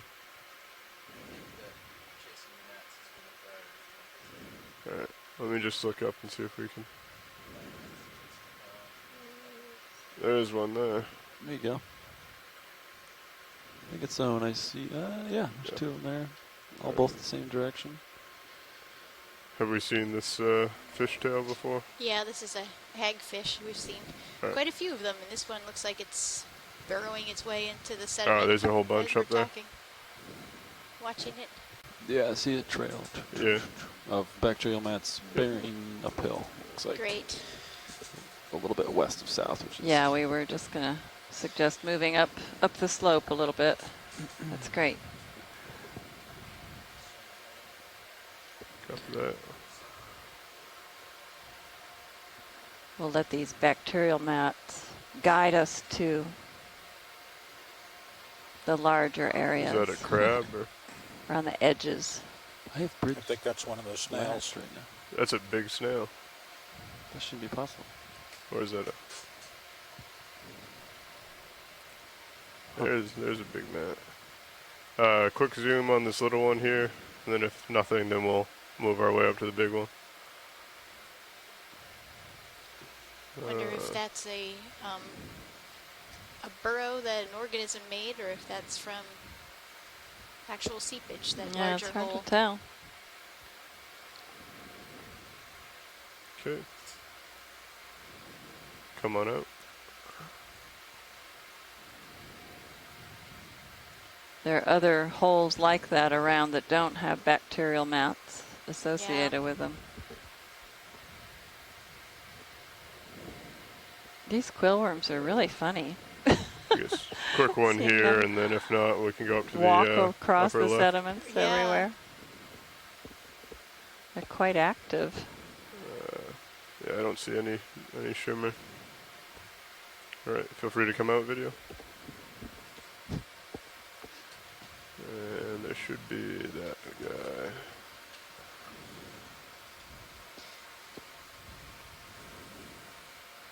Ooh. A little too much.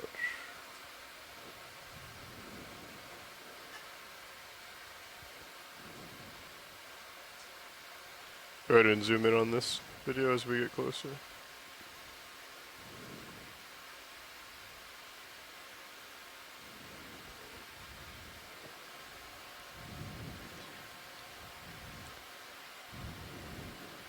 Worm horror stories are coming in now on the chat room. Fodder for nightmares. Oh, I guess in that situation, or for sci-fi, sci-fi films. Approach too fast? Is that why that was? All right. Apparently there is a king worm that can be 2.5 meters long. Oh my goodness. That's something like close to 8 feet. Oh my gosh. Oh, I hope you don't see one of those. We will not be collecting so here that, I guarantee. I'm floating away, so I need to push up. All right. Did I see that was from Australia? I didn't read that far back, I don't think. Is there another one of This those pile of quill fish? worms. Yep. Yeah, another southern hake buried on the left in a pile of quill worms. I keep pulling towards me to. You can just pivot off that tugboat. Yeah, can we do a quick zoom on the quill worms, please? Right in front of me? The whole pile of Yeah. them. Yeah. All right. Come on in, video. Let's see if we can figure out what they're eating. There's a gastropod, but we're not sure who's eating whom. Two gastropods. Look at three. Oh, four. wow. At least 4. I guess there's some gosh. white, fleshy. Yeah, I think Probably that some might kind be of the tissue. gastropod they were working on. Do you have any more zoom video, or is that it? That's it. Or is that an amphipod? No, I don't know.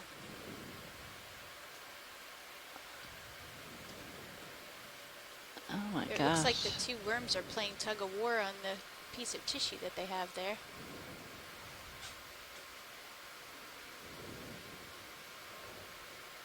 So in that case, I'm going too close.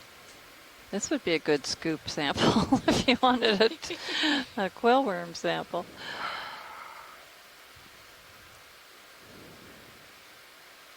Wow.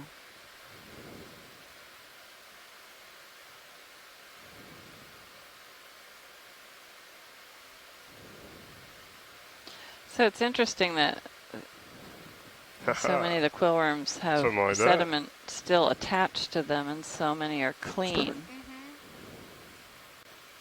Oh, look at that one coming out. Oh, you can see it's kind of biting. Yeah.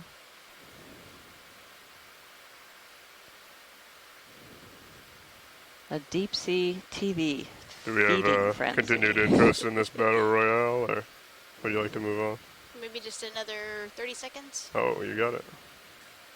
See what Here comes another. does when he comes in. I feel like this is one of those like MMA fights, or not MMA,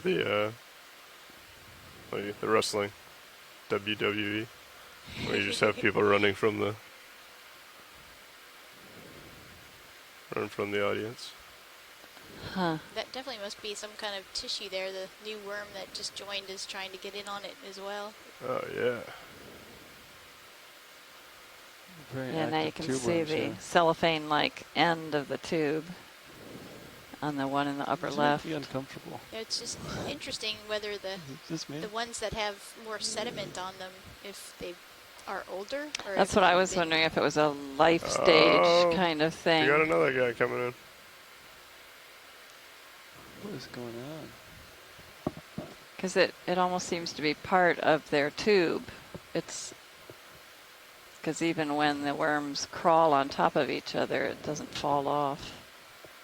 But maybe that's just they have some sort of mucus.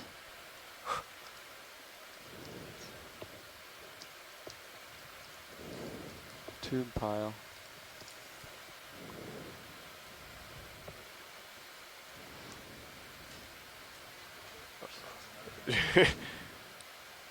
And all right, I guess we've seen most of the action we'll see here.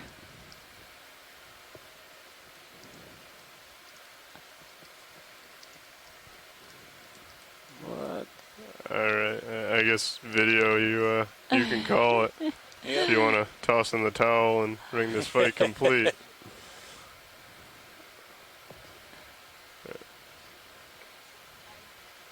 Just wondering if the guy on the right is going to escape. Another question that came in the chat room about how we knew that there were seeps in this area, and whether that came from previous dives or from maps of the seafloor. So we've had a few times that there, looks like the fish came out a little bit more from up above. There has been imaging of the water column, so the seeps produce bubbles, and the bubbles go up into the water column, and our instruments, our acoustic instruments, can detect the contrast between the gas and the water. And so the plumes are found typically before the seep, the seafloor feature is found. The kind of work we do today is to verify pretty much only seen the head so far, right? Seepage at the seafloor feeding the water column plumes. So often now it's sort of the geophysics of looking at the plumes in the water column that tells us there's a seep there. In this particular case, these seeps were identified prior to 2014 based on some data collected by the Okeanos Explorer. Subsequently, the U.S. Geological Survey has done a lot of surveys, including in this area, and found a lot more seeps and verified these ones. And then other people at the U.S. Geological Survey and their colleagues, including some of the people listening today, have did a previous dive here and verified that there was, in fact, seafloor, there was seafloor that sort of corresponded to the fact that there would be seepage here. So we have a lot of ways, but we're getting much better at using remote sensing to find these features instead of having to dive every single place and look for the needle in a haystack. All right. That was a great answer, Yeah, Carolyn. great summary. Thanks.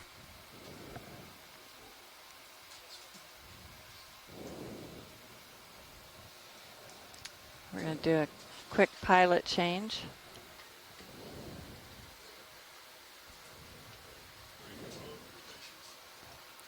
No problem.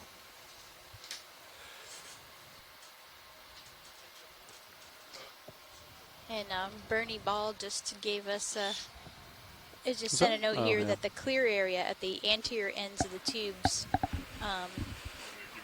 have an internal double or triple valve system. I've been running around 10. If you get closer, come up maybe to 12 Thanks, or Bernie. something. I didn't But know that yeah. at all. I don't know if it's to channel water deeper into the Whatever tube looks or good. to keep out sediment or... Alright, so I think the additional mats were basically dead ahead, right? Okay. The southern hake to just bury most of their body underneath the sediment. Cool jellyfish, right? We've seen so many of them this expedition. Might be a siphonophore. Is that a siphonophore? I guess Bernie noticed the valves opening when the worms were moving, so maybe it is to allow water to flow into the tube. I didn't notice that, but I was looking at what they were eating in their heads really more than the tube.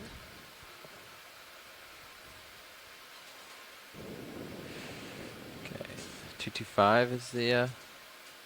That's the next waypoint, but next waypoint. If you see mats, I see it went off the starboard there. Understood.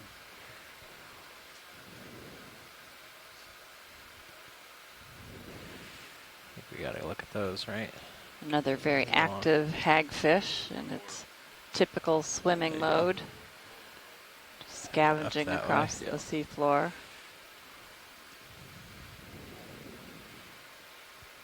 Piles of worms.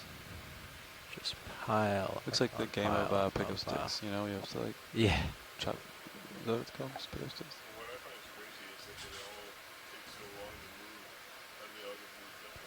They're pretty fast. I mean, something must smell good.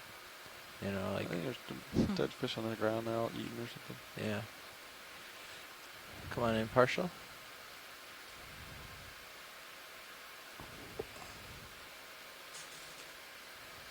Dust so we're clear, seeing okay. some of the Frame midwater this, organisms again, bubbling out. surgested shrimps and that barracuda that just passed. And we've seen a lot of salps today. A lot today. Yeah, not much there. Mosey over to the next one.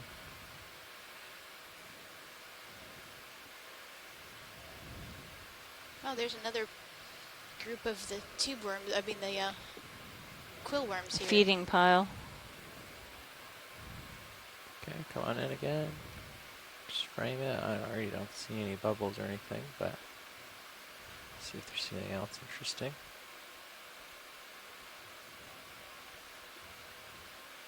Scanning. Yeah. Wow, that's an amazing zoom.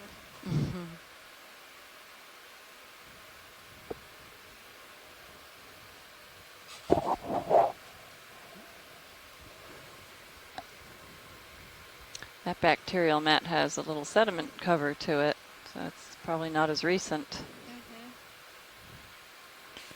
Okay, moving on to the next patch. The one on the upper left looks much more white and less sedimented. Yeah. So is that newer or more active? Looks like there's a lot of these groups of the quill worms. Yeah, we should take a couple more zooms on them, see what they're eating. Which group are you looking for? I'm curious to know if the snails are being attacked by the tube worms or vice versa. Right. I think the tube worms can outrun the snail, actually. So I don't know about a snail sneaking up on a tube worm. We'll take a quick zoom here. There have been several associated with each of those piles. See if there's anything This here. one has a... I thought that was a hole, but maybe it was just the eel pout.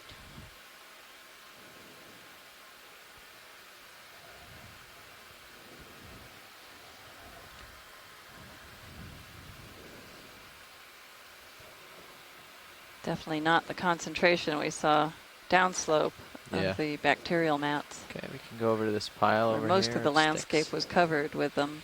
See if we can see what they're going after. Can we do a quick zoom on that pile of quill worms up there? Yep, headed there now. Caught my eye. There's a lot of little traces. See the No, stationary. You need to move? Stand by a video. I'm just getting really close in a sort of top-down view so you can see what they're feeding on. It might be all a their shrimp. tracks. And there's another fish in the burrow. Coming down. Settling on it. Yeah. That's quite a pile of tube worms. Huh? Come on in. See what they've got. Shrimp, maybe? Lunchtime. No, another snail. Oh, a squid. Yeah, that is a squid. Wow. They're feeding on a squid. Look at the tentacle. Oh, the poor squid. Save me. Oh, I'm definitely having nightmares tonight. As long as those worms stay in those nice straight tubes, they're not going to bother me too much. I'm not watching this. It's when they're out of their body, out of their tube, I don't like. They have such beautiful colors when they're out, though. Like little rainbow. We'll probably have to take the sample out of its tube to get the DNA sample. What do you mean, we? You're the biologist. I'll be washing sediments. In the other corner of the well, yes. far away. Far away. Good day to be a geologist. It is. I'm happy. So what you're saying is you want Although to scoop I had up to pluck all all the worms. worms out of the sediment yesterday, and they did not have tubes. What bearings you want, co-pilot? Whatever bearing you're Okay. You want 20 meters or 30? So these guys are one of the top predators down here, it Apparently. seems. Who would have Bridges thought? are we now? How are we feeling, video? Of Good. course, we You wanna also move saw on? that Sure. fish in I'll the get hole. get the that was lasers just on down it. from our image. Yeah, I'd We like to saw move one of those 20 feed a meters, squid bearing right from the 225 water column degrees, before speed decimal also. 2, same as last. Okay, that's probably good. It's a good copy. Look at all the trail want a marks. quick look at the Yeah, fish. let's take a or- peek at him. Yeah, sounds now good. that Come on is, And then we have an anemone that's right the there. rye mouth. That is a beautiful fish. AKA grumpy fish. Yes. What's it actually called? Yeah, Cheryl said we were watching one up close and a squid came by and both the fish and the squid disappeared down the hole very quickly. And in the replay video, you can see that the squid got sucked into the mouth of the fish. Yep.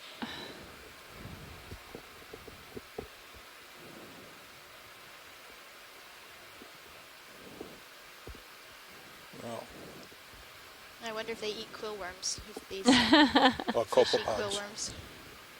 If so, they would not be hungry. Is it a copod or copod? The snail might wander in Copo? to that burrow accidentally. It's a race to the burrow. The snail is winning.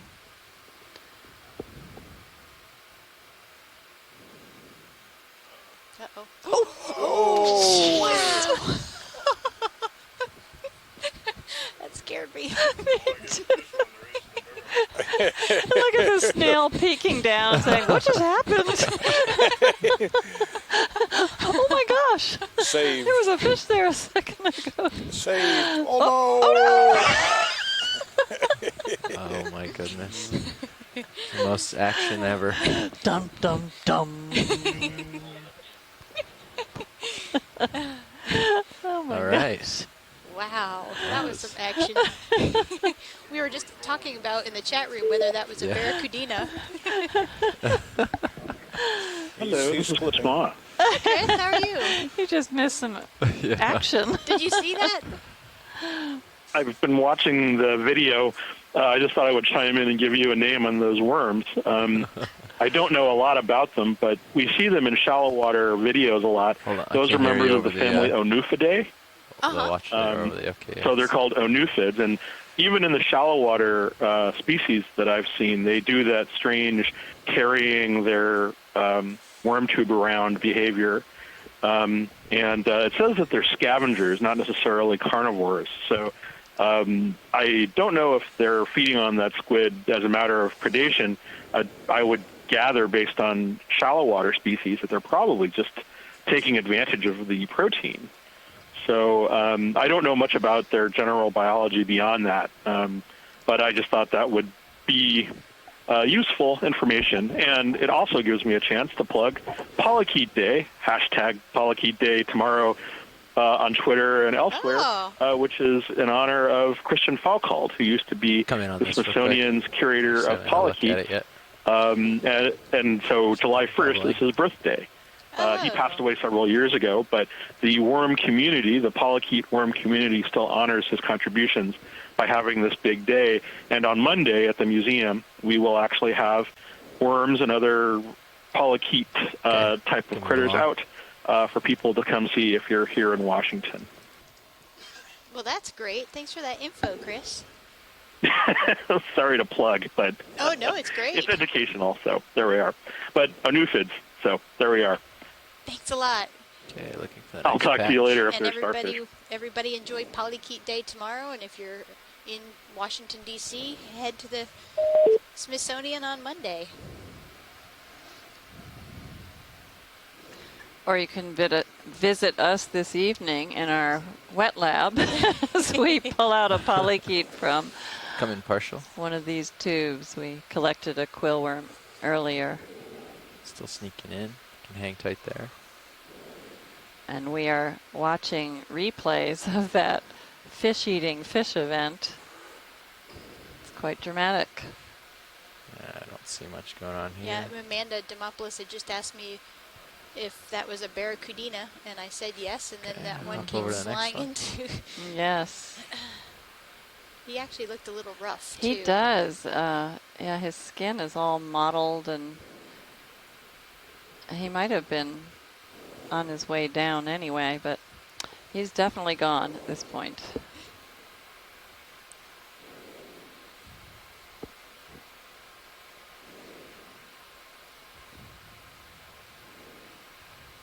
A lay and wait predator. Seems like the best way to do it around here. Low energy.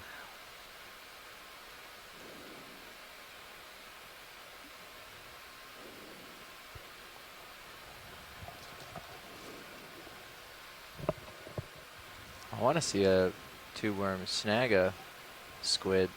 Move complete. Thanks, Bridge. Scott said that we don't have enough days on the calendar to support all the diversity we see.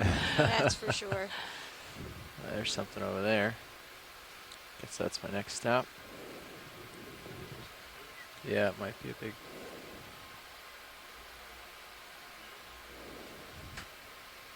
Yeah, no, It's yeah. a mat. It's a weird shaped mat. Sort of fish-like looking. Yeah. This one looks like it's kind of floating. Gave it a fake shadow.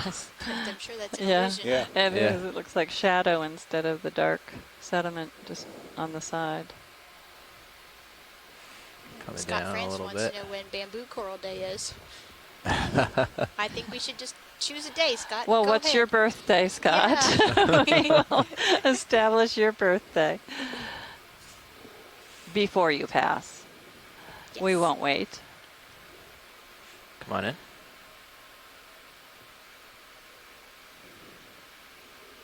That's good. So I guess those are just reduced Yeah. sediments on the bottom side of our...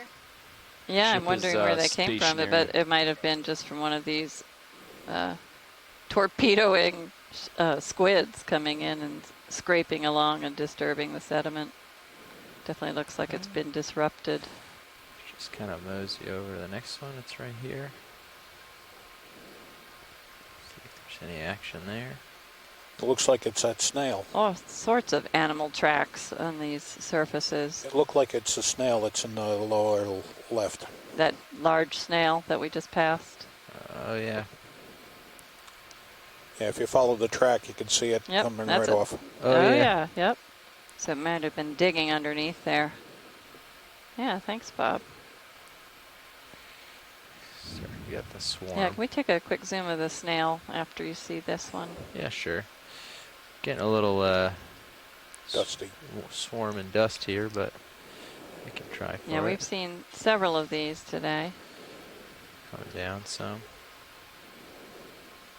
Start by a second for me, video. Sorry, I asked too late. And there's a good size comparison of the two species. We're just come wide, let this dust clear. We collected what we think is the larger of the two critters early on, but it wasn't nearly that large, so we'll know when we see the sample later today.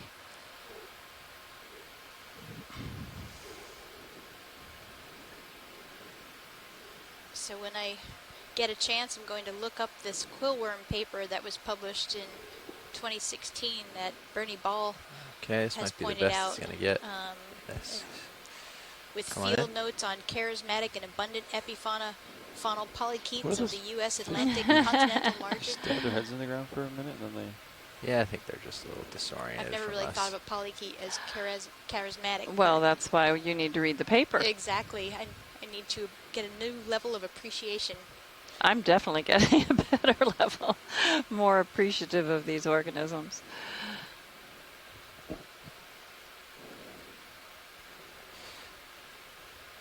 Yeah, we've seen this snail mostly submerged in the sediments with only its foot sticking out. I think it's time to mosey on. We're not gonna You get. can see that it's covered by it. Oh, there's another dead fish. Dead? Yeah, Nope, I think he's not just dead. I think they're just I'm not dead yet. a little dazed. He's not dead, he's just resting.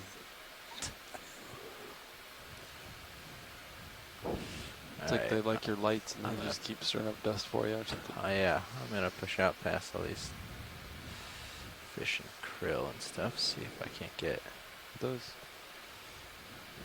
some time without them. Though they are beautiful, they are also annoying. That one's just straight up burying And its Amanda head. Demopoulos from USGS said that they saw loads of them. Come in, Marshall. Dives around Baltimore and You never Norfolk know Canyon. what he's doing. And quite It's the a ostrich collected fish. quite a few for food web studies. It thinks that if it buries its head, their you can't see it. 2017 Baltimore Canyon paper in MEPS found them in the adjacent slope in abundance as well. And here we have another burying hagfish. Looks like he's made a couple burrows in the same area. You can see where he was earlier. Is there something down there that he's going for, or is he just hiding? Look at that. So I think they dig down at first and then they move sideways because they start sliding in much more rapidly. Yeah, and there might be a tiny head of one poking up behind where this guy is going in. Oh, is that a hagfish poking out there? And that makes sense because then they can Try and sense get a what sniff is on that. moving around close to them on the sediment Getting all surface those critters and dart back. out when Go quick before it they dusts. think it's something to eat. Yeah, see how much the sediment to his left, or to That's our the left nail of pout. him, has now That's just bulged a nail pout outward. hanging tight, yeah. Yeah, can you drop down where the lasers are? Just to the left of the hagfish? Huh? Sure we can. There's going to be a lot of dust and fish there, so I'm not sure what you're looking for is going to still be visible, but we can try. What are we See going if his for? head is poking out there. That crack lower right. Come back. Yeah, just letting it clear Yep. out. And I'm going to back up a little bit so I can get some tilt Yeah, back. he's definitely disrupted the sediments to his side. That's fine. Yeah, I don't see Pilot, his if head. you want to keep moving. I don't see him poking out at all. He's just lifted it up.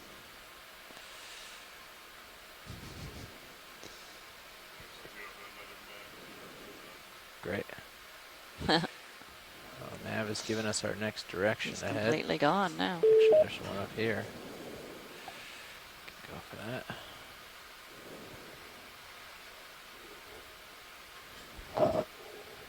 Did we have someone just come online on the phone?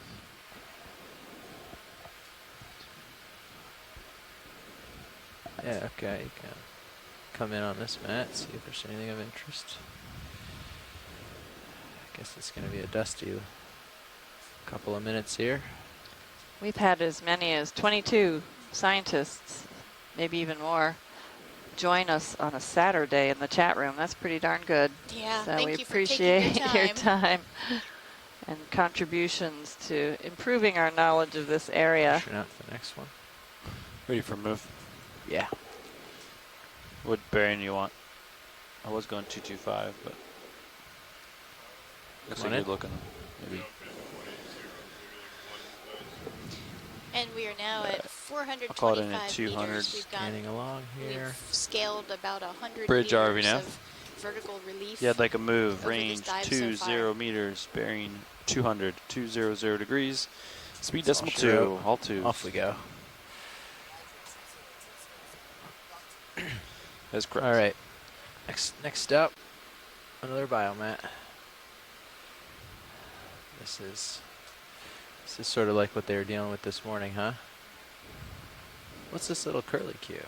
And the interaction of the midwater fauna with the seafloor here has kept this dive Is very it? Come on in real quick. entertaining. Is it coral pout Lots or to look something at. else more interesting? Yep. Oh. Oh, that one's not doing so well. No, he isn't. I think he's A just little taking a eel nap. pout. Okay, we'll let him go. I think he's upside down even. Yes. He's not happy with the current situation. We'll leave him alone. No. Oh, I can gather a guess as to why that is, judging by the screen in front of me. I could venture a guess. Look at every single one of your lights is just this pool Yeah. of. Okay, well, krill. do I have room to give a push here? I do. Pilots, this is watch one. Just gonna get out of here real quick. Yes, go ahead, watch one. Would you be able to introduce yourselves? Absolutely. Great, thanks. Currently commanding this dust storm in the pilot chair is pilot Jeffrey Lanning. Sitting to my left, as navigator. Levi Unima. Lars Murphy on co-pilot. Over on the right side, Bob not on video. And in the back, the clipping chair is Roland Bryan doing the clipping. We're all from the Global Foundation for Ocean Exploration. And to my left. Hi, I'm Leslie Sauter from the College of Charleston in South Carolina, and I am the geology lead for this expedition.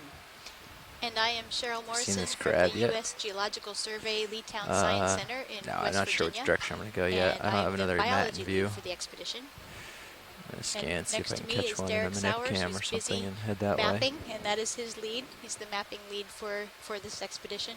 Doesn't have his microphone on, so Okay, so we'll just chime in if you introduce see him. one. He's already scouting out tomorrow's dive site. And tomorrow will be our last dive. Dive 17. Up there? It's hard to believe that we've coming to the end. Right, It went lasers. by so fast. It was a slow start, though. We were stuck in port a few days, so we lost time there, and then we only had 2 sites that we had to relocate. Well, a few we had to relocate, but we only lost 1 dive day. And then there were a couple sites that we were chased by the Gulf Stream eastward, so we had to keep figuring out a new place because it was just too much current. And then another site, I guess it was the Pamlico Deep site. We couldn't dive because the surface currents and winds and waves, everything was causing a mess for the ship to be able to maintain position adequately, so we lost that site. Yeah, we can take a partial. It Ever doesn't seem since like we any have been activities here, though. fairly close to shore off of Cape Hatteras area and Cape Fear. Good. And we've been looking at canyons, different portions of different canyons. Yeah. And these sites are all very different from the earlier sites when we were farther offshore and in much deeper waters. Okay, we'll take And, off. Try to keep ahead of the storm. Different distances or relations to the Gulf Stream location. So it's been fascinating to see the variations among all Another the one different straight ahead, sites. too. This might Excuse be me, the that we have move. You want to visited. follow me over? Not only in the biota, but in the geology and sediment types and types of rocks. Haven't seen many in the last several days. Yeah, not much going on there. Sorry for the quick zooms. We're just trying to stay ahead of that storm of krill if there's nothing depressing to look at. We haven't seen many stony corals either, which was one of the objectives of the dive, was to find habitat, hard substrate habitat for coral populations and sponges as well. Yeah, we've seen in work a little further north in the mid-Atlantic canyons, Yeah, we've come in found partial. extensive areas of Move complete. Thanks, corals Mitch. on the steeper walls of the canyons, both corals and sponges. There. But so far with our dives in these canyons that are further south, we've only seen sedimented, highly sedimented, very steep slopes and ridges. But then we've also seen evidence of these seep areas where Sled gases distance are seeping out of the 312. seafloor. And that was one of the goals of today's Did we dive, pass was 5 to already? verify That's off the side. whether They or want not to follow Matt. the I'm going to verify with them first. plume that we were able to see in remotely sensed data was actually Cut 'em off a mid-sentence. Yeah. whether we could put our eyes on it and see where it was coming out of the seafloor. So these bacterial mats are a sign of that type of environment, and we've seen some bubbles today and extensive areas of these bacterial mats. And then some of the mats don't have bubbles associated with them at all. Can move on. Watch lead, this is your nav speaking. So if you look at HiPAC, we're basically headed directly to waypoint 6, following the mats. I do notice you have a waypoint 5 over here. Is that a hard target that we need to scooch over to get, or would you rather follow the mats to 6? And the last several dives have had very similar types of substrate. This soft sediment. All right, Pats, we're following the mats. Doesn't show too much variability in it. There are not a lot of ripples or bed form features indicating low velocity currents. The grain size is very fine, again, supporting the low velocity current environment. But what we have seen is completely different dominating biota, and including the fish. Okay, come on out. A few days ago we saw brittle stars covering the surface. The next dive we saw these pout eels, or eel pouts, excuse me.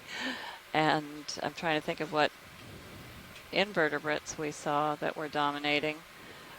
Today we definitely are seeing the quill worms as the dominant invertebrate fauna here. Epifauna, certainly.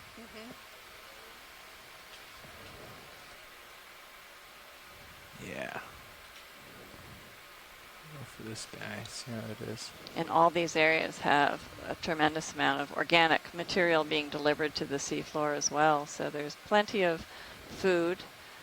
It doesn't look like a coral reef environment. It's not densely populated with high diversity in a small area, but there's plenty of food for a wide variety of organisms. They're just distributed more evenly across the landscape.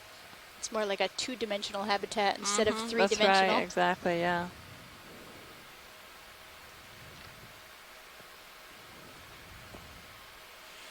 And we don't see as many filter feeders here. Right. Because there isn't that current. Sneaking in. And probably too much sedimentation and nothing to attach to. Yep. Yeah.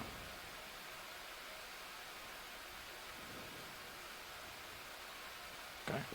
And even on the very steep slopes, these sediments are cohesive enough so that they don't just tumble down the slopes. They stick together enough so that they are pretty much in place, except for the very surface that is still very water rich.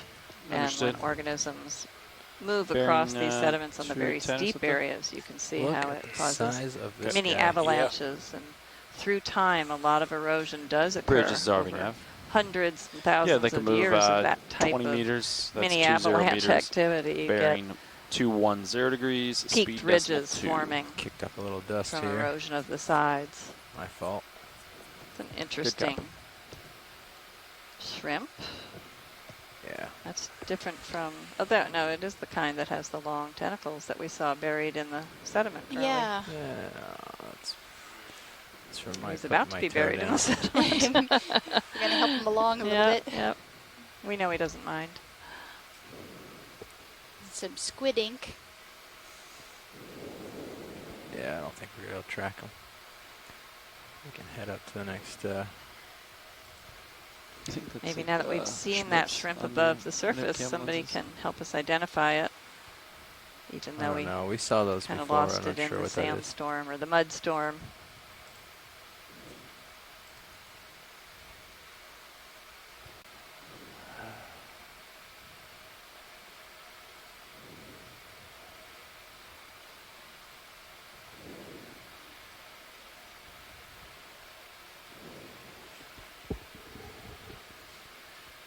Sand tornado.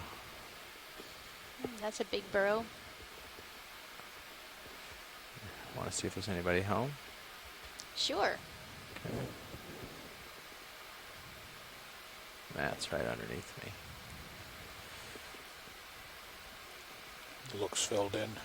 Yeah, I don't see a hole to it. Okay.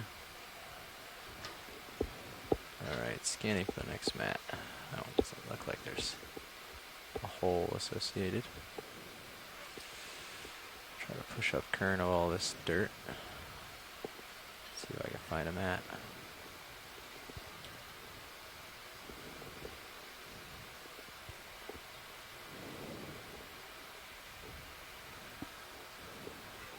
Yeah, I see it. Ship's underway. Copy. Yesterday we encountered a miniature cliff. We zoomed in so tight we thought we were looking at some significant feature, but turned out it was only a few centimeters high, but it was just covered with pycnogonids, there were snails, there were worms. It was an environment that we saw several small octopuses too, and come on in. It was really interesting because even though it wasn't rock, it was more solidified sediments, not totally solidified. They fell apart when we nudged them, but it was the relatively hard substrate for the area, and so a whole community of organisms took advantage of it. So certainly not what we think of as hard bottom or hard ground, but organisms thought it was hard enough for them to attach to. And one of those organisms was a white soft coral, and when we took one sample of it to try to get a really good identification of it, and when we got it out of the bio box, for one thing, it was very tiny, maybe about 3 or 4 centimeters, more like 3 centimeters. It's about an inch long, yeah. Yeah, and it was actually attached to a mud tube, so it wasn't even a really hard substrate that it attached to. It was a mud tube. So I have a feeling that's why there weren't a lot of other corals in that area. That's definitely on the fringes of what a coral could handle.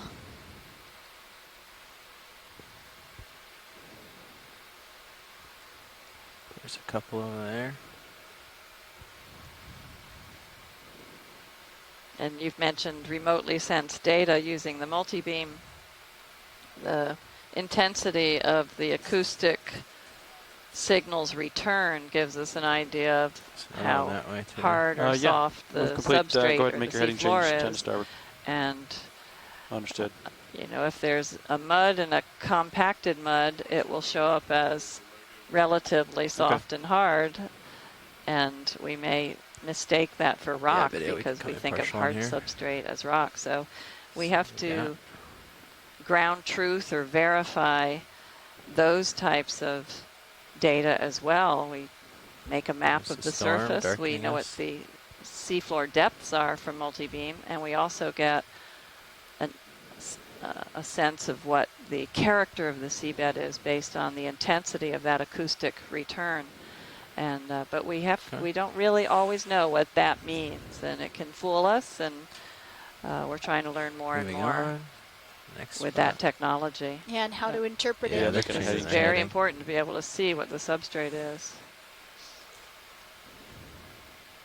It's a very large patch of dark sediment on the left there. Yeah, I was going to snap a grab here. We can go for that dark patch if you prefer.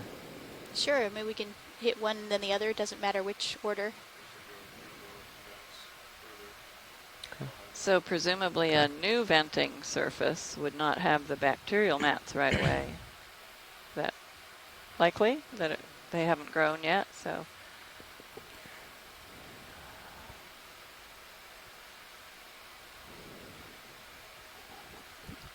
you can see the quill worm paths very distinctly in this kind of sediment.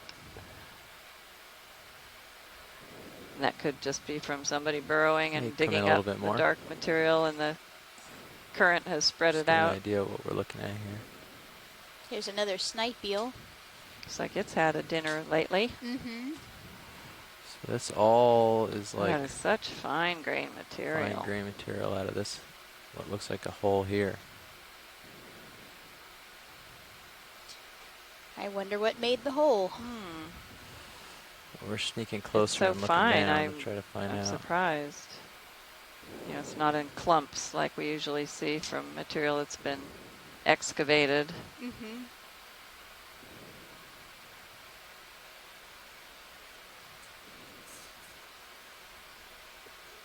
Understood. 160. I don't think I'd stick my hand down there. No.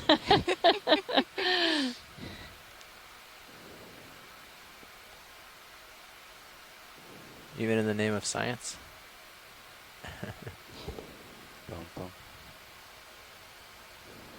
Okay, I think we can go ahead and chase some biomats. I don't see anything hiding out. Wow, look at all those quill worms. Yeah,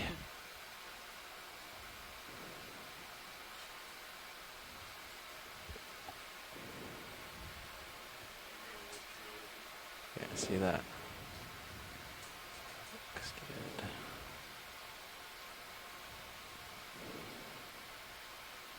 Hot on the trail.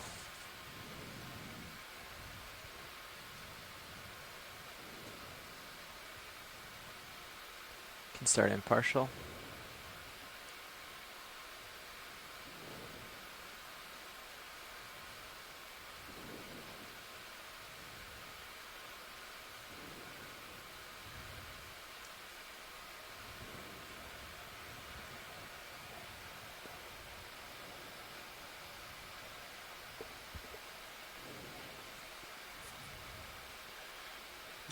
Copy that. 160. All right. You guys need to move, or you guys feel comfortable?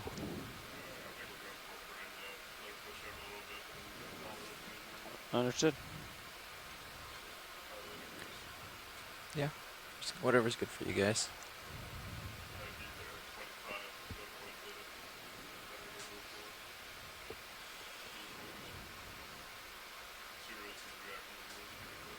Yeah, we're nice and shallow.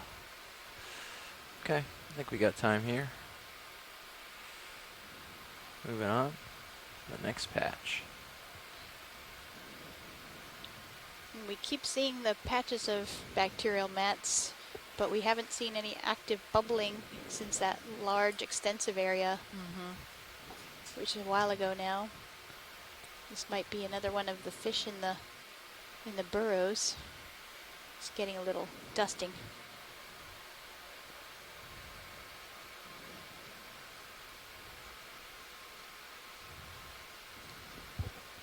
And another cancer crab. That's the dominant crab in these parts. We haven't seen. Have we seen any squat lobsters today? Yeah, we saw a few at Early the on. beginning. Yep.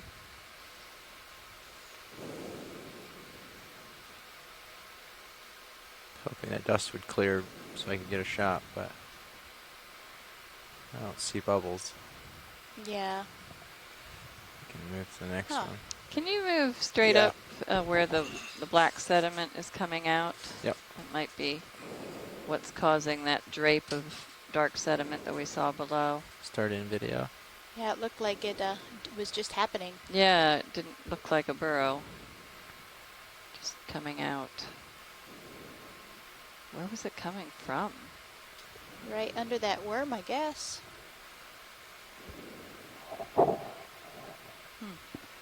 Looked like there were two sources, the upper one and the lower. None of that was there before. When we first sat down, yeah. Yeah, it definitely just happened. Yeah, we're looking at it on the There it comes replay, and again. there were two sites of effluence. See the separation crack there? Just very short-lived. Yeah. So. I think there's something under there. Yeah, Yep. you see there's a little crack in the sediments. Yeah. Maybe this is like a hagfish just buried itself. That looks like the crack the hagfish just made. Or something. Oh, yeah. So, yeah, pilot, if you can move up slope slightly to the right. Another one of them, our video clip person noticed it as we were zooming into this one. The same kind of event was occurring just upslope in that. Oh, that was the squid running into the bottom.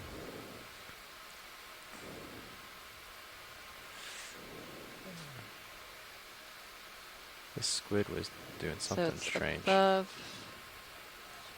Was it here? The black part on the right. Yeah. Huh. So this squid here ran into the bottom and a bunch of black stuff was associated with it. I wonder if that means that there's gases just under the surface Yeah, that it's get just kind of starting. pushed out when something hits the sediment. Yep. You don't think there's something under there, like yeah. something alive? Well, I mean, we've seen a lot of hagfish, but it's a bit of a coincidence that almost at the same time black stuff came out of where we're looking now and where we just were. And yeah, I don't know. I think he's pretty stretched out. And the next bump up has that kind of 30 meters. And a lot that's flowing 20. downhill. Okay. 210. Good. Okay. Pilot, can we zoom in on the little mound that Bridge is the RV nav. about 2 o'clock? With black on top. Yeah, I'd like to move range 20 Top corner meters. of the screen right now? Bearing Yeah, 210 top degrees, corner. and speed decimal 2. So same as the last move we did. And these all have Good guy. that. Just different degrees of darkness. Probably the more recent are black.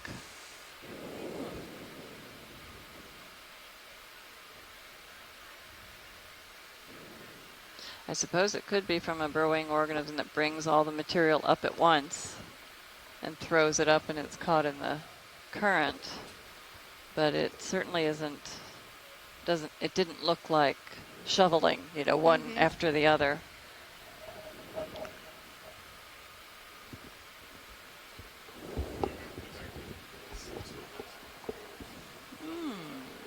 There's a hagfish up. Oh, no, that's a snail. Sorry. Be nice to sample, but it would all blow away, I'm afraid. It would look like the other sediment sample. You just stay 4 miles away. These are tiny on the radio? snails here that we're seeing. So, yeah, a warship. Stay 4 miles away. It must be a Navy ship. Yeah, I saw that. All right, well, let's keep wandering upward. There's something in this hole, maybe. Moving around. Or maybe that's Keep an just eye Shadow out of a on shrimp. Yeah. Shadow of a shrimp. Keep Yeah. an eye out on the horizon. It All seems right. to happen just Come on before up. we get there. Well, I wonder if the ROV touching down a little bit is enough to release a little bit of gas if there's... Well, we also have all these critters darting around, bashing into the ground. Yeah. So their disturbances could be doing it as well. Yep. Seems like it's pretty far away from us.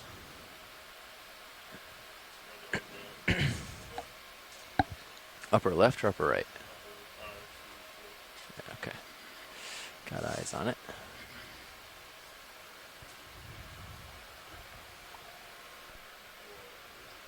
Or a fish.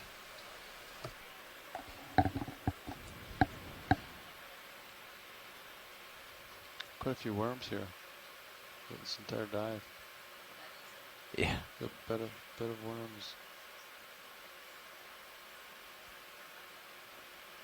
Ooh. Team 4 nice and close. One fish, dead fish, dead fish, hagfish.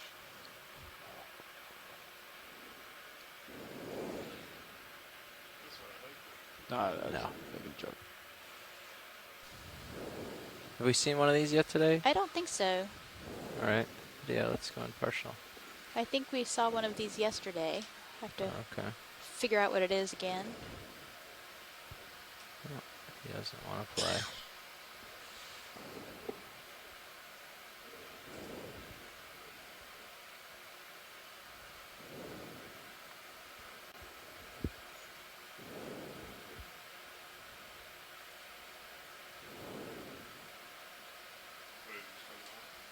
Thanks.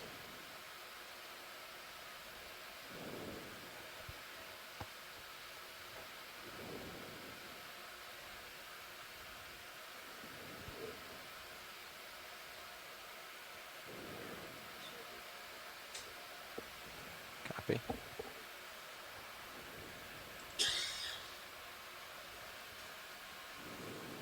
That's a great shot of him. And I don't have a note about that one from yesterday.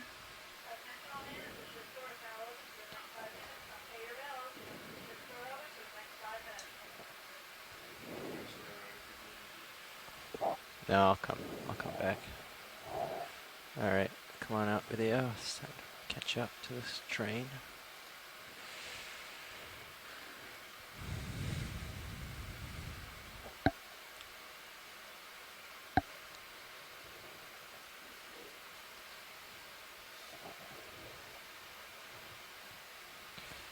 There's a dark patch. Yeah, another dark Big patch. one of those dark areas. Just doing a quick scan for any biomat. We've sort of lost the trail of those, or they've ended, I should say. Okay. So I'm just going to scan There's around. fish in the burrow. There's a fish in the burrow. There's also a biomat over here. That's good, at least. Can maybe get back on track this way. And there's one top right, one up top left. Got a couple more. Ooh, is that a tonguefish or something? Oh yeah, tonguefish. We've only seen these on one dive so far. Yeah. Move complete. Thanks, Bridge. Sneaking in on it. And maybe Martha Nazinski is watching, and her husband Tom Monroe could give us an ID. Yeah. No. Oh my goodness. Thank you, co-pilot.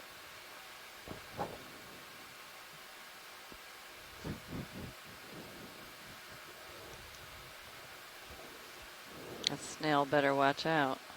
Yeah. It's got the fish and the quill worm watching it. Uh-oh. I don't think fish eat gastropods, though. Looks like a tough shell It for would a be a fish that crunchy size. meal, wouldn't it?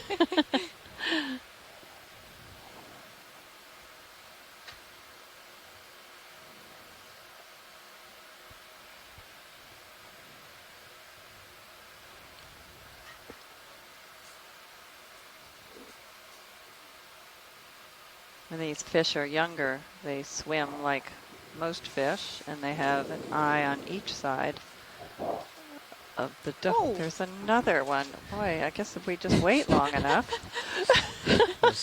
I guess having two eyes on one side didn't help him very much. What's that? Oh my gosh, he's gone. Yeah.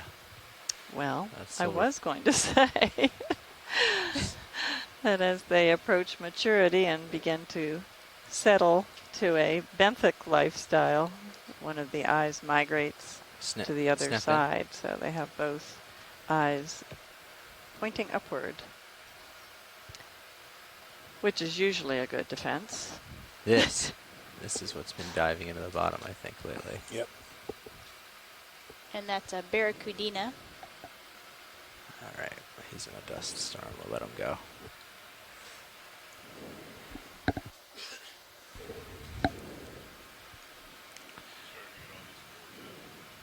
Yeah. And here's another Go ahead, Bridge. bacterial mat with dark, really dark sediment.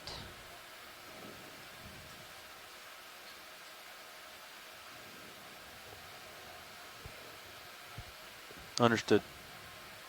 170 will be your new heading. Understood. Thanks. What magnitude does the DP read? I understand that current magnitude on the DP is a sum of all unknown forces, but what does it read?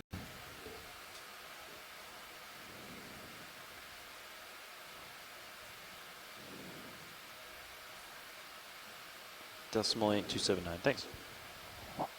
James Cameron would love this dive. Yeah. To make another sci-fi movie.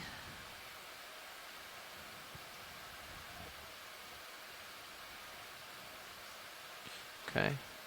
This mat is pretty much empty of activity.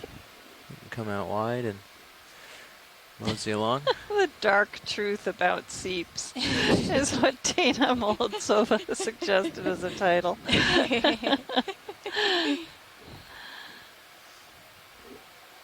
an heading change pilots to 10 degrees. Copy. Yeah, Little did they know. That shrimp's completely buried other than its head in 10A. Okay, there's another mat. Just scanning around to see if there's... Looks like we're kind of on the top of this ridge now. Or at least Understood.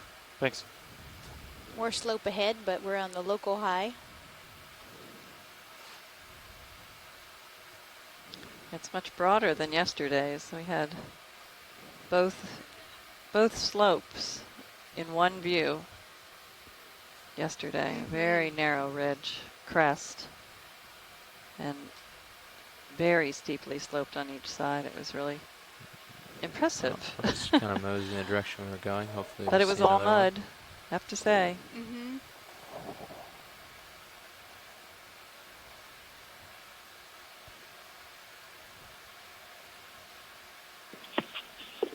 Leslie, this would probably be a good time to say something about the fact that we typically find carbonates, so certain kinds of rocks that form due to chemical reactions in association with methane.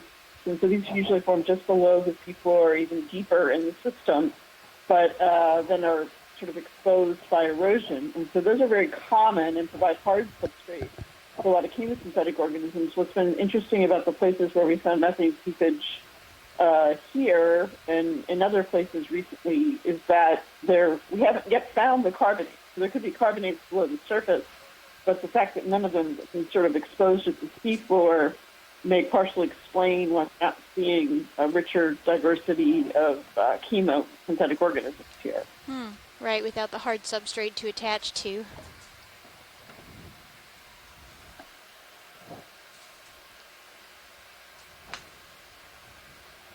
That's interesting. Thanks, Carolyn. I wonder if there are carbonates below the surface that we Need another move? can't see buried in sediment.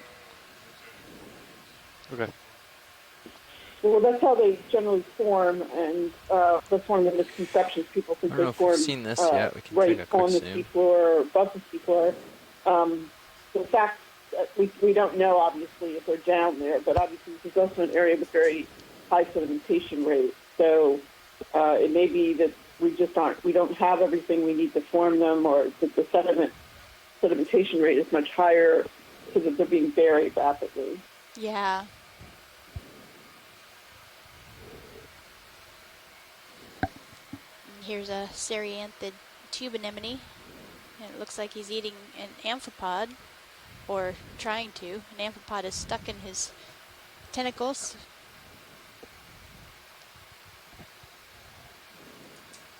And they have lots of sticky cells, and the amphipod is trying desperately to get away from those cells. Oops, and it might not work this time. He's being pushed in towards the anemone's mouth there.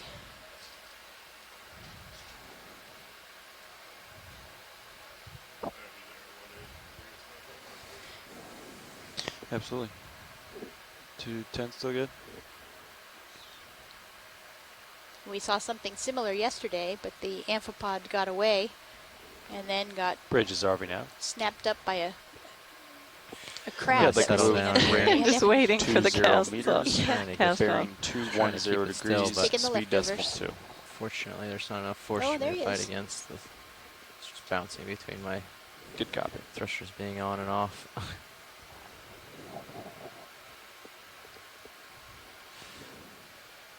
There we go.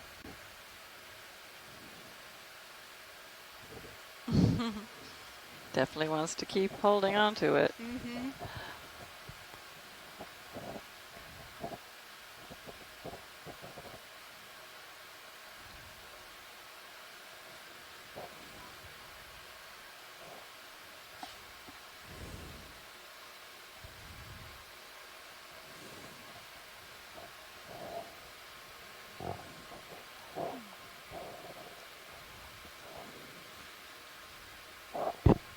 I can't tell if that's a tube in the back behind him or... Yeah, maybe when we're done watching the anemone's lunch, we can pan over to the right a little bit on that tube. Sure.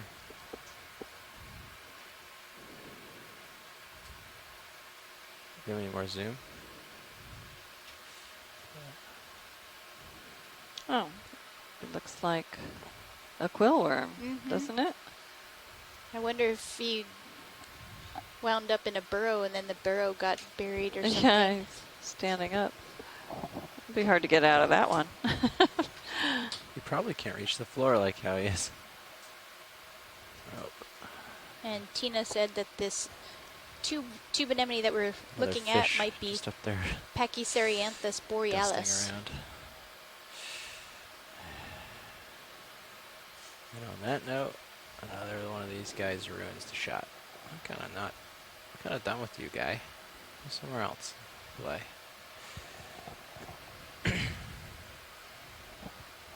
And our depth is 408 meters.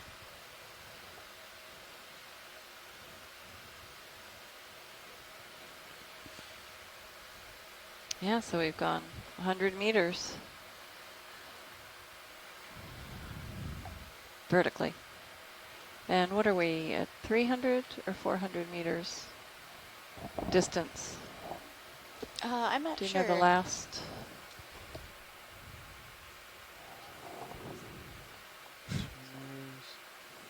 $200 plus 250. 450, 450 meters. Yep. It's pretty good. 450 meters we've traveled. Wow.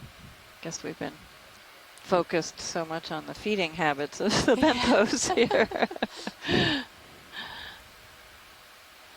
I missed the call. We're just hopping along looking for more of these bacterial mats, and we've been very successful finding them for a long time. Though when we were closest to the actual targets of the plumes was where we found the largest, very extensive bacterial mat. Partial, see, find out. And bubbles. And bubbles. Yeah, we haven't seen a lot of bubbles, a lot of locations for bubbles, but we did see quite a bit of bubbling going on in one of the locations. Yeah, a little where the tiny mats were extensive, as Cheryl was saying. And this is the very tiny bacterial mat. And if you can see those little tiny white tubes in there, someone, I don't know if it was yesterday or the day before, was suggesting that that might actually be made by bacteria also. Bulldozing a little bit.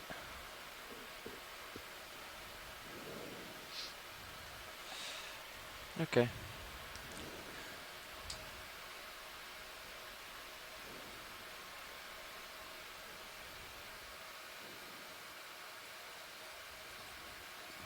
Move complete. Thanks, Bridge.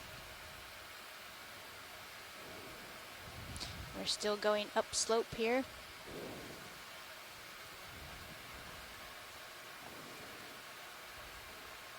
Yeah, feel free to change your heading. Understood. I don't know what's on the left there. There's a couple mats here to keep our eye on, but I'm going to peek at whatever this Yeah, it looks like fish on the a bottom different or something fish is. than we've seen previously. Or at least today. A little bit more activity in terms of biomats here, so that's good. Pick that back up.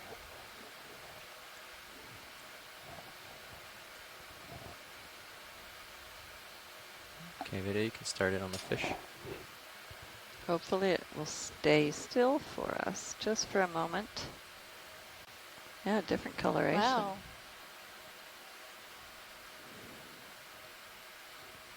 Settling down. Kind of has the color of that green eye, but it, I was going to say, but it doesn't have the eye. Right. It has everything else. It's a beauty.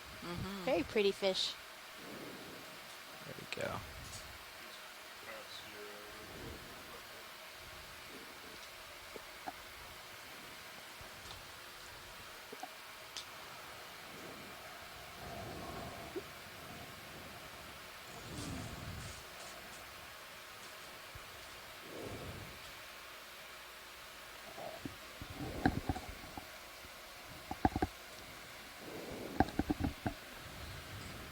Go some squid.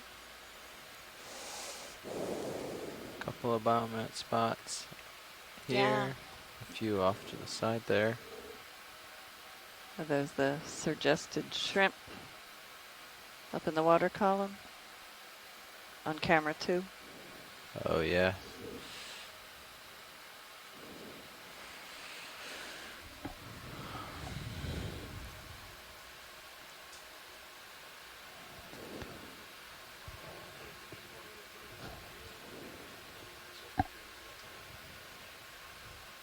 One can only hope.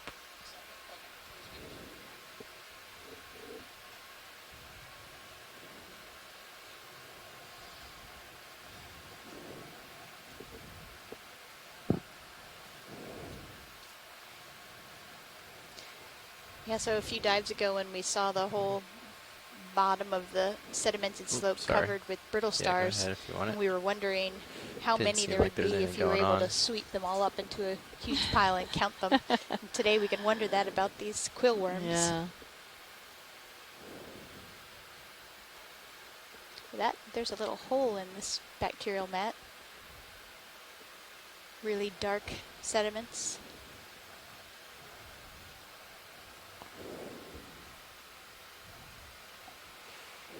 Okay. Keep going.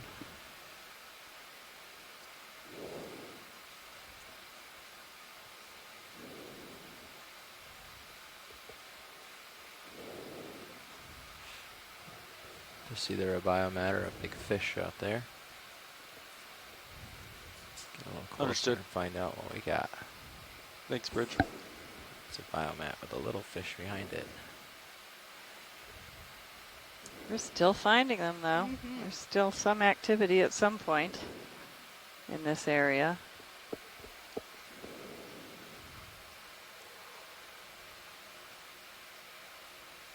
It's been fairly consistent. The snipe eel you're watching has a big red patch to it. And we captured one yesterday inadvertently because its hook-shaped teeth caught in one of the Velcro straps on the ROV and came up with the ROV. So we had an unanticipated collection, and we got some great photographs and discovered that it had a shrimp in its belly, which is creating that bulge and the red patch. Very translucent bodies. The jaw is needle-like until the ends, where Ooh, we got a big crab each going. end curls outward, upward and downward. And then the teeth are sort of like a python, where they are angled backwards to hold on to their prey. Wonder if this is a Rachinia crab in the distance here.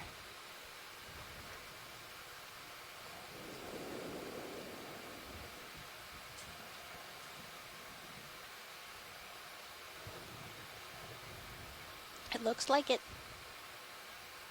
And I think we saw one of these, or a couple of these, at the very beginning of the dive, but we haven't seen anything. Yeah. Except the cancer crabs in a That's good right, we long saw time. a trio. We Yeah, were wondering if they were a family or fighting each other. Yeah. Shrimp up to life. I like how the tips of their legs are curved inward to give them a little more surface area for walking on this muddy surface.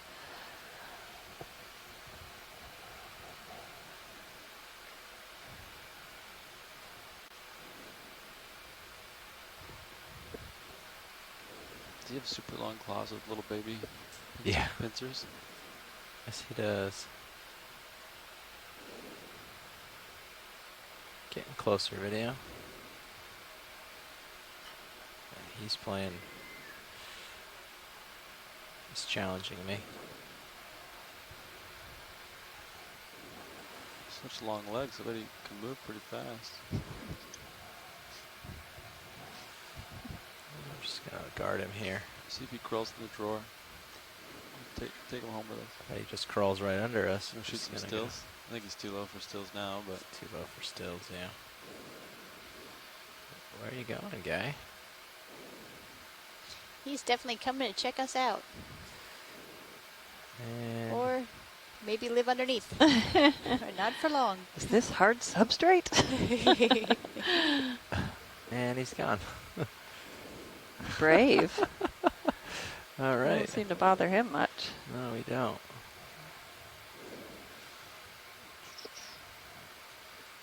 All right, see you later.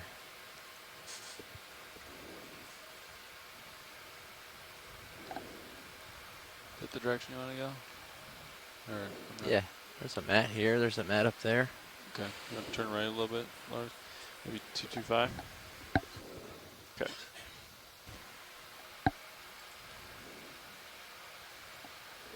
Bridges is RV nav. Yeah, I'd like to move 20 meters, bearing 225 degrees, speed decimal 2.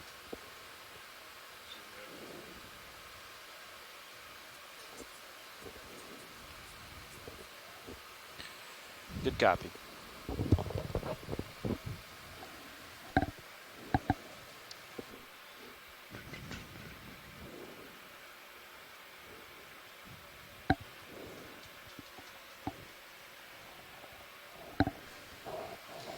And a couple more bacterial mats coming up here.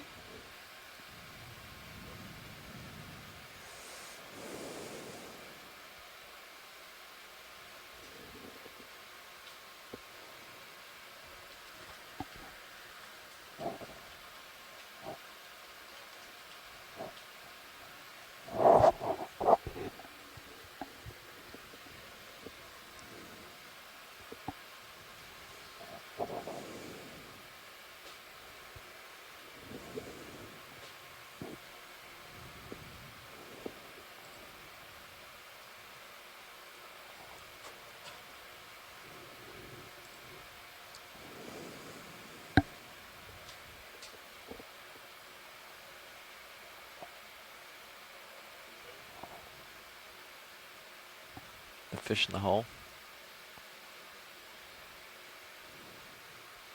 Might be a black belly rosefish laying in the pit, burrow, X-burrow, whatever it is. One eye is fixed on us.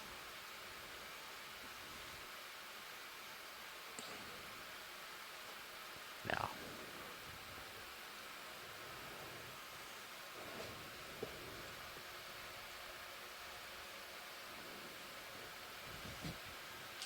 Pretty astute notes over here, co-pilot. This you? Yeah.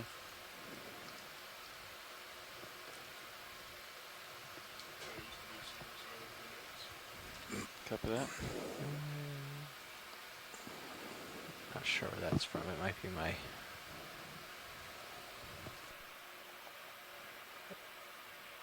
running away from krill. Dust coming from behind me. Catching up.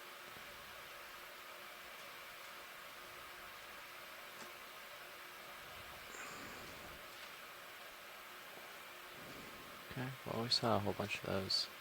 We can keep this zoom. We'll just mosey over the mat here.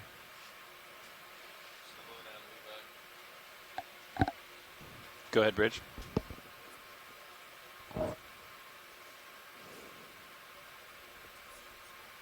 Understood. Okay.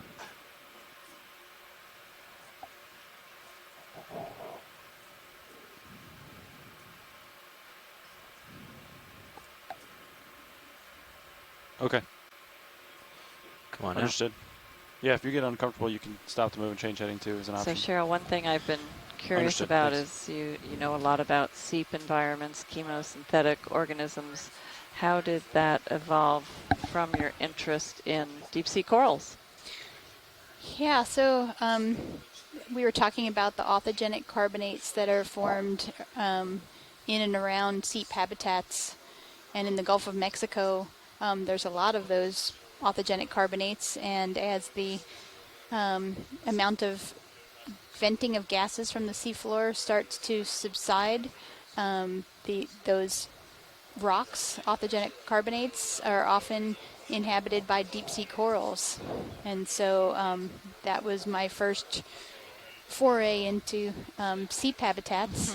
And then we kind of keep finding seep habitats close to other places that we're investigating. So with the Mid-Atlantic Canyons project that ended just a few years ago, we were characterizing 2 canyons, and at the mouth of each canyon, I guess in Norfolk Canyon was a little further up into the canyon, in Baltimore it was deeper. We've found chemosynthetic habitats that were right there. So as part of characterization of other habitats, we wound up finding seeps, and now the current project that I'm working on with it's a joint agency project with USGS and NOAA OER and BOEM. We're looking at cold water coral habitats, canyon habitats, and seep habitats. And as we've been discussing during this dive, we're finding that this is actually a very active area for seeps where it wasn't thought to be for a long time. So that is now one of our habitats that we're trying to characterize where they are and how extensive they are, so that we can make sure to, or we can become better at finding where they are and where there may be sensitive habitat to avoid in the future if there are activities, anthropogenic activities occurring on the coast out here, or off the coast in the deeper waters.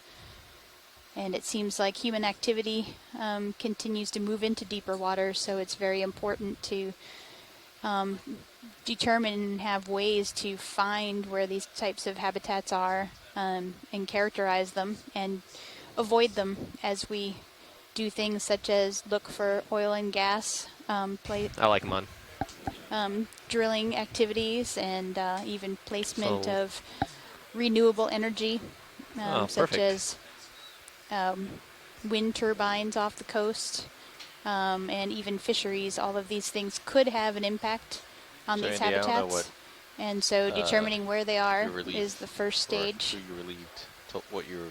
for kind of conservation and spatial planning of the use of the seafloor. Going uphill. Yep. Copy. Upslope, chasing the... There's a lot of activity here. Yeah, I find that as I see like more of 10% of what it was what earlier. the deep sea looks like, 5%. of course, my interest broadens, and you're in a research-oriented facility. It's great that you've been able to focus on some of these areas and really dive into them, no pun intended, but to really understand some of them. Yeah, and again, the oh my goodness, the partnerships and bringing so many talented scientists into the fold on these larger partnership and big initiatives the next name of Sharknado really series. gets us far fast. Go ahead, Bridge. You know, besides the agencies, there's also a group of academic scientists that has been All right, involved video. in We'll all do of a these quick projects. zoom of this guy as I And come so we by, just to have see if a there's any lot bubbles. of variety in scientists and what they study, and so Do you we have can a sense on have where the current's coming from right an now? amazing array of scientists involved in the project and try to put all the puzzle pieces together that each of us can decipher and bring to the table so that we get the most comprehensive characterization that we can over a short period of time. Okay, come on out.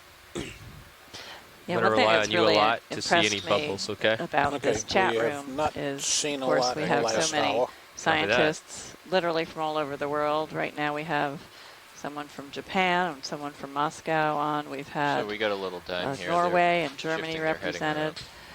But not only are they giving us their expertise from the research they've done or papers they've read, and they'll share with us a link to a paper, but also just their anecdotal experiences, having seen certain behavior. They may not have published on it because they didn't have video like we're collecting, maybe, but just stories that are really, they bring home the nature side of this too. They're great stories, and to compare what people have seen elsewhere is really, really important. We've had people talk about, well, you've talked about Glacier Bay and what the corals you saw there compared to here, and we've had a lot of people who are involved with the Pacific expeditions on the Okeanos Explorer and the Gulf of Mexico. And this one's large. We see similarities and we see a lot of differences too. Come on in. That's all in the nature of research, but it's also in the nature of exploration. There where every new site opens up new views, and that's why we call this Windows to the Deep, and which builds off of what Carolyn Ruppel's group did years ago with ocean exploration. Earlier, that was in 2002, 2003, right?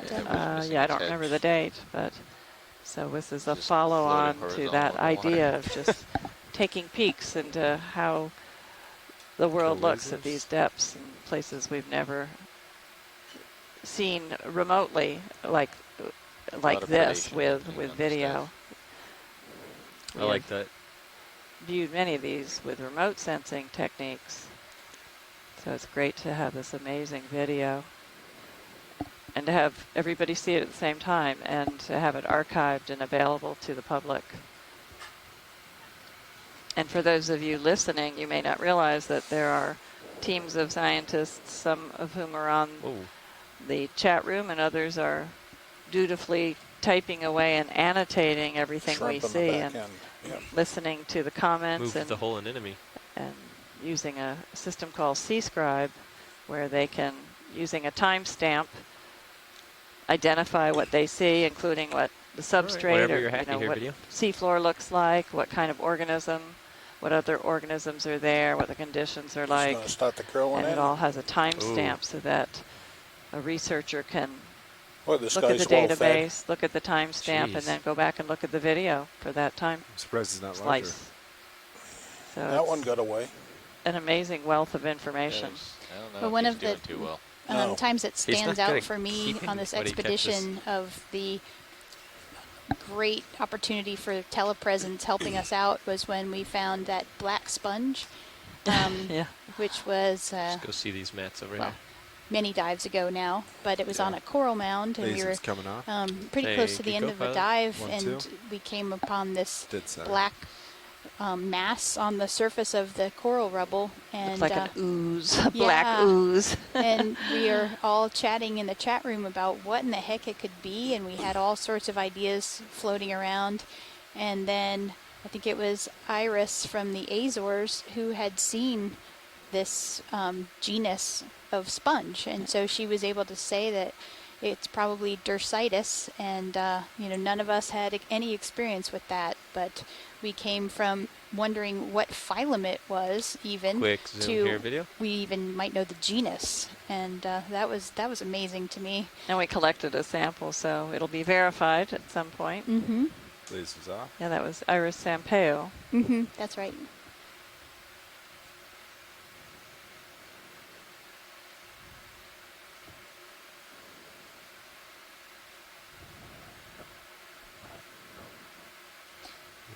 And we Not sure have seeing had a any. lot of Nope. examples of the Cereantha tube anemones Lasers are on. catching crustaceans Thank in their sticky tentacles. Yeah.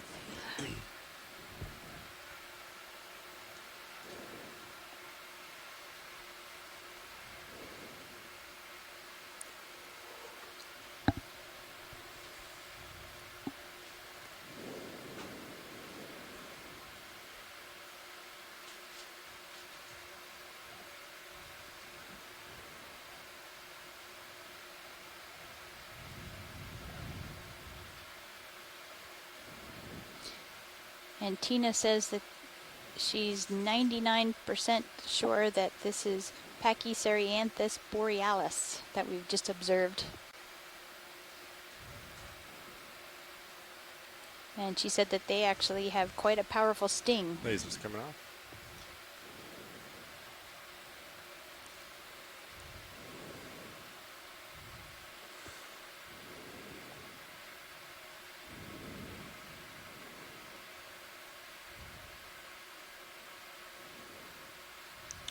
No bubbles Can here. we get a tight zoom on the little white things? I don't know if those are tubes or edges of shell material. I think that's what we've been seeing. Those worms. It looks like the shell material almost. I can't tell. Is that what I'll you were land. referring to? Yeah, want at a some closer point look? somebody said that I'm pretty those could high up off actually it. be microbes. But So or- they're little tube-like microbes? That's what somebody said. Oh, I don't okay. know I if missed I that. don't remember. It wasn't today. Oh, It was okay. a couple of dives ago, I think. So I'm not sure, and if anybody else has information about those white tiny tubes, we'd love to hear from you.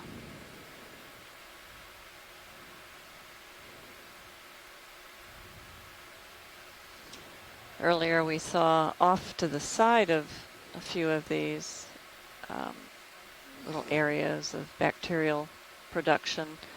We saw broken shells and it looked like from bivalves. And we have yet to see any living bivalves, so we saw 2 pockets of broken shells farther down on the slope. So I'm curious as to where they were growing and where they were alive in the first place. Mm-hmm.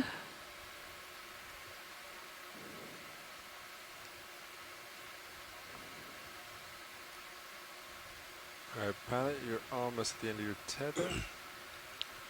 Like that. Well, look at all these. Yeah.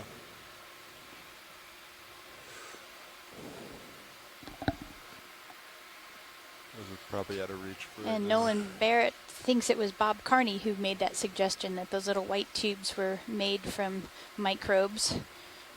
And it wouldn't surprise him if the microbes did form macroscopic tubes.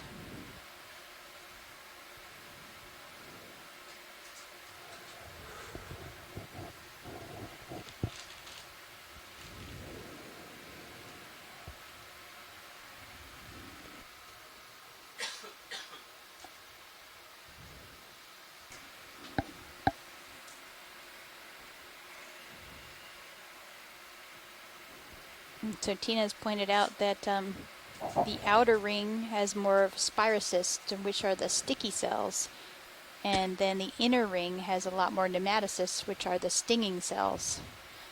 And that makes sense considering what we've seen today. Yep. What's that thing in the middle of the screen? I think it's just a Do you want to pit. zoom on it? Oh, We're okay. seeing the dark material.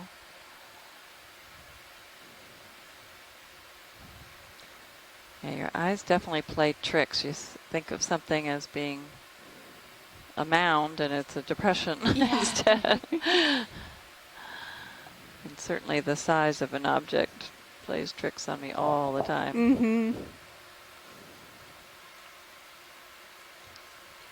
You want to come in and just check it out video, unless you can see there's nothing.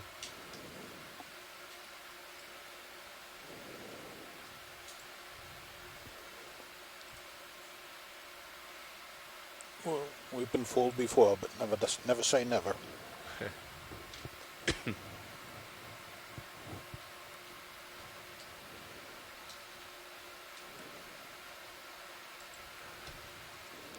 I like that laser action there. Copilot. I've been practicing.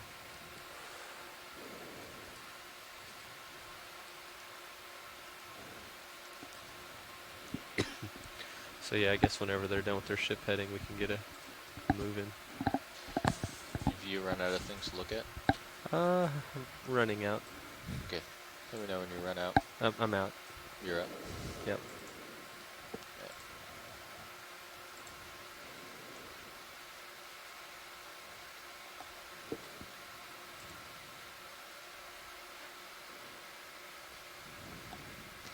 I don't know if we've said it in a while, but these laser beams are 10 centimeters apart, back. and we use them to help us Okay.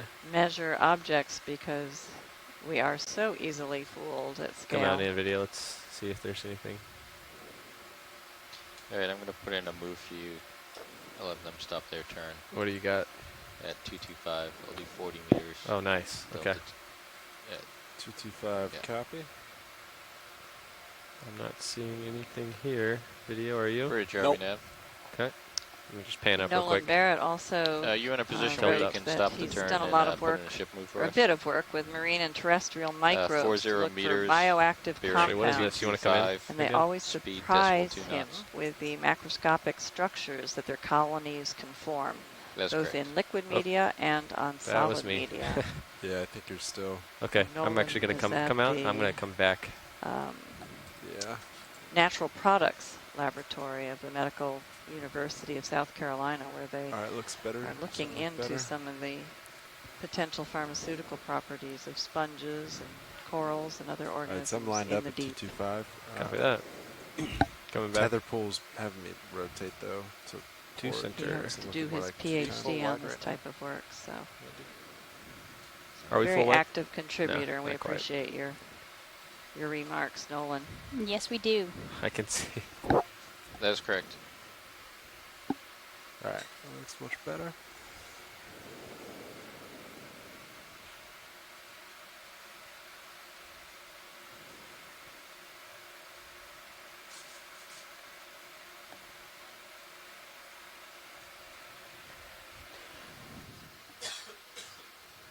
Do we have a certain Nice destination we're trying to mid-water reach to?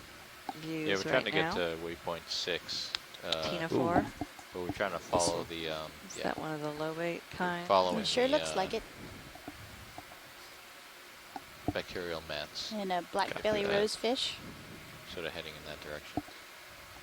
I used to be under the impression that black belly rosefish occurred on coral mounds, and that was it. Yeah, that's and it. then this cruise has proven that extremely wrong. Yes. Much better. On sedimented habitats, on rocky habitats. Rocky ledges. Yep.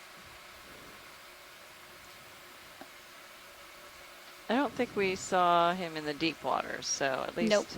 still with the idea of upper, 600 meters, something Yeah. like that. Too. I think when I was nav, I noticed 5. At least I don't think we've observed Noticed them 5 deeper what? than that. Independent erroneous pings for D2. Oh. Yeah, we're getting a couple today, much more than It wasn't. yesterday. They were separate, like Some more of those just one at a time. fine There was a black decent amount of grains time in between. distributed across the I think it's surface. worth trying the acoustic. It's not that bad. I don't know.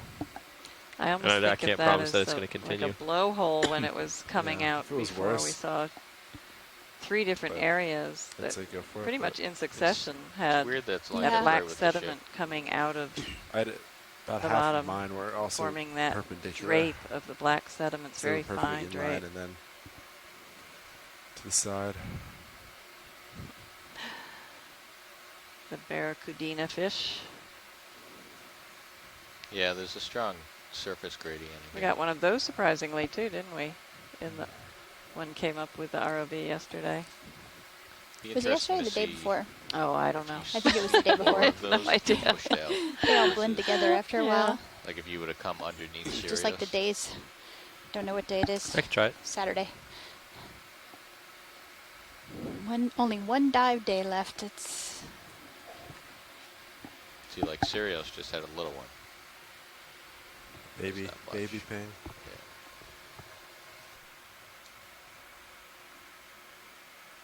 Oh yeah, getting some tether now. Yeah. You got some tether.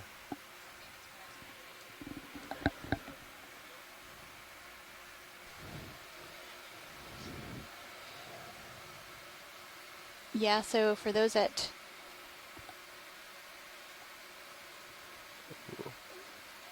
we're working on video stream 1, it seems to have been lost. Sounds like stream 3 is still working. So before we had 1 working and 3 not working, and now it's flip-flopped. But we're working on it. I like how he moves with just like the tiny tip of his tail. Yeah. That's a great shot of the barracuda. Look at this guy. You can hardly even see that it's a fish. So thin. Perfectly buoyant. Wow. Always reminds me of like a samurai sword. Yeah. Look at that. He's just dusting the sediment with his tail, the very tip of his tail. Kind of looks like the flamingos when they walk in there. Yeah. And then they change direction at the same time. Look at that. All right, sounds like feed 1 might be back for some. Okay, pushing out. Yep, that's about 60 degrees my camera. So now you have some bonus tether. Great, thank you.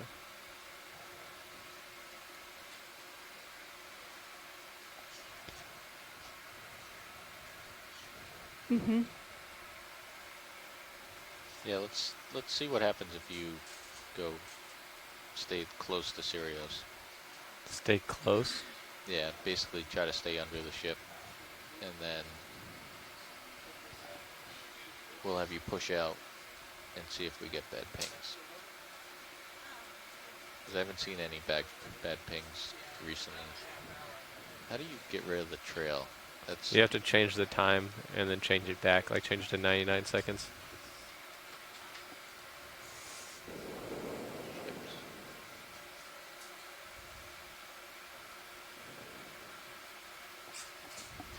And we are still seeing some bacterial mats. Been fairly consistent, but smaller mats as we've moved along. We're now at 391 meters.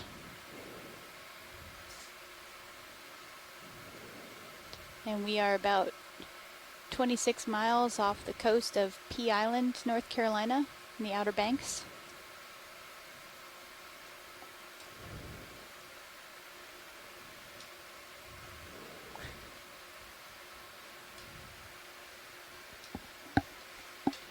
Thank you, co-pilot. Here we have another Oh, look at quill this guy. worm. We've already seen these, I guess. Yep. Darn. Yeah, we've seen a lot of those.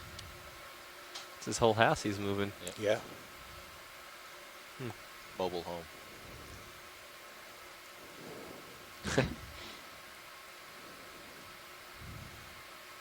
And another cancer type crab.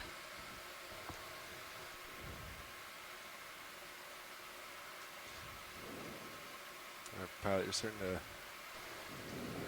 go towards my port a little bit. But I have to go see the sea star. What's going on in the center here? Squid would turn if you want. What center? What do you see? This guy? Oh yeah, there's the squid. Yeah, somebody was just pulling the worm. Looks like he's struggling there, but And pilot, I'm looking straight down. Copy that. Right, somebody was trying to swim with the worm. Nothing. Looks good. Why don't you try pushing out now? Try to get away from the ship.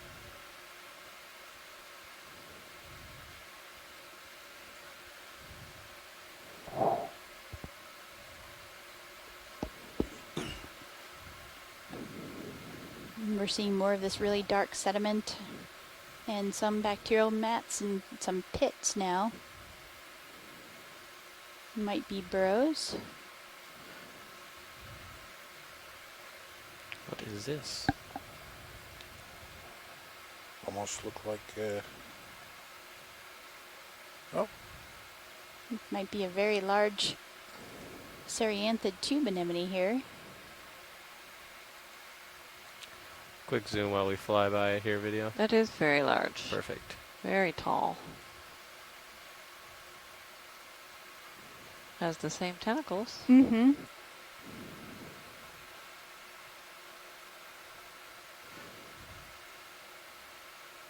Great. Thank you. Thank you, video. Very pretty. Thank you, Bridge.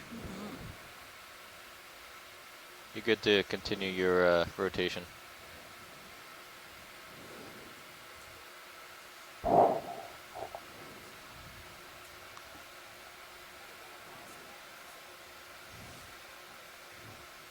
Sounds good, Bridge. Oh, there you go. There's your krill. Ooh. You might have. Maybe we'll get a whale tornado going on. You don't want to enjoy it for a moment? Just tilt down for a second. I would like a whale to come in now. Go 90. Get straight down. It's a nice Yeah, density. it's not. Come in, video. We saw one of these eat a squid earlier. One of the fish. Oh, cool.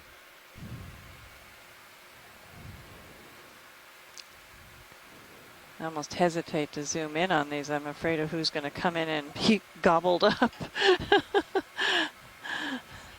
Well, that crab's attacking D2. Definitely seen these being predators today. I really want to see him go for one of these quill worms and figure out what he's going to do with the tube. Come on. Looks like he's thinking about it.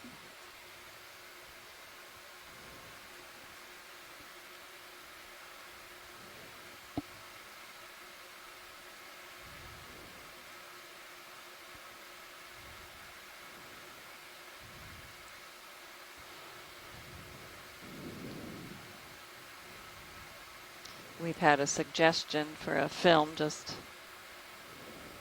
all the different feeding that we've observed. We can call it dining in the deep. Yeah, we sure have seen a lot. We have plenty of material for it. Be our guest.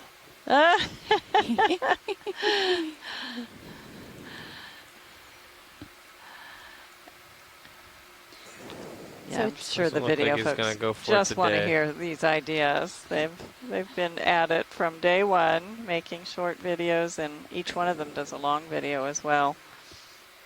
A long story, I guess you call it. Ooh.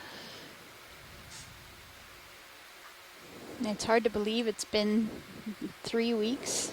Have just flown by out here, and I've been just so happy to have had the opportunity to sit in this chair and next to Leslie and get to know you and get to know so many very unique habitats off the southeast coast here over these dives. Yeah, it's been incredibly satisfying, exciting, and so educational. I don't think I've learned this much in 3 weeks in years since undergrad, maybe. And, you know, the excitement of just seeing something in the field of view that you just didn't expect, and all these interactions among the organisms and chatting with the folks on shore.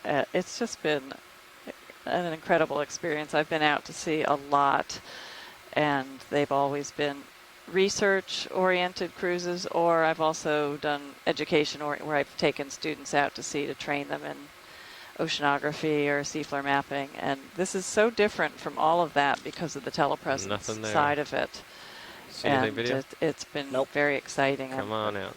I can't wait to take these experiences and the video clips and the photographs that we've grabbed from the screen grabs, take them back and build curricula for my undergraduate students, and maybe even work with some teachers. So it's just been sort of all-encompassing for me. The discovery, exploration, education for me, and educating others and reaching out to the public. It's just been great.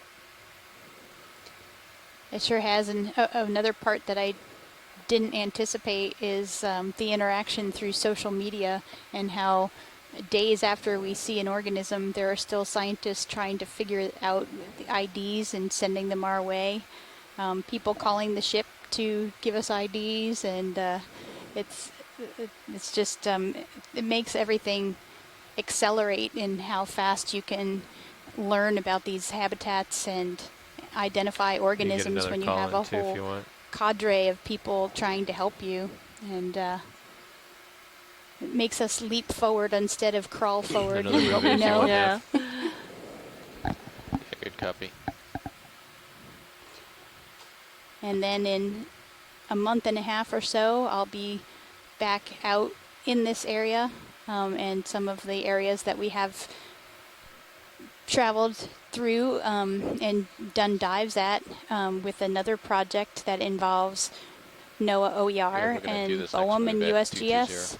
And that's the Deep Search program, and that stands for Deep Sea Exploration to Advance Research on Coral Canyon and Seep Habitats. 40 meters. And again, that is a big multi-agency project, and the data that we've collected on this cruise is going to help us so much when we're trying to determine where to go and dive and what kind of habitat we might find, and even the mapping data that this cruise has collected. Every night we've been mapping parts of the seafloor, and all of that information will help our program, the Deep Search program, going forward, and as well as many other scientists. And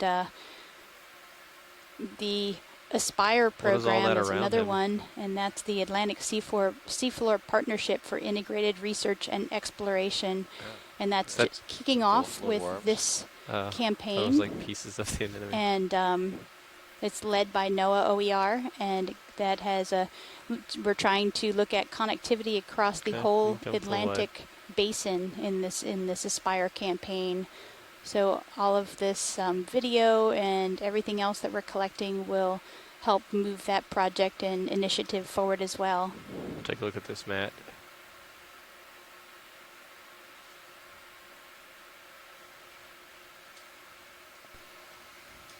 I'm sure you saw the remaining tentacles on the seafloor of that tube anemone. I was wondering what that was. It looked like it. Yeah. I'm waiting to hear back.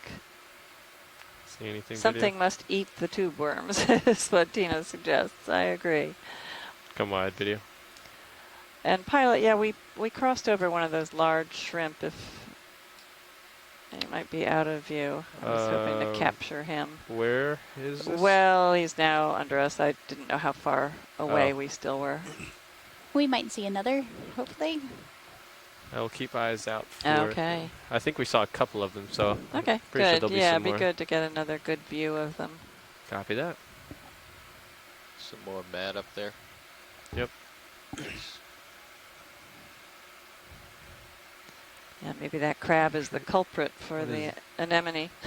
Oh, that's a squid. Okay.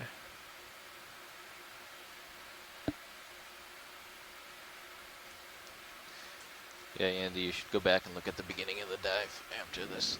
Yeah.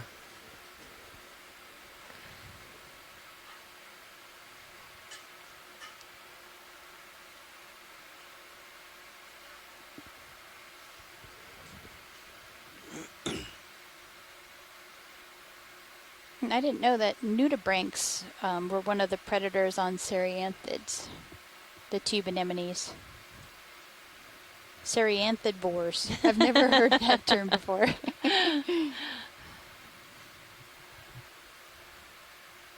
Dendronotus and maybe other nudibranchs. And nudibranchs are shell-less gastropods, correct? Mollusks, yep. Mollusks. Yeah, they're not gastropods. They're a different class. Right there.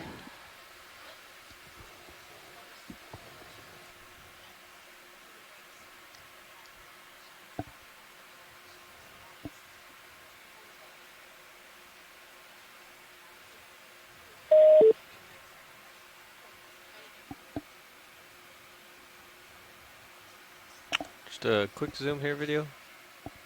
What is this? Oh, it is. It's a buried It's a mud star. mud star.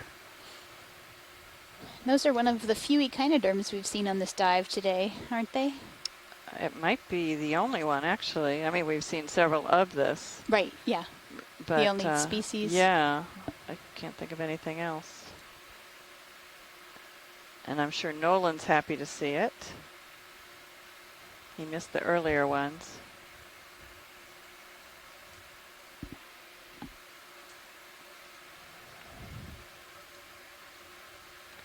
It's possibly a Plutonaster.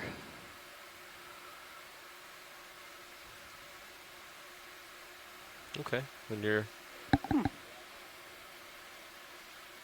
Does it move? No, it's burying itself, isn't it? We've seen them bury it. He's doing it really slowly if he is. Look at this. Zoom in right here, video.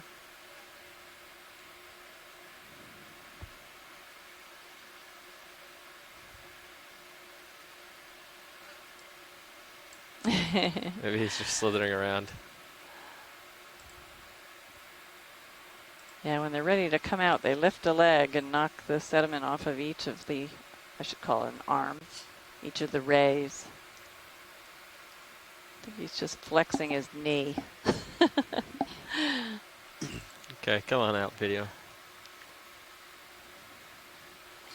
A Plutonaster.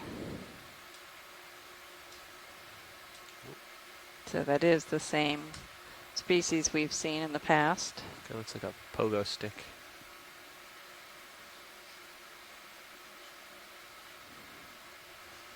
Another Barracuda. Full wide video. Cancer crab.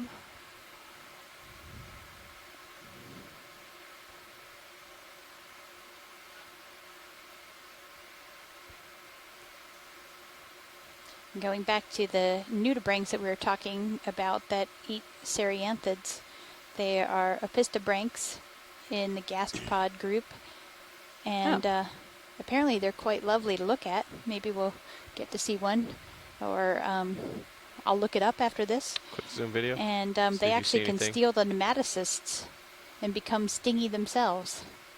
Well, that's pretty amazing.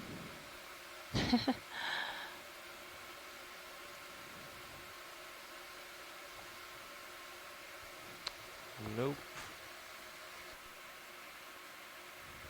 Alright, come wide video.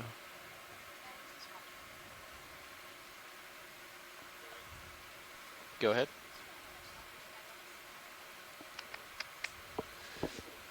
Yeah, one second, please. Another star. There's like two of them here, I There's think. one of the mud stars. One in the back, too. Self-excavated. Yep. Come on in video. We can do a quick zoom on it. Just get a little closer on it. Yeah. You can see his pointed tube feet. Looks like he lost an arm. Yeah. They have, oh, you can see one of his Looks like rays we have, has been just over an hour. damaged, and he is regrowing that one in the upper left. Yeah, I'll play in there for you, even though. And it looks like we have just over an hour left on the seafloor today. All right, pilot, I'm looking right down at you. All right, coming out video. 90 degrees. Let's push ahead.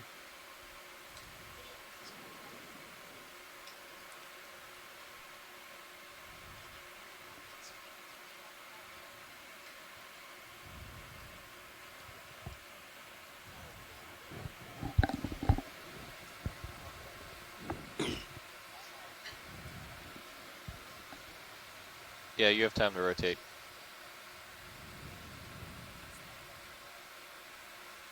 Good copy. All right, that move is done. They're going to rotate their head around. You got a nav.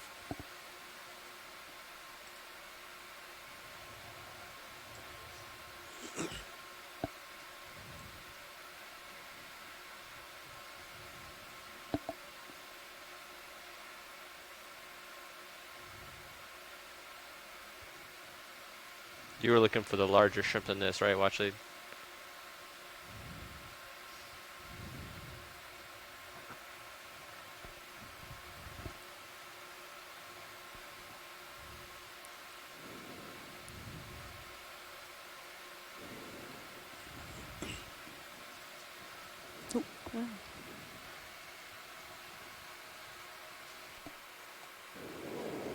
Oh, I was asking about that shrimp. I think you were looking for the larger version. Right at, just off screen on the bottom. What? We just went over one off screen on the bottom. Oh, okay. Yeah, let me know if you see another one. Yeah, he was buried. This I is had unkeyed probably from the you. longest stretch we've had with so few of the bacterial mounds. There's one on the yeah, left there's up one there, To the but we left. just went through where there were none in view. Yeah. We have had very little of that today. And there's another view with. Oh, that's neat.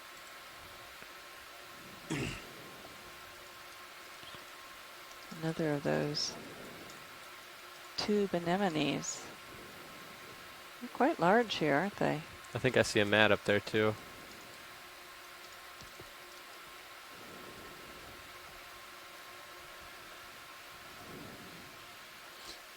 Yeah, these are very large.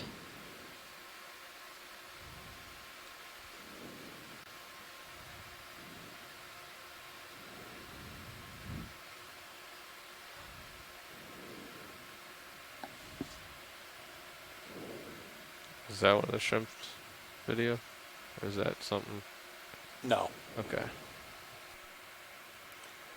The ones we have would be 10 centimeters, about extremely long antennas, and partially The water buried. temperature down here is about Let's do a quick 8.4 zoom degrees here. C. So when we bring up a sample like that, No, that's a in our different bio shrimp. box, it is Ah. a cold dip for Yeah. our hands to go collect it. Especially when I have to scrape up the sediments from the bottom. Hand pretty much goes numb after a few seconds.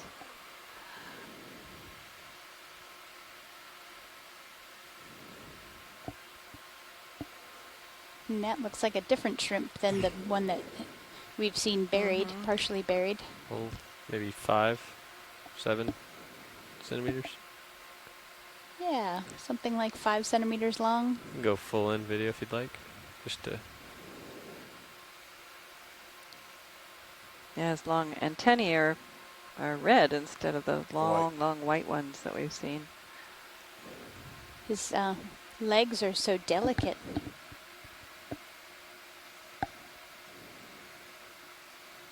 He's It's a cleaning them body. off. Good video. Yeah, he might be. Maybe It's just funny. mocking. Not sure. It might be. Come on out video.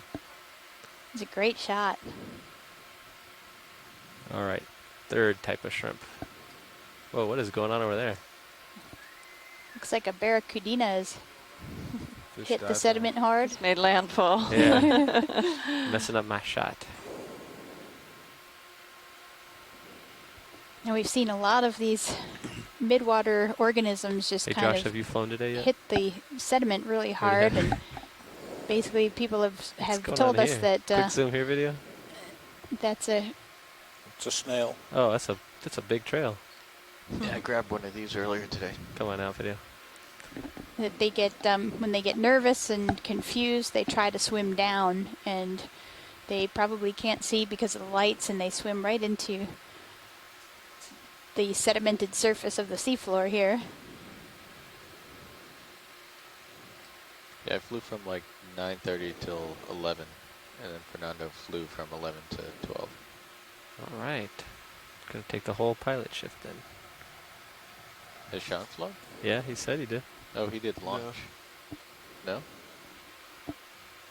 No, I said nav. Deck. Like I said, whole pilot shift.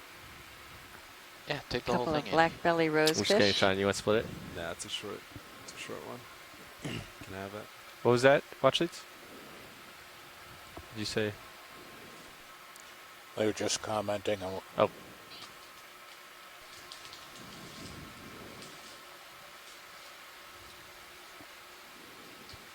It's a couple more pings of D2. Whenever I lift a little bit off the bottom, it starts to go crazy. That's interesting. I wonder if it's repeatable. Let me stay real close to the bottom. You said you think it's when you were off bottom? I was like 2-3 meters off Huh. for a second. But maybe it's getting like a weird reflection or something. Like a weird bounce or something? Yeah, I don't know. Good copy. You guys ready for a move? Yep. Yeah. Definitely. Where We're are all gonna the do, seeps? 220 again. I'm not sure if our 220. last waypoints were Copilot will allow it. sites that had been identified, or if we were just going to keep climbing to see if we could find any that hadn't yet been identified from sonar. Bridge RV I nav. don't recall. We're good for a ship move here. All right, check it out. I'm gonna go. I'm gonna go up a little bit and see what happens on the 220, USPS. speed decimal 2 knots. I'll keep track of high pack and altitude. I think that we were, the last move was That's just correct. continuing up the slope, think but so didn't too. have Yeah. target, a steep target.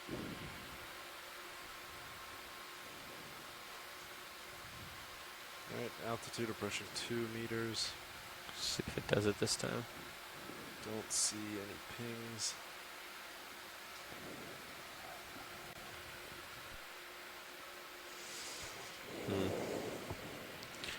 Maybe not. Roger that.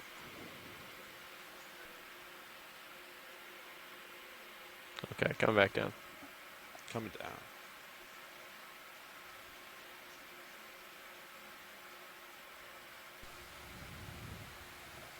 We started this dive at about 520 meters, and from the very start we began to see evidence of seeps.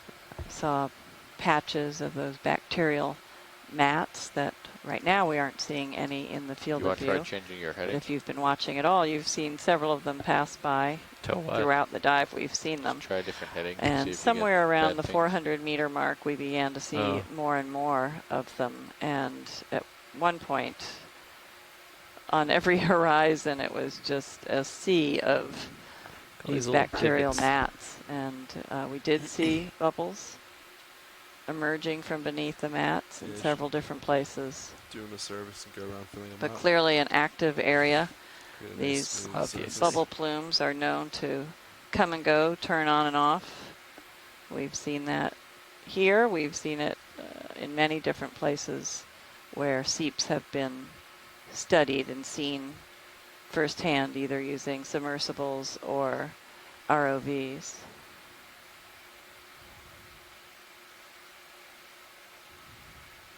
And also through the remotely sensed data, you can pass over a known seep site on one day and not see bubbles, and the next day you do see bubbles. We did that little experiment off the that was a coast ping? of Oregon, We're back. and So I didn't do my anything. colleague looking in line with Brendan the ship. Phillip did a lot of work with that for his Oh, it was, doctorate okay. I don't know if that at University of Washington.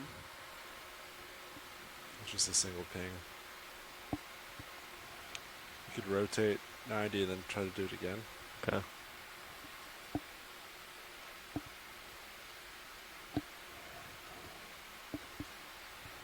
We tried to measure the bubbles to see how they grew from ground up. There were a couple of students on board from University of Washington, graduate students who were trying to figure out a way to have a scale in the image. I don't think the results were really what they had hoped in terms of just were they even able to measure it. I don't think they ever took that data any further, but I could be wrong. I left at that point.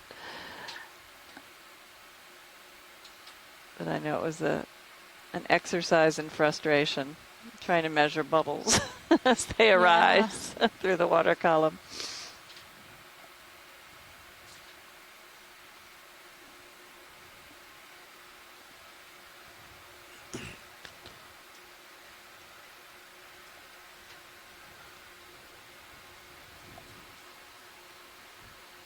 So if you're viewing now and you wish you had viewed earlier to see the seeps, these the dive video are replayed every evening. And so the highest concentrations that we saw of the bacterial matting was probably in the first 2 hours, certainly 2 to 3 hours.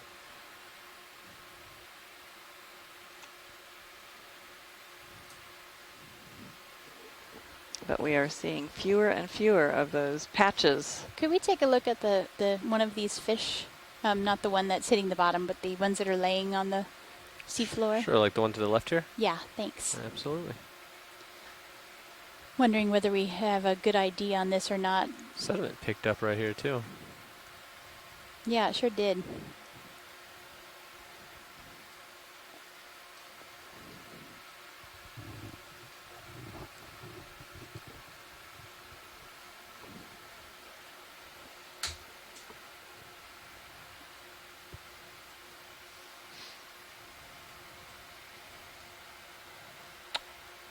Where are you going?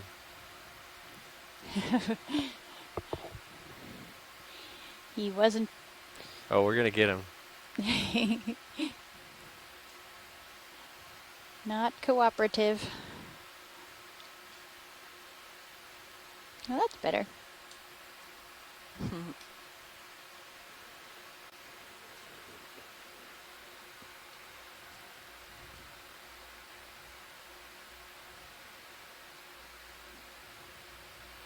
And we're still seeing these tiny eel pouts.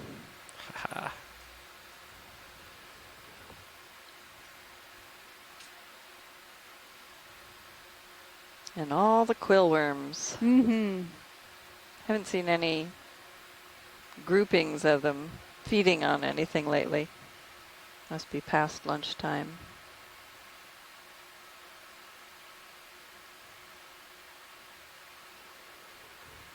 Okay, you can come in a little bit more video.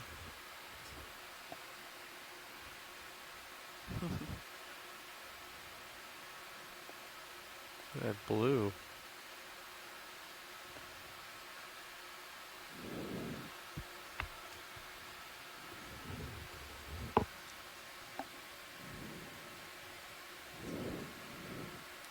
I don't think we've had any of our ichthyologist friends and colleagues on the line today here, or in the chat room. I guess Andrea was in for a little while. She was, yeah. Yeah, and this is different than the one that we saw a little earlier that was also a similar shaped silvery fish. Down about 9-0. Copy that. Let me that had more get green a full and blue on specimen it. here video so that I can start to push out.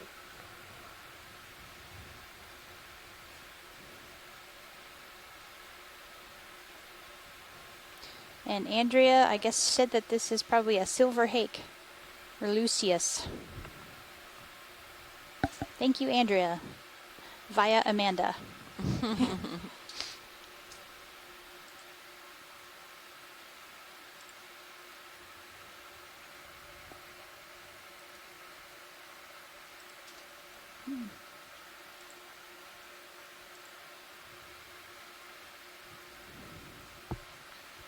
When you get the opportunity, try bringing your heading to 100. Okay. What are we testing? The 45 degrees? That brings it in line with the ship. Okay. Just curious. I'll try it up ahead here. Yeah.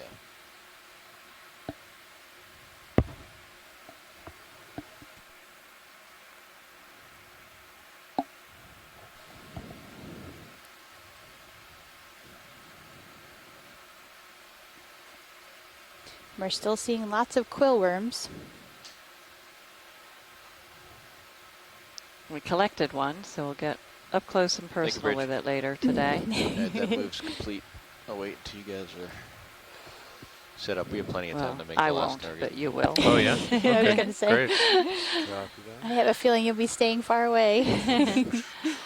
Well, I don't mind looking at them closely. I just don't really want to pick them up. If we were to stay here, we would, for the next 45 minutes, we would not make the target. That makes any sense. Fair enough. It's kind of two different things you're telling us there. So we're not gonna move? No, we'll make it. So you want us to stay here?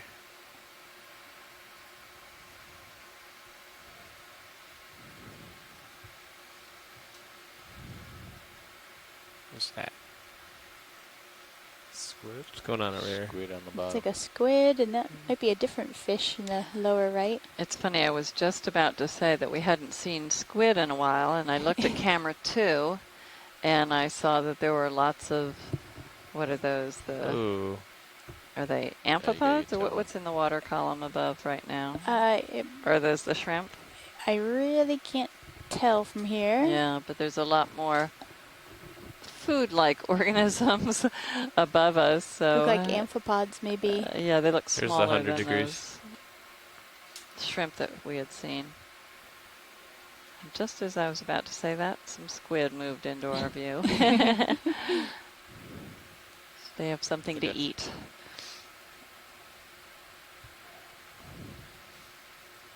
They did not seem to mind the methane environments. No. The bacterial mounds, they were I was at 100. exploring them themselves. Oh, now when it pinged? I mean, just now. Just Sort now, of when you were burrowing across them.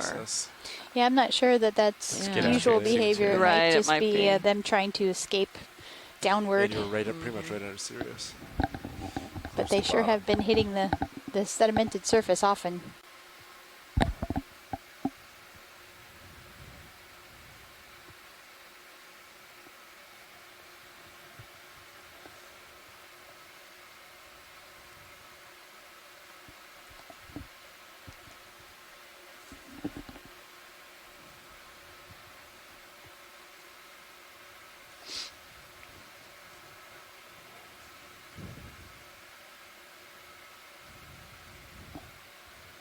No octopus today. No.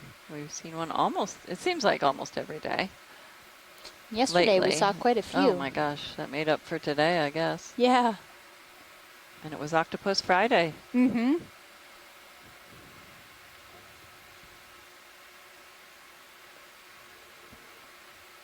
Squid Saturday.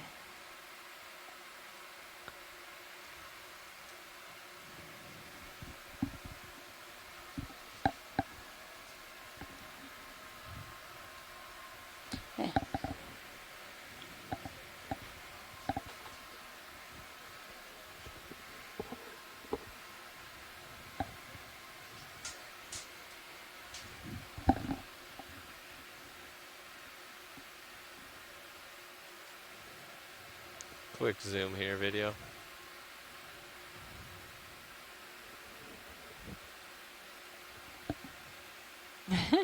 Wow.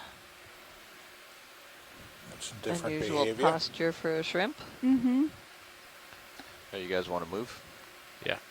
Yeah. I'm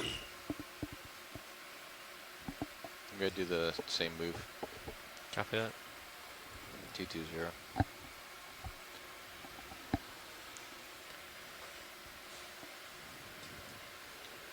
Bridge Harvey now.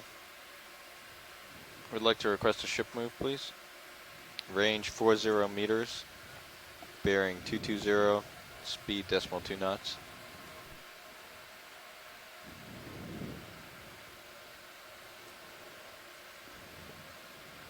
That's correct.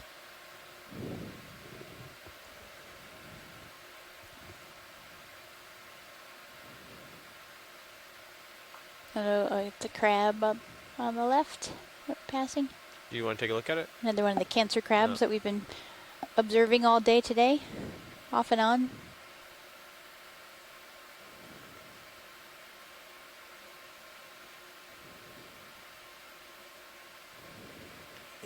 And something just disappeared into that hole. It's that fish from earlier. Might be that wry mouth fish that we've been seeing, or whatever he might be. Still don't have a totally conclusive identification on him.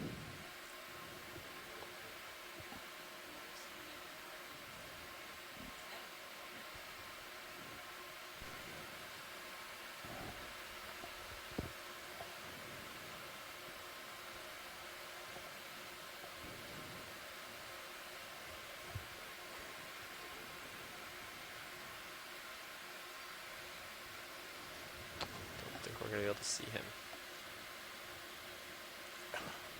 What? Well? We're diving in a submarine canyon that is about 30 miles east of Pea Island on the Outer Banks of North Carolina. What's that? And this site was identified as an area with seeps, with gas hydrate or methane seeps. And so we picked this site a while ago, and through really high resolution multi-beam mapping, not only did we see the topography really well, but also looking at the water column data, we were able to see that this site had seeps, but those had been identified in the past using this vessel and then with subsequent cruises with the U.S. Geological Survey. So the area has known seeps, and particularly on the shallow areas of this submarine canyon, up in the ranges closer to 300 meters, and we're diving in the range of 500 to about 300 meters. Well, not quite that shallow today.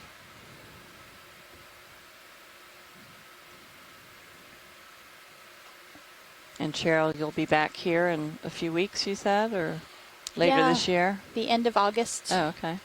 The third week in August, we will leave Woods Hole on the research vessel Atlantis and come down this way and do some Alvin dives, the submersible Alvin. Middle right is the one that we're looking for. Okay. Oh yeah, here comes that Good. shrimp. Let's definitely take a look at this shrimp. Let me get to the side here. And have you been in the Alvin before? I have had one Alvin ride way back in 2007, I think it was, in the Gulf of Mexico as part of the Chemo 3 project.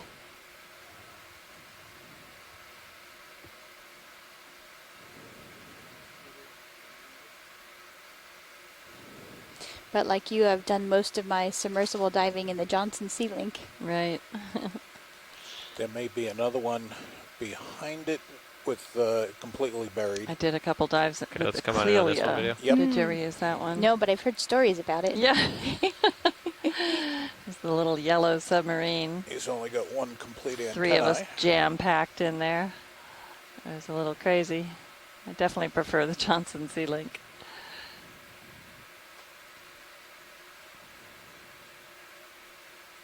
I'm gonna come forward a little bit. Get out of this.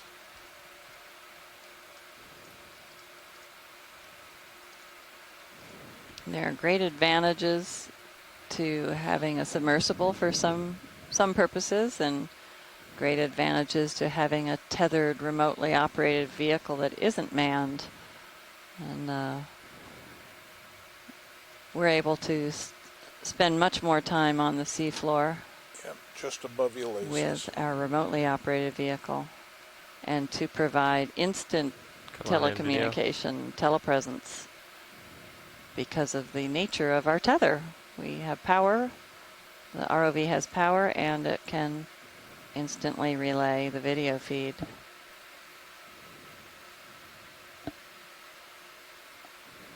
That's pretty amazing behavior there. Yeah, and it's maybe the 3rd or 4th of this species that we've seen that burrows itself. And they all have those long, long white antennae. We haven't gotten an ID on this from anyone. Nope. 0 degrees. Almost has eyelids. Looked like he was going to close them and bury himself.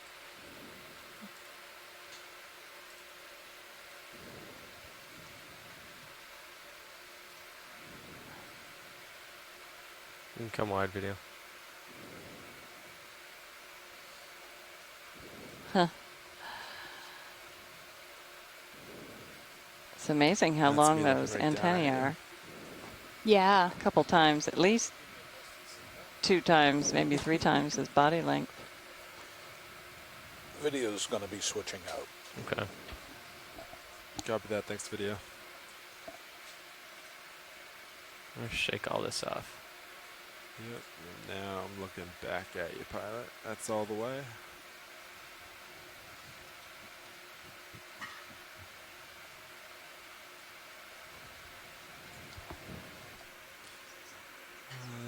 Had another ping on D2 just a couple seconds ago. Not sure of status.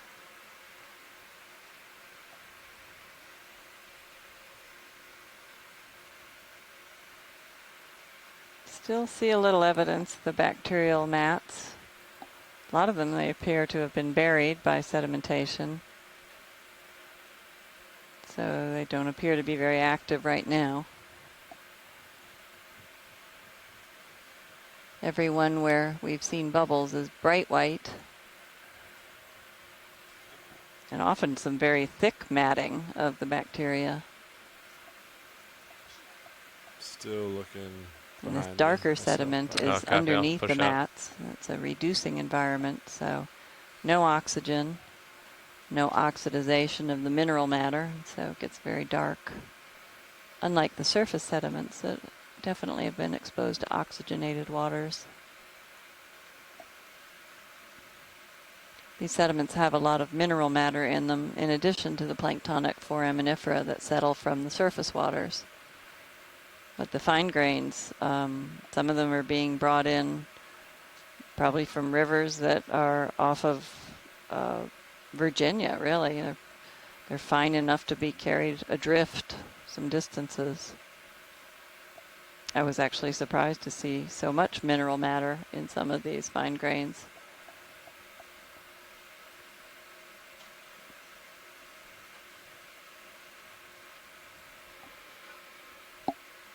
Looks like you guys found some krill.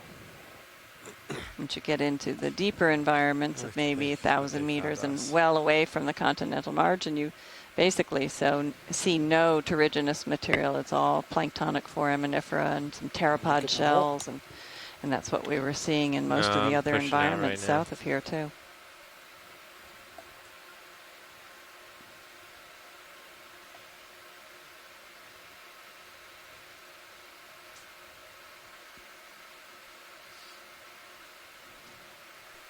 An enemy on the upper right.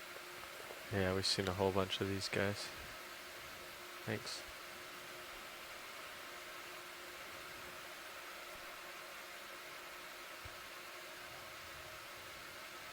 If you see those shrimp, though, call those out. Looking for shrimp? Yeah, like ones with big white Thank you, antenna. Bridge. Big white what? All right, that Antenna. move- And that they're move's complete. And they're on the ground. They're not like Copy that swimming. now. Okay.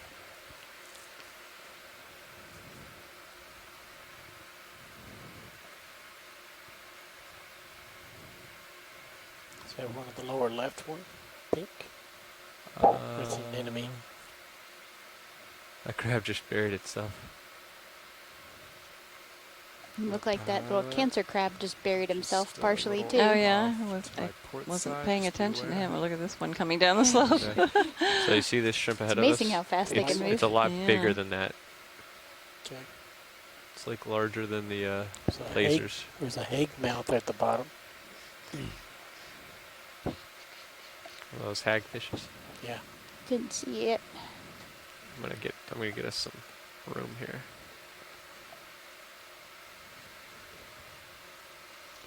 Tomorrow's dive is going to be quite different. We're going to be heading north of here and then offshore to depths exceeding 1,000 You guys meters. Good for another move. And it's an area where a very large submarine landslide occurred at some point in history, detaching a huge block of sea star, right? rock and sediment from the steep Bridge over side now. of the continental margin, and that rock slid down Maybe a to crab. its current location. And Jason How much Chater farther of the do we have U.S. in this Geologic Survey proposed this site. Okay, He's can we been call in another one? Quick zoom video. investigating I think it's that crab again. submarine 40 meters, landslides and bearing what 220. their character is at Speed the, decimal 2 knots. the toe of these large blocks that have detached. That's correct. Thank you. Submarine landslides are of great interest. If they occur with a huge volume of material crabs down that here. suddenly slides down a slope, it could displace water and cause some Something there. significant It's a squid. disturbance Gray. to the This guy? sea above Gray it, above it, forming a Oh, okay. Oh, new fish, tsunami-like maybe? wave. Oh, that's a mat. Matt. But if these detached blocks just slip slowly, then that isn't as much of a hazard. We're also I don't looking for actually any know if Jason will be bubbles. looking into evidence for one of those two scenarios, but it certainly is of interest to anyone living near the coast. where earthquakes may cause detachment of areas of the continental margin.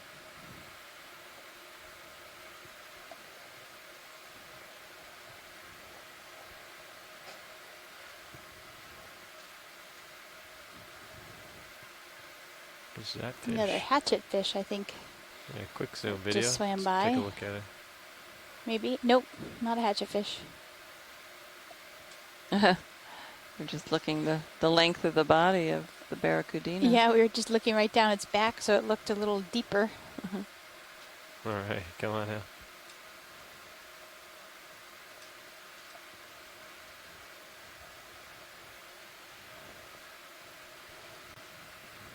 There's something at the base of that anemone. I guess it's a fish. Yeah, could we take a look at the Looks a base little- of that anemone on the left? Absolutely. Thank you. Wonder if this is that fish that was somewhat similar to the green eye. Yeah. Good, he's lining up for a good view. All right, come on in video. Yep, that's It the other is, one. Yep. I wonder if this actually is a green eye. I think it is green eye. Yeah, you can see. Has the right color, that's for Yeah. sure. Something about its head looks different. It's not as bulging eyes or squared off that I recall. But yeah, that coloration is beautiful.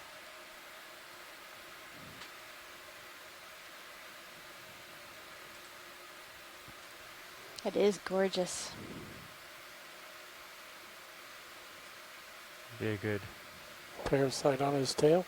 head-on shot right here. Where have we seen them? At Lophelia Banks? Yes. And at I've that seen them at guy. the Charleston Bump, south of there off of Charleston. I think he's watching. Associated with the Gulf Stream areas. Wish we could see the reflection in his eyes. Mm. All right, I'm tilting up on him.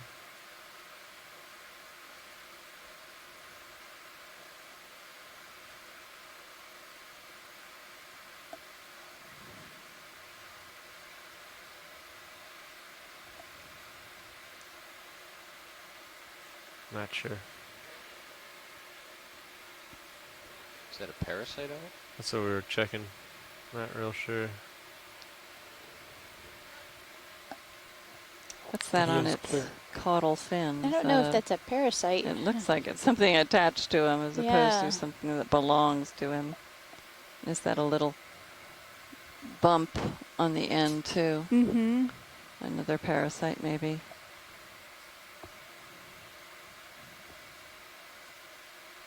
Yeah, it definitely looks like a parasite or a growth. Mm-hmm. Wow, look at that anemone. Do you want to see the They're anemone quite as well? stately. Sure. All right, come on in video.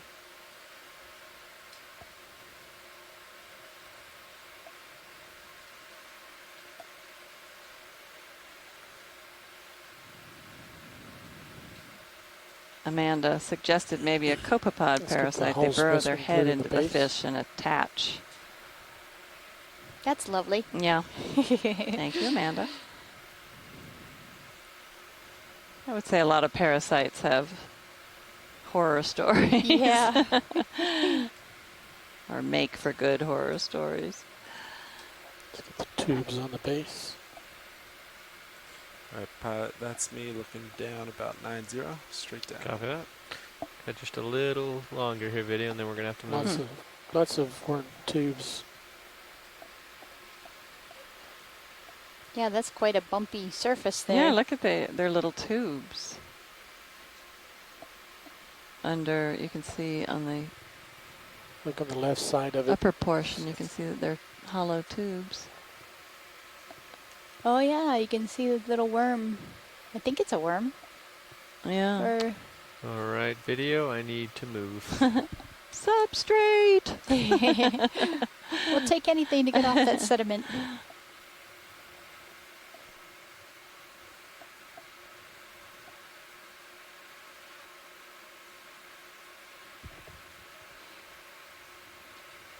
And Tina says she bets that these are Tennaid tubes.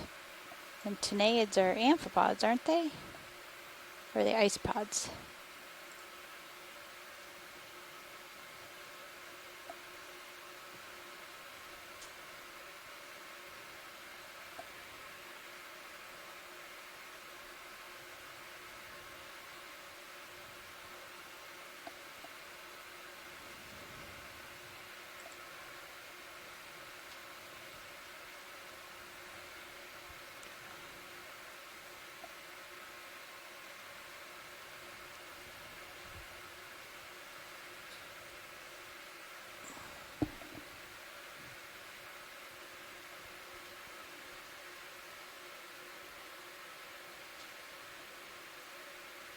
Paracarids is what.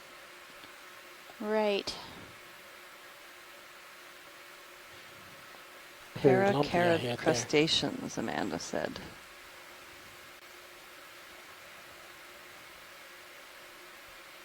They have tiny claws. And little brood pouches. Or a marsupium.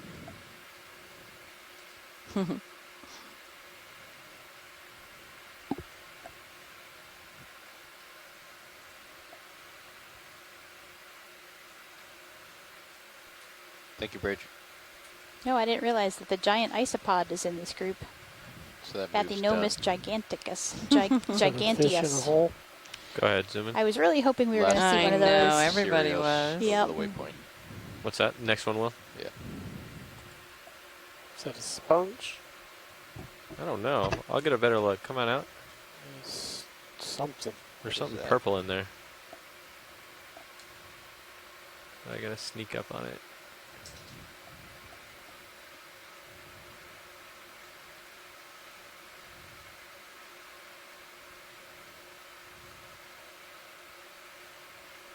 Well, I'm looking forward to the possibility of rock exposure tomorrow. Yes, I imagine so. I am too. Yes. We are going to be climbing a very steep Okay, come on wall in. that is the edge of a block that I mentioned earlier, clearly detached from the continental slope, just east of Norfolk. Is that like a jellyfish that has hit the deck, maybe? It may well be, yeah. That's now that I see tentacles, yeah. That's what it looks like. I wonder if somebody grabbed it and pulled him into the hole. Who would do that? You want to try a quick fog light before this dust cloud hits? Sure. Video. You up They for a may fog be light? regretting it. Sure, we can see what it looks like. Copy. Coming on. No promises.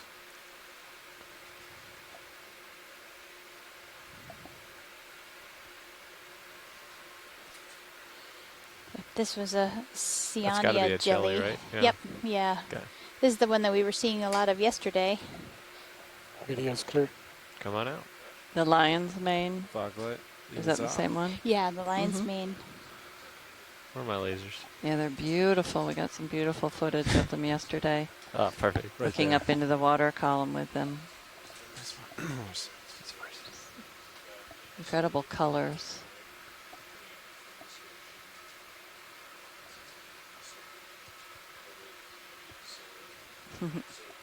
Black belly rosefish ducking down into one of those holes.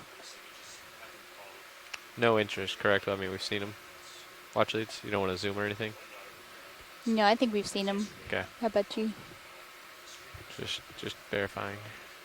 Thank you. Yeah, you found some holes. I did. No bubbles, sorry. No bubbles. Video.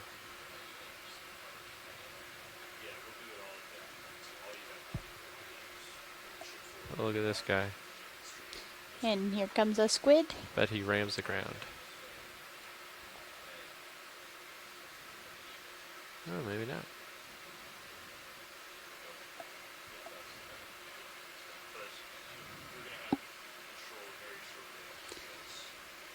So going back to the little mud tubes that were on that Cerianthid tube, those were paracarids most likely, and in that group are the amphipods, tineids, cumacea, and isopods. And that's a group of crustaceans that are characteristic of having a brood pouch, or brood plates underneath their thorax where they can carry embryos. And some of these crustaceans even have extended parental care where they can scoop up the juveniles and put them back in the pouch later if, if something dangerous comes close. And mysids and lophogastrids are also paracarids. So you're talking about the tube builders at the base of these It's not that tube shrimp between anemones, your right? lasers, Yeah. The little tubes on the On the bigger tube. Just try to clarify here. Yeah.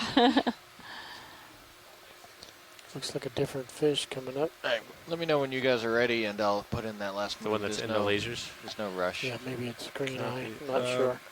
Probably at 3.5. So is this the He's ready. same species slow of keep him anemone running that there. we saw lower down ready, on the bud? slope, but their tubes just weren't Yeah, go ahead. as extended How as far is the these? distance?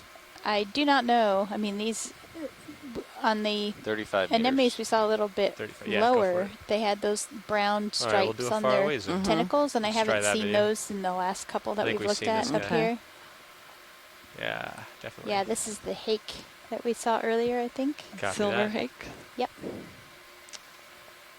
Full wide video.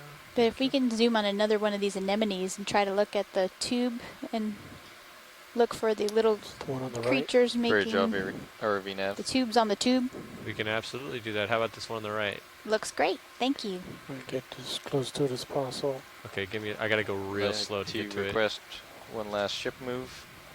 Range 30 meters, bearing 220, speed Stay decimal full 2. wide for me until I get up there.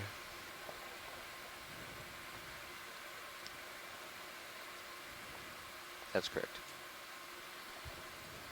And Tina said that she thinks that all of the tube anemones around here are going to have tenaids on their tubes.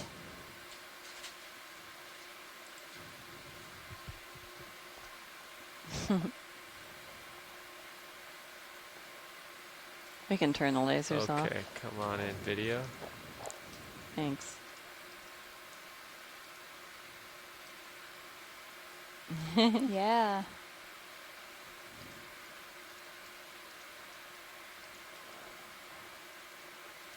It's amazing. It's like how a- many take advantage of this. It's like a high rise or something. Yeah. All of those organisms crammed in there.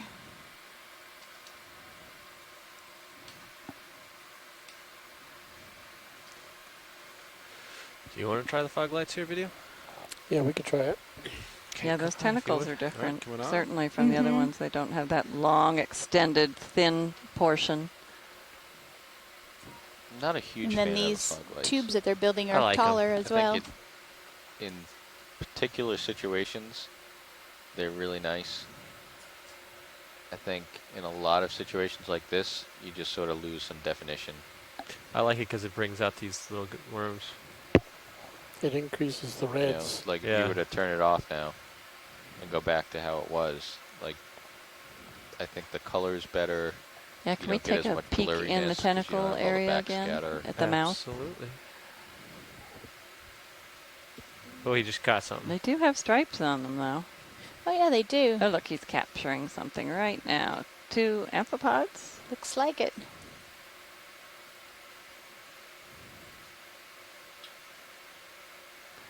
Here comes another to the rescue. Nope. That's a bold Decided it move. was better left alone.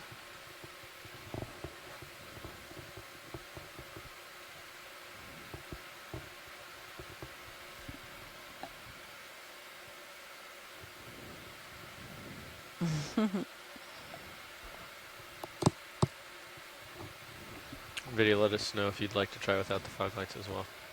I think we're clear on this. Okay. All right. Fog lights are coming off. Tentacles are beautiful.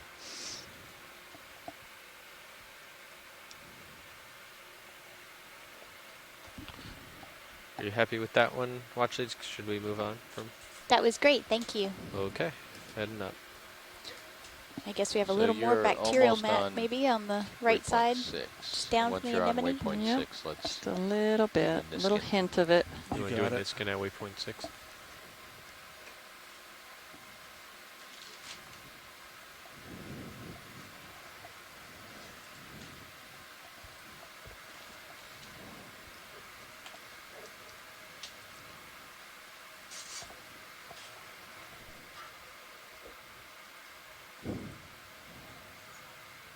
Go ahead, watch it. No, we have not to shift. Great. OKEX, correct?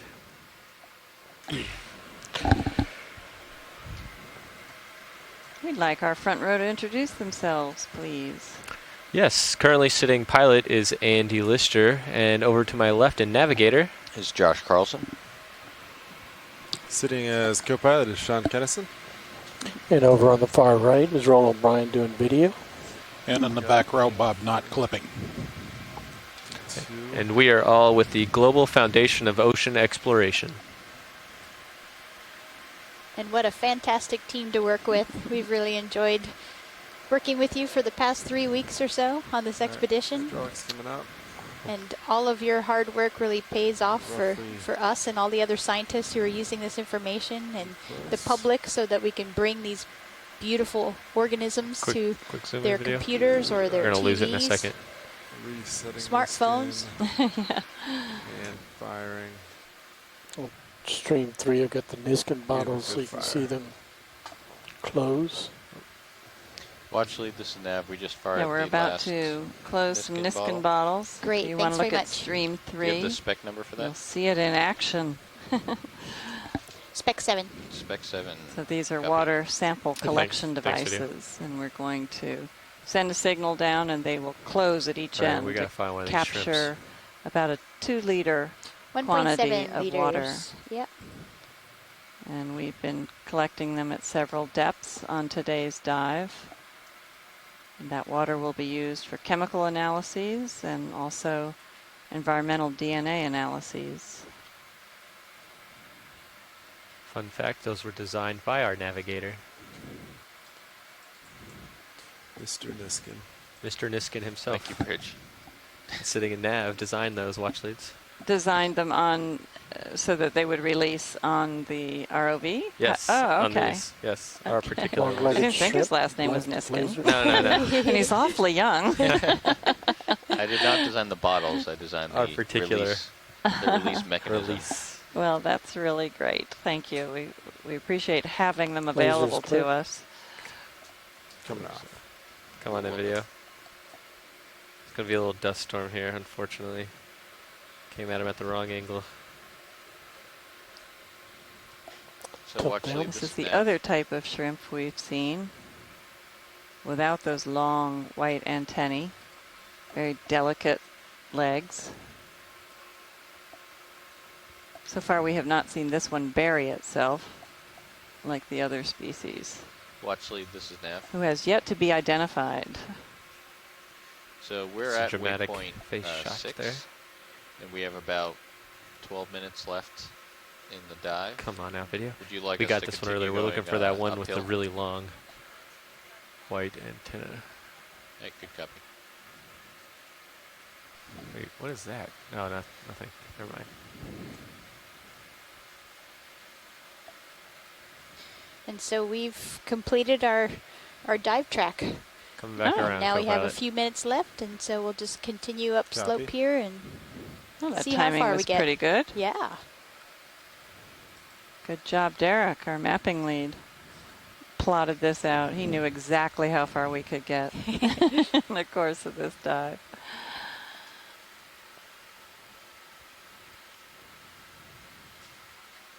And speaking of Derek, he's not on the microphone, but Derek Sowers is to our left. He's lead of the mapping team.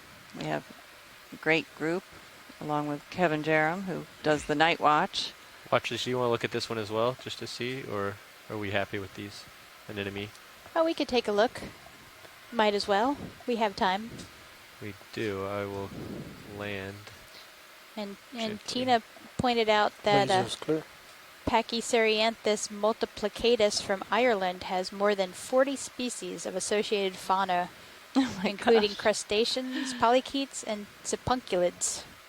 Go ahead, video. Tilt down. And there's a species of Pheronus that lives exclusively Look at on that guy. Cerianthid tubes. It's something that I never even appreciated, that how much habitat these guys create. A brachiopod? Oh, it does look like a brachiopod. The little shell-like thing on the bottom. It's hard to tell if that's two valves or if it's an open cup.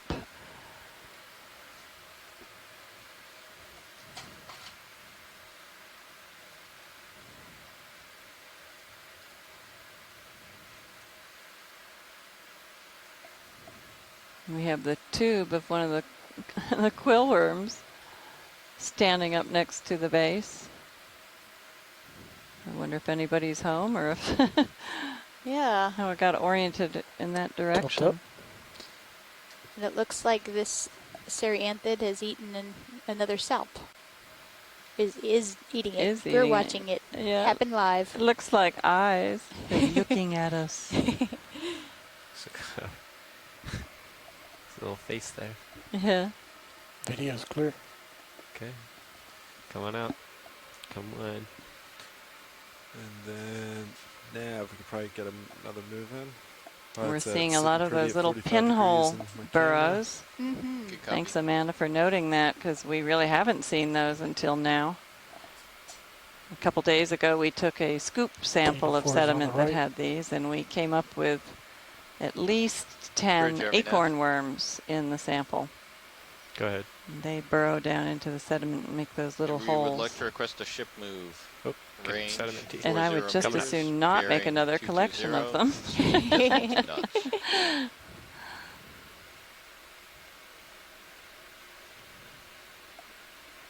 That's correct.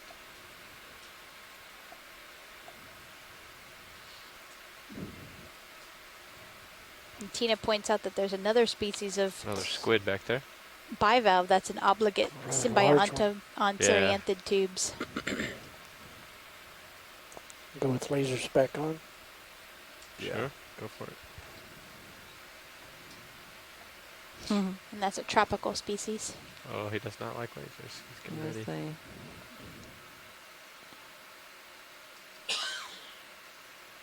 This is probably one of the you elex a quick zoom here, squids. video, if you'd like. Yeah, leaning on his elbows. Lasers are clear. Ooh, there we go. Oh, I'm not in a great position to stop.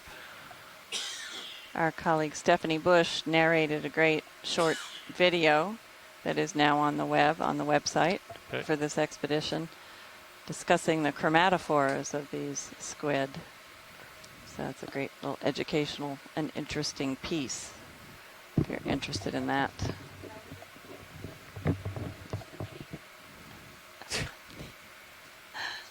This guy. He's always on a rampage.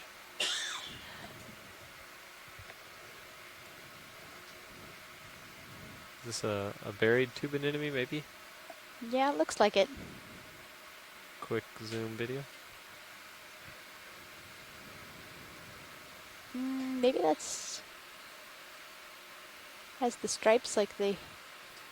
Well, the inner tentacles of the tall ones had stripes also.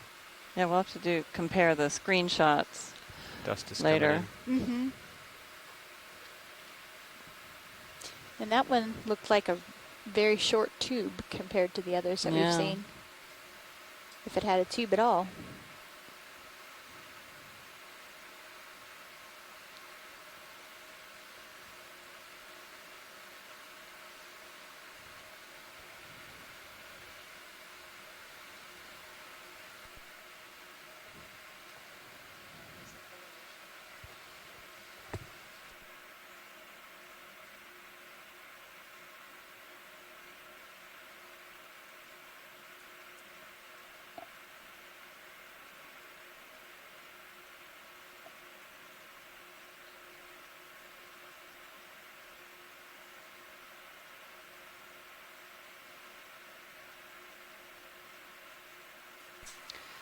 And while we are nearing the end of this dive, we want to say thank you so much to those of you who have given us a portion of your Saturday on the chat room to help us out with identifications and discussions and interesting stories, as always. Actually, There's another flatfish at the base of our view. Better bury him, I already know. We've seen a few of these today. Okay, great. Different orientation, so we might get a different lighting on it to help in an ID. Go ahead, video, if you want. But thanks to Amanda Demopoulos from the USGS, Andrea Quattrini from Harvey Mudd College, Asako Matsumoto from the Planetary Exploration Research Center in Japan, Bernard Ball from Duke University Marine Lab at University College Dublin. Both, yeah. Oh, he I has see. two affiliations, I guess. I didn't know that Duke had a marine lab in Dublin. That's why I was surprised. Well, aren't you lucky to have both of those affiliations? Yeah. And of course, Carolyn Ruppel, who helped us a lot today with her calling in and giving us information about the Seeps, and she's at the U.S. Geological Survey in Woods Hole. There you go. Daniel Wagner from NOAA OER was hosting a group at the South Carolina Aquarium and wrote in for some of the questions from their audience. Eric Cordes from Temple University. James Murphy of NOAA OER, he's the Hawaii Sea Grant Knaus Fellow. Jason Chater from USGS in Woods Hole, and Jenna Hill, also from U.S. Geological Survey. Kate Rose from NOAA NCEI. Nolan Barrett, Natural Products Discovery Lab at Medical University of South Carolina. Bob Carney from Louisiana State University. Scott France, University of Louisiana at Lafayette. Scott, this is one of the first days he hasn't actually called in. We've missed your chat, but yeah, really, or your voice. There's still a few minutes left, Scott. We certainly had a lot of chat from you, typed instead of verbal. But thanks for helping out. And Scott is also the science advisor for all of these Atlantic expeditions under the heading of Aspire. Scott Harris from the College of Charleston. And Tina Molodtsova from the Shirshov Institute of Oceanology in Moscow. And Zach Prue, who is from College of Charleston. He's my graduate student. And he today was at the visualizations or the Viz Lab at the college and hosted several visitors. That striped fish looks like a green eye. So I hope I didn't leave anyone out. Did you see anyone else who I missed? Did you get Bob Carney? I did. Okay. I did. Jenna Hill. Quick yes. zoom for a second. And oh, yep. Good eyes. I don't have, my whole list hasn't been showing for some reason, so. Oh, yeah, we have that problem with our chat room feed sometimes. Fish in the midwater? Yeah, let's go for it. And we were hoping to see a little more seepage. Oh, no, he's laying on the ground. Yes. As we moved higher up onto this Quite slope. easy. But we certainly saw some good examples farther down. Yeah, very extensive bacterial mats. Yeah, somewhere in the range of 400 meters plus or minus. We didn't write it down as we should have, but certainly it's on the video. Mm-hmm.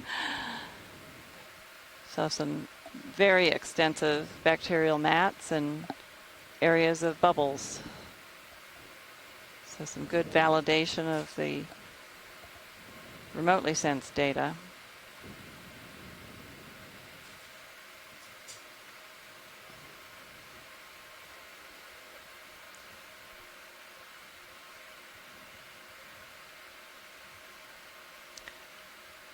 But unfortunately, no chemosynthetic macrofauna. Yeah.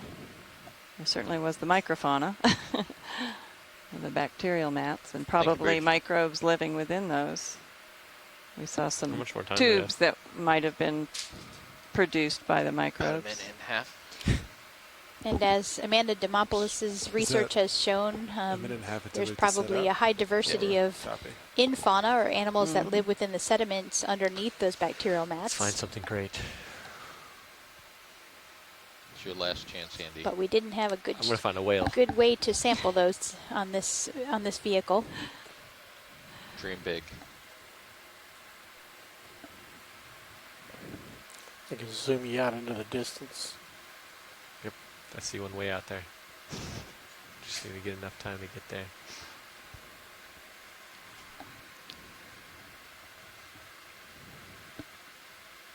I think this is the clearest it's been all day. It definitely is. I can actually make out.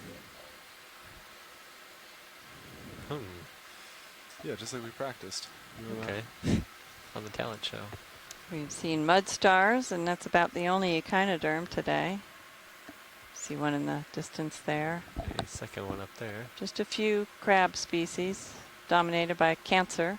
Is that a ridge?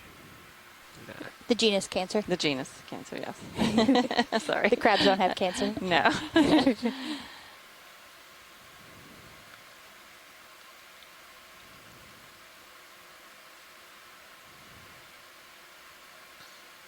All right, Andy. Another black belly rosefish. We've right seen behind some that dust great cloud. feeding behavior today. All right.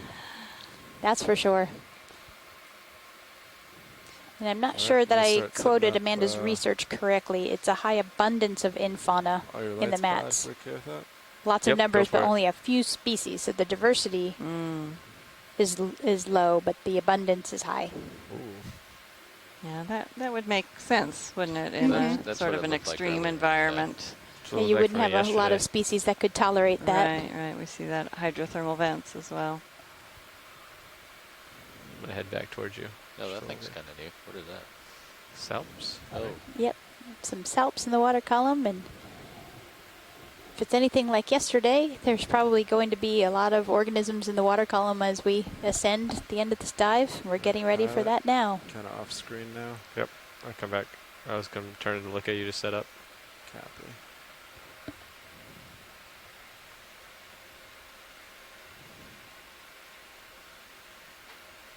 Yeah, kind of toxic environments, high in turn. sulfide Wanna and turn? I didn't get your, inhospitable uppers yet. mud. Oh, okay. No, Glad I mean, we you don't can have turn to to face live me. there. Turn to face Yeah, me. yeah. Copy. It's gonna be that same direction. All right, great. We got visual. Start with your uppers. So on recovery, we're just gonna have the ship come ahead. Perfect. So yeah, it goes into deeper water.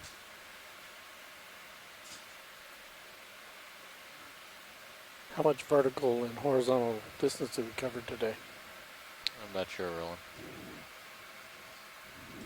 You can All check of it. that a little bit later after we're not in recovery mode. What's that? Go up.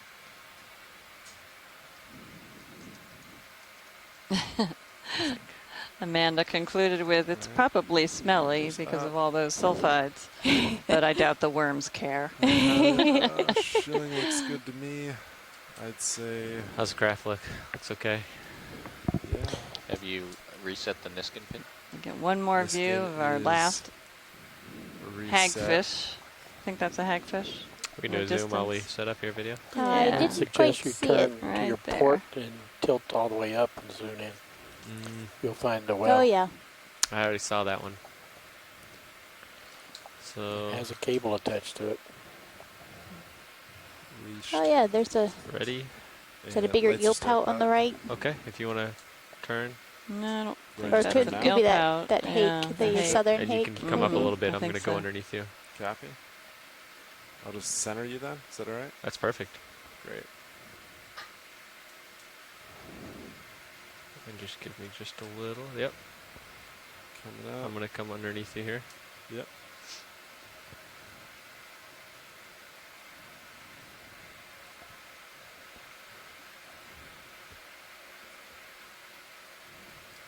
Delta about 16. That's great for me to come underneath you. You want to continue turning? So you're Yeah, I'll line up a ship. Yep, and I'll... It's a beautiful ballet you guys are doing right now. Thank you. We practice this. Very nicely done. Trying to get less than 7 turns. That's the goal.